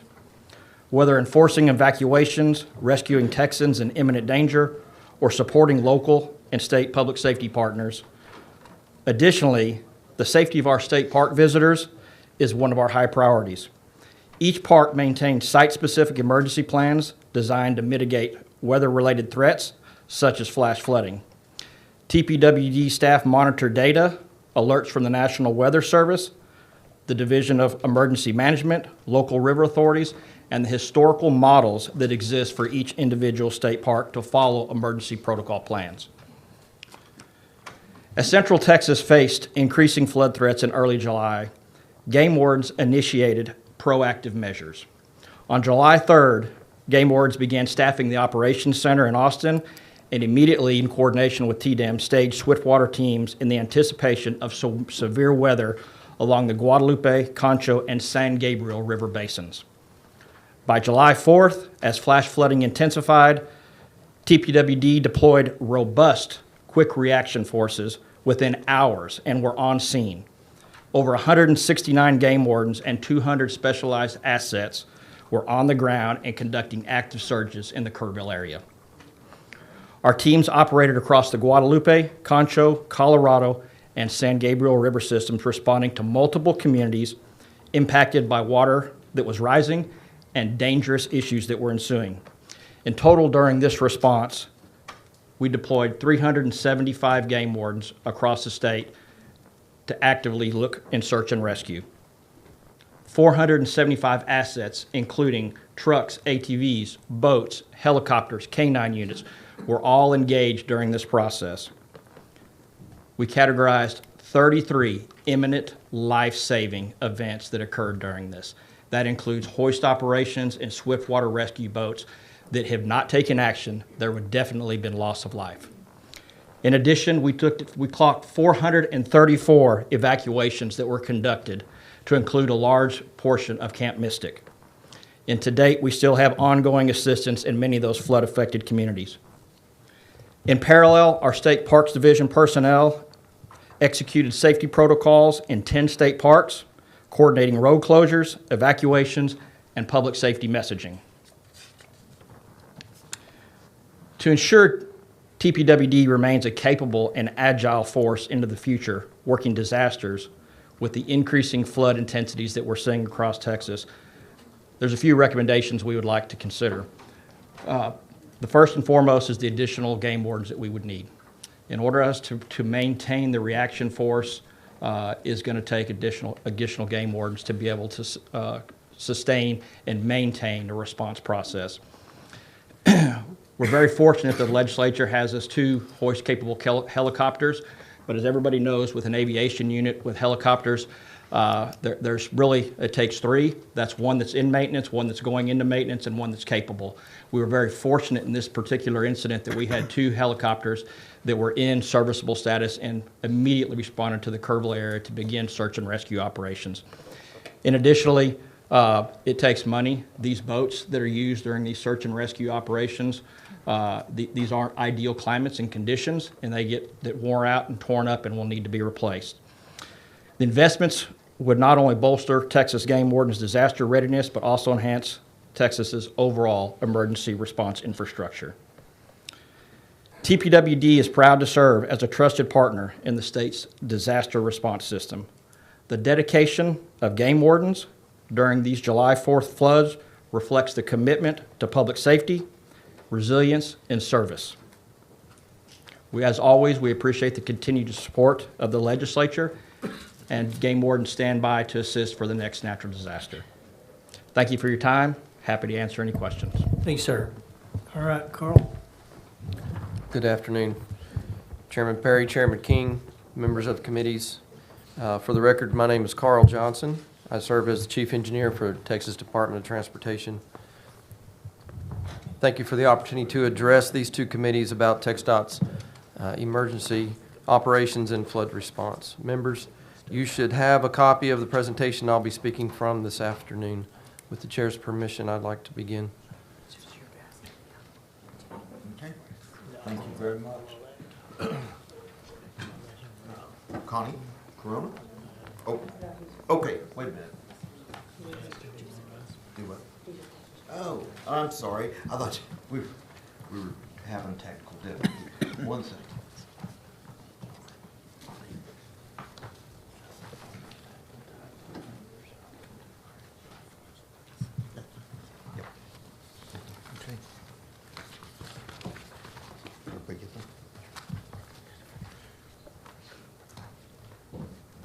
All right, Carl.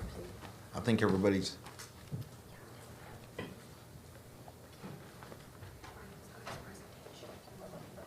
Oh. She's got Oh, your presentation is on the screen as well.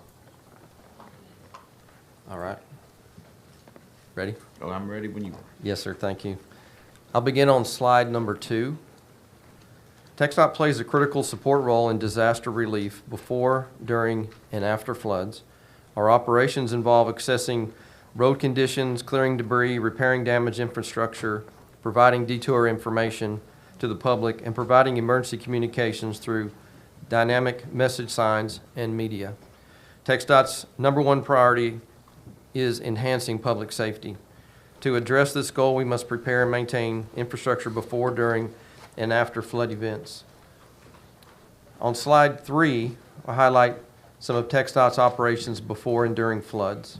TxDOT monitors weather conditions, low water crossings, and at-risk state roads. We also post warnings and detours using mobile road signs and dynamic message signs, and we work with local media regarding communication.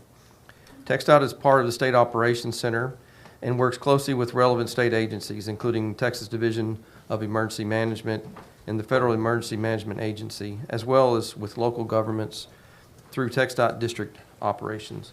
This collaboration is accomplished through coordination amongst emergency operations centers and fulfilled through State of Texas assistance requests, which are submitted by county judge or their designee. TxDOT also assists in planning for large-scale disasters. You can also see that TxDOT strives to inform the public in real time. Public communication is a key factor during a natural disaster.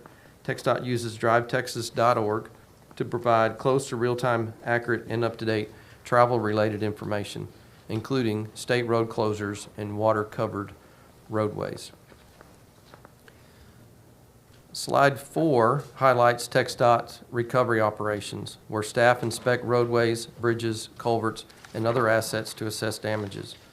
TxDOT also begins clearing roadways of debris to restore access to first responders and the traveling public. Upon inspection, TxDOT will also begin emergency repairs to roads and bridges, and in certain situations, issue emergency contracts for repair of roadways and bridges damaged by the disaster. As you can see on slide 5, 85 on-system state roads and bridges were impacted by the recent flood event. 35 roads were closed due to flooding. This included damage to signage, pavement, and bridges, with one bridge on Ranch to Market 1431 at Cow Creek being completely washed away. Slides 6 and 7 provide an overview of TxDOT coordination efforts during this recent event, including having TxDOT staff at the State Operations Center. Nearly 900 TxDOT personnel attended to disaster needs and collaborated with state agencies, local governments, and our other 25 TxDOT districts. Response measures included restoring State Highway 39, assisting in clearing roads for rescue efforts at FM 1340 in Kirk County, conducting pavement repairs, assessing damages with drones, and bridge inspection teams. We have issued emergency repair contracts as needed, and we've deployed contractors for debris removal operations. By July the 9th, TxDOT had completed initial repairs, and that one was RM 1431 in Travis County. On slide 8, as noted, one state bridge at Cow Creek, RM 1431, was washed out due to the flooding. TxDOT has cleared the debris and designed a new bridge.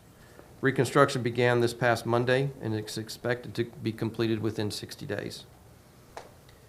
Slide 9 provides a few examples of TxDOT's ongoing after-action items to further improve our ability to respond to natural disasters, specifically flash flooding.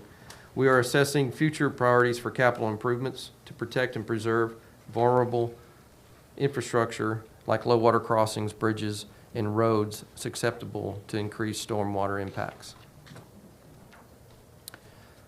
Slide 10 and 11 include pictures of the flood's impact and response of TxDOT and our partners. Our final slide, slide 12, represents one of TxDOT's new safety campaigns, Drive Like a Texan, which focuses on kind, courteous, and safe driving. The campaign reminds everyone in Texas to treat one another with kindness, respect, and a neighborly spirit. As I close, I would like to take a moment and recognize the dedication and hard work of the women, and men of TxDOT who are called upon all hours of the day and night, 365 days a year, across the state to respond to disasters and emergencies. Without them, TxDOT could not address its top priority of safety. With that, Chairman and members, I thank you for your support and opportunity to be here with you today. I'm happy to address any questions. Thank you very much. We'll be back to questions shortly. Now, Connie Corona. Thank you. Good afternoon, members. Connie Corona. I'm the Executive Director of the Public Utility Commission. I'd like to begin on behalf of everyone at the PUC by extending our deepest condolences to all of our fellow Texans who are affected by the floods in the Hill Country. I also want to recognize the vital work of our state and local partners, including my fellow panel members, in the tremendous response and recovery efforts that followed. PUC is honored to provide support for the many boots-on-the-ground responders that you're hearing from today. PUC is a member of the Texas Emergency Management Council that you heard described by Chief Kidd, and we are the lead agency for Emergency Support Function 12, Energy. We coordinate with TDM, utilities in an affected area, and local officials to monitor electric outages, assess restoration times, and to coordinate communication between local officials and the utilities. This is especially important when outages affect critical infrastructure, like water treatment facilities, or in the case of the recent floods, a substation that went offline after taking on significant water. As you may be aware, TCEQ is responsible for monitoring water quality issue related to disasters and issuing boil water notices, but PUC works closely with TCEQ throughout each event. For this event, PUC's activation began with statewide monitoring calls that we've previously discussed on July 3rd, and we reported to the State Operations Center immediately upon request the following morning, July 4th. Over the course of the flood event, the electric outages peaked at 5,400 customers in Kerr County, primarily due to damage at the LCRA Hunt substation that I mentioned a moment ago. Thanks to coordinated efforts with the Kerrville Public Utility Board and LCRA, most customers were restored by July 5th, and full restoration was completed by July 8th. This disaster was different from many others that have had widespread impacts on utility services, but we've stood ready to support TDM and our emergency management partners as needed. I'm happy to take your question. Thank you very much. Members, I don't see anybody lit up yet.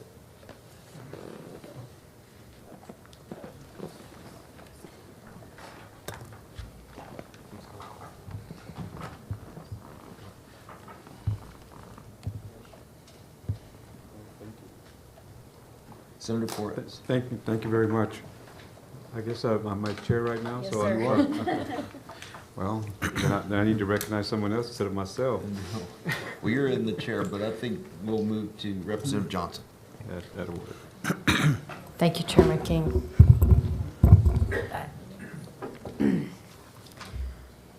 I appreciate the recognition of what was done well, but I think this select committee is formed because 137 people are dead, including a number of 8-year-old little girls out of a camp. And while I don't think anybody wants to point fingers, I do think we want the most honest assessment of what went wrong.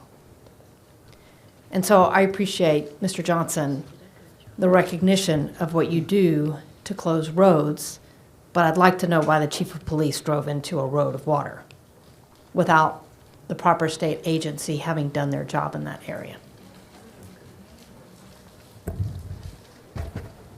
Thank you, ma'am. So TxDOT. Please, just before you start, please just state your name one more time, since we're going back and forth. Okay, I'm Carl Johnson, TxDOT, Thank you, Chief Engineer. So you're asking why TxDOT? This is not a normal hearing. This is not a normal attaboy of the agencies and what went right. This is a hearing to try to figure out how 137 people died and why we've been convened. And so I appreciate that the agencies can function in an appropriate manner. I think our honest, genuine question that the families across Texas are demanding is What do we need to do better, or what went wrong? So when we're presented with a slide that says we monitor roadway conditions and close them, and not 5 minutes earlier heard that a chief of police in that neighborhood drove into the water and almost got washed away, as you said, then something there went wrong. Yes, And so I ma'am. would just want to be honest to the moment. Right. So what do you need from us? What went wrong? Why didn't you close the road? Did you not have the proper monitoring system? Did you not have the proper radar system? Were we not getting the data of what's actually happening in real time? Did we not know where the flood of water down the river was going to interact with our public highways that people are going to drive on? What went wrong that we didn't block off timely? Yes, so I think one thing that we have identified that would be very helpful is more meteorological information about road conditions to know where that impact is going to hit.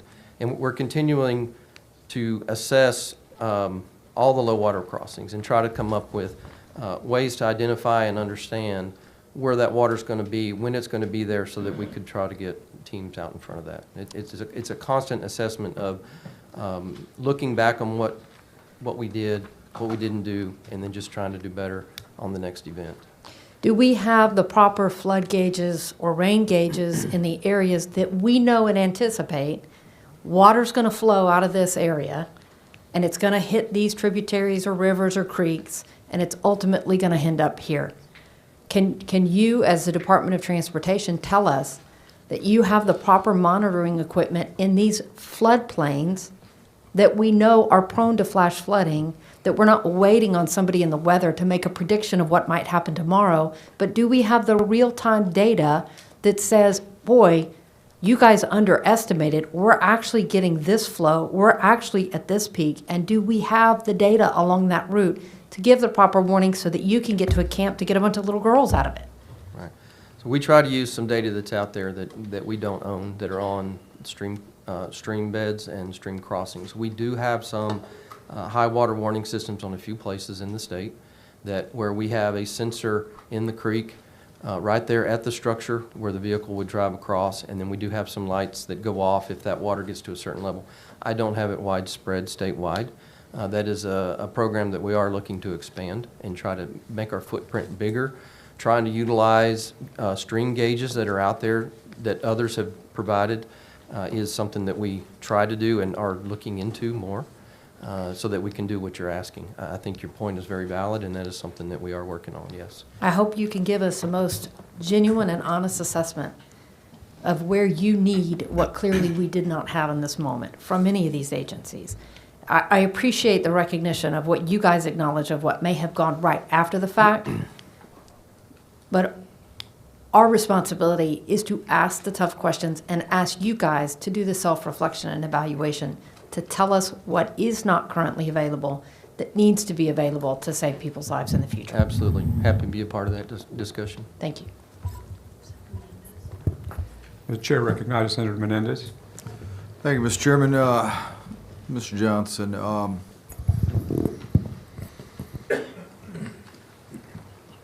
so under my understanding is that TxDOT's post-emergency response includes your responsibility to assess damage, remove, clean up debris.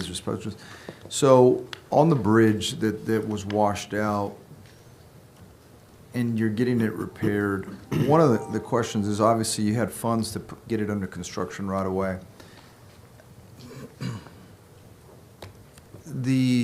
Just to follow up on Representative Johnson's concern, if you had the funds for that, what would keep us from funding those stream water gauges? Because in these low water crossings that are in rural Texas, because in urban Texas, I mean, most of the time it's a police officer comes up and we know where the low water crossings are, and they'll put the lights out until a crew comes out, Public Works, and puts out barriers or something.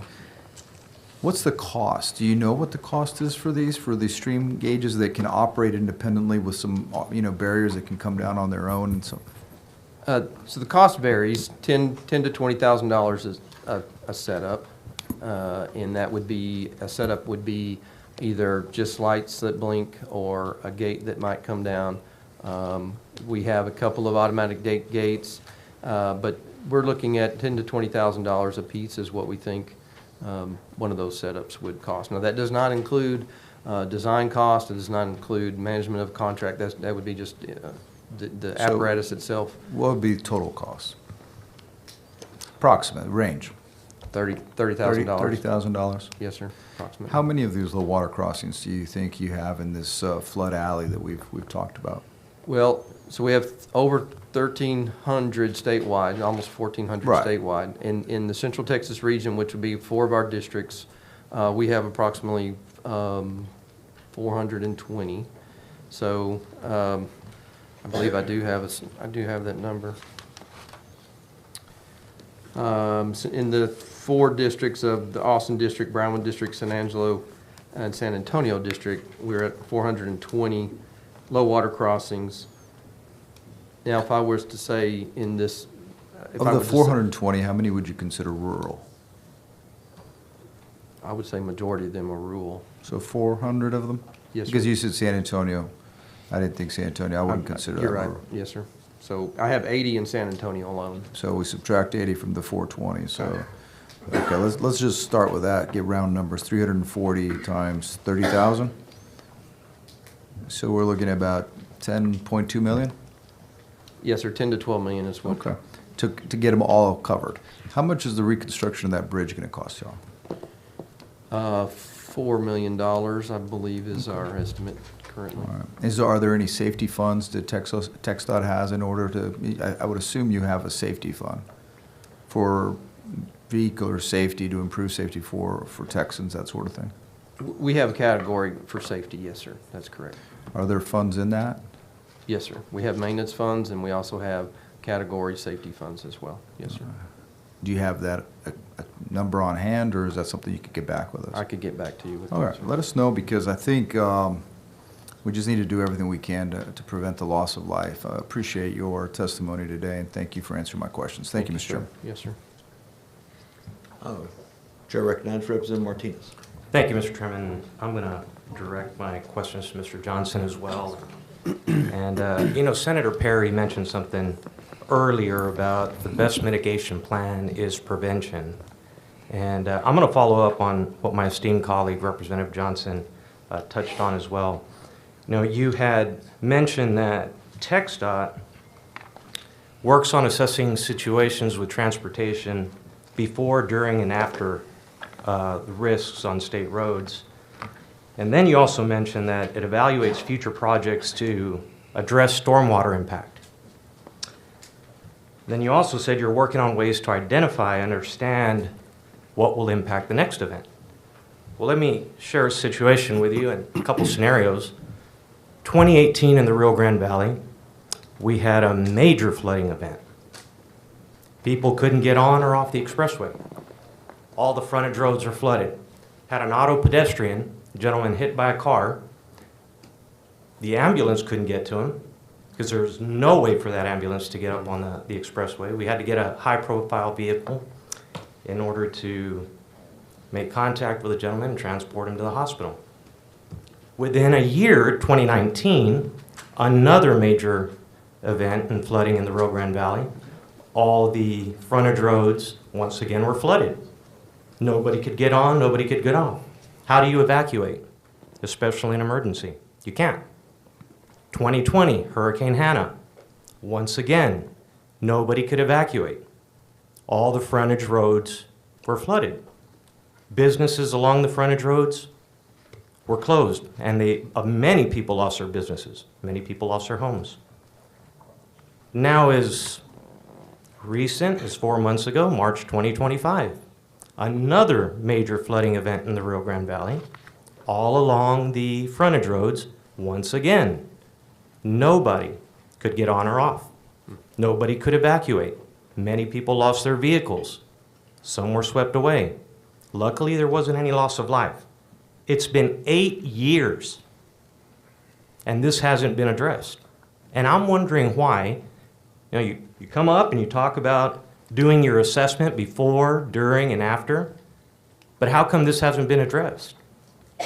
So if this is happening now, and then within 60 days, you were able to rebuild a bridge, but it's been 8 years and we haven't been able to address something very, very serious in the Rio Grande Valley, especially for evacuation purposes. I don't understand why, we come up here and we pat each other on the back and say, oh, you're doing a good job, but why aren't we addressing these issues? And these are important, because when it comes to safety and evacuation and the fact that our ambulances or emergency responders can't, Right. respond, Can't get there, right? whose fault is that? Yes, sir. And it's very simple to point fingers, because I've heard it before from TxDOT that we're not in the business of drainage.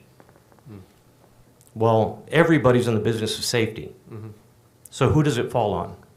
And my concern is it's been 8 years and we still haven't addressed this, but yet we're coming up and talking about how well we performed and how well we did. Well, you know what? This performance isn't very well. It doesn't look very well to me. Yes, sir. So could you give me an answer for that, please? Well, so I don't know all the specifics about that particular area, but I'd tell you, I think it'd be great for me to dive into that and circle back with you and my team to talk about that at a higher level with you, with constituents in the valley. I understand your concern. It's a valid concern, and I appreciate the concern. So honestly, I'm happy to work with you on that and try to come up with solutions. Yes, sir. Chair recognizes Senator Blanco. Thank you, Mr. Chairman. Mr. Johnson, you had mentioned the use of drones through the TxDOT to identify some road damage areas and things like that. So my question is not directed to you, but maybe more for our law enforcement officials. There was a private drone that collided with a Black Hawk helicopter that was undergoing rescue missions. That luckily nothing happened, nobody was injured, but that helicopter had to do an emergency landing, which made it inoperable, right? And the report said that it was a private drone. So what do we need to do? Obviously, drones are a force multiplier. And our agencies and law enforcement and emergency management folks need to utilize these drones for rescue operations and a variety of other things. My question is there anything in current law that prohibits private drones from going into these rescue areas so that our first responders and our emergency management folks can utilize that airspace for rescue operations? Yes, sir. And we actually had a no-fly zone over that area other than first responders and authorized personnel. But this is just a good example of what happens in some of these rural communities where, and so many things into place, and we still have an incident where it's saturated with drones. We try to manage those with a program. Keep drones at a certain level, 200 feet and less. Keep aircraft 300 and above the rotary. And this is one where I think aircraft was a little low and the drone was a little high at the same time. But the drone operators, the problem is the connectivity. Early on, we had problems with there's not enough cell network band, and the drone was essentially frozen in place, where you have an aircraft that thinks that they see something that they want to come closer to investigate, so they come down and kind of fly into the drone. So that's under investigation by NTSB. With the use of Starlink, we were able to mitigate some of those risks, but it's just a good example of overwhelming the system, and so we see what NTSB comes out of that. But we did restrict drone traffic, and so it was everybody out there was either law enforcement or some kind of responders that was responding to the event and actively searching. And so what are the repercussions for those private entities that disregard the warnings of the no-fly zone? What happens to those folks? We struggle, and there's at the federal level. There's so many discussions right now. We have things to mitigate, like in El Paso, for example. Mm-hmm. We have the technology to detect all these drones, and there's technology to take them down. We don't have the authority, so we have now embedded HSI with the state to be able to bring some of these drones when we know they're there for nefarious activity. Right. Those policies, in fact, we had a Texas Ranger captain testify in Congress here recently, just a couple of weeks ago, over the lack of authority to us to mitigate some of these drones. So we can detect it. We can normally detect where they started from and go find the operator, but we don't have the authority to take them down physically with a jammer or with a shotgun or with a net or whatever the case may be. And are there any state laws, can you prosecute someone that is flying a private drone during a rescue operation in a fly zone? Not that I'm aware of. Okay, I'd like to work with you on that. Sure. Thank you. Representative Verdell. Thank you, Chairman. I've got a few questions. And then first, I want to say, Colonel Martin, Colonel Vanderroos, y'all were at the EOC every day. Y'all had teams that were doing amazing work out there. And so I just want to make sure y'all get credit for what your teams did and your leadership. So first question I want to ask, which could be to all four of y'all, is people have become desensitized to flash flood warnings or alerts on their phone over time. Do you think that there's a way to address that issue now where we need to have actually less warnings, or is there another idea that y'all may have to deal with people being desensitized to those warnings coming in on their phones? Just state your name if you're going to take the question. Freeman Martin, Texas DPS. I would agree with that 100%. In fact, we're working on a public awareness campaign as we speak for the 90th anniversary of DPS. Educating people and reminding them to turn their alerts on, to look for amber alerts, to be cognizant of these alerts. But I do agree that there's especially weather alerts, and I'll back up just for a minute. There's nobody up here bragging about we're working with the families every day, so we realize the magnitude of what happened, and but we're talking about what we did, the response. Suggestions for improvement moving forward. And I'm not sure if anybody up here there are experts that with technology, early warning devices for rivers, water PSI gets a certain level that sirens go off.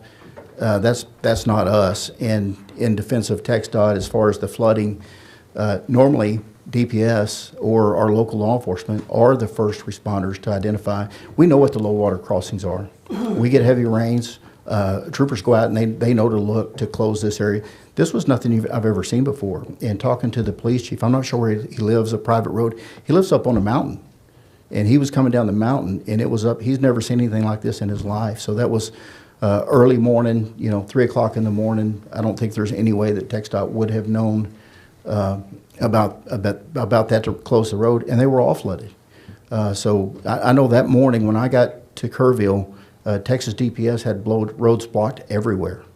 We were flying resources into some of these camps, and as a helicopter would land and we would identify somebody who was actually injured, there's one gentleman hurt himself with a chainsaw trying to clear debris so they could get out, and we transported them by air, but all the roads were flooded. It was I don't know if they had ever seen anything that private roads and things that TxDOT are not responsible for.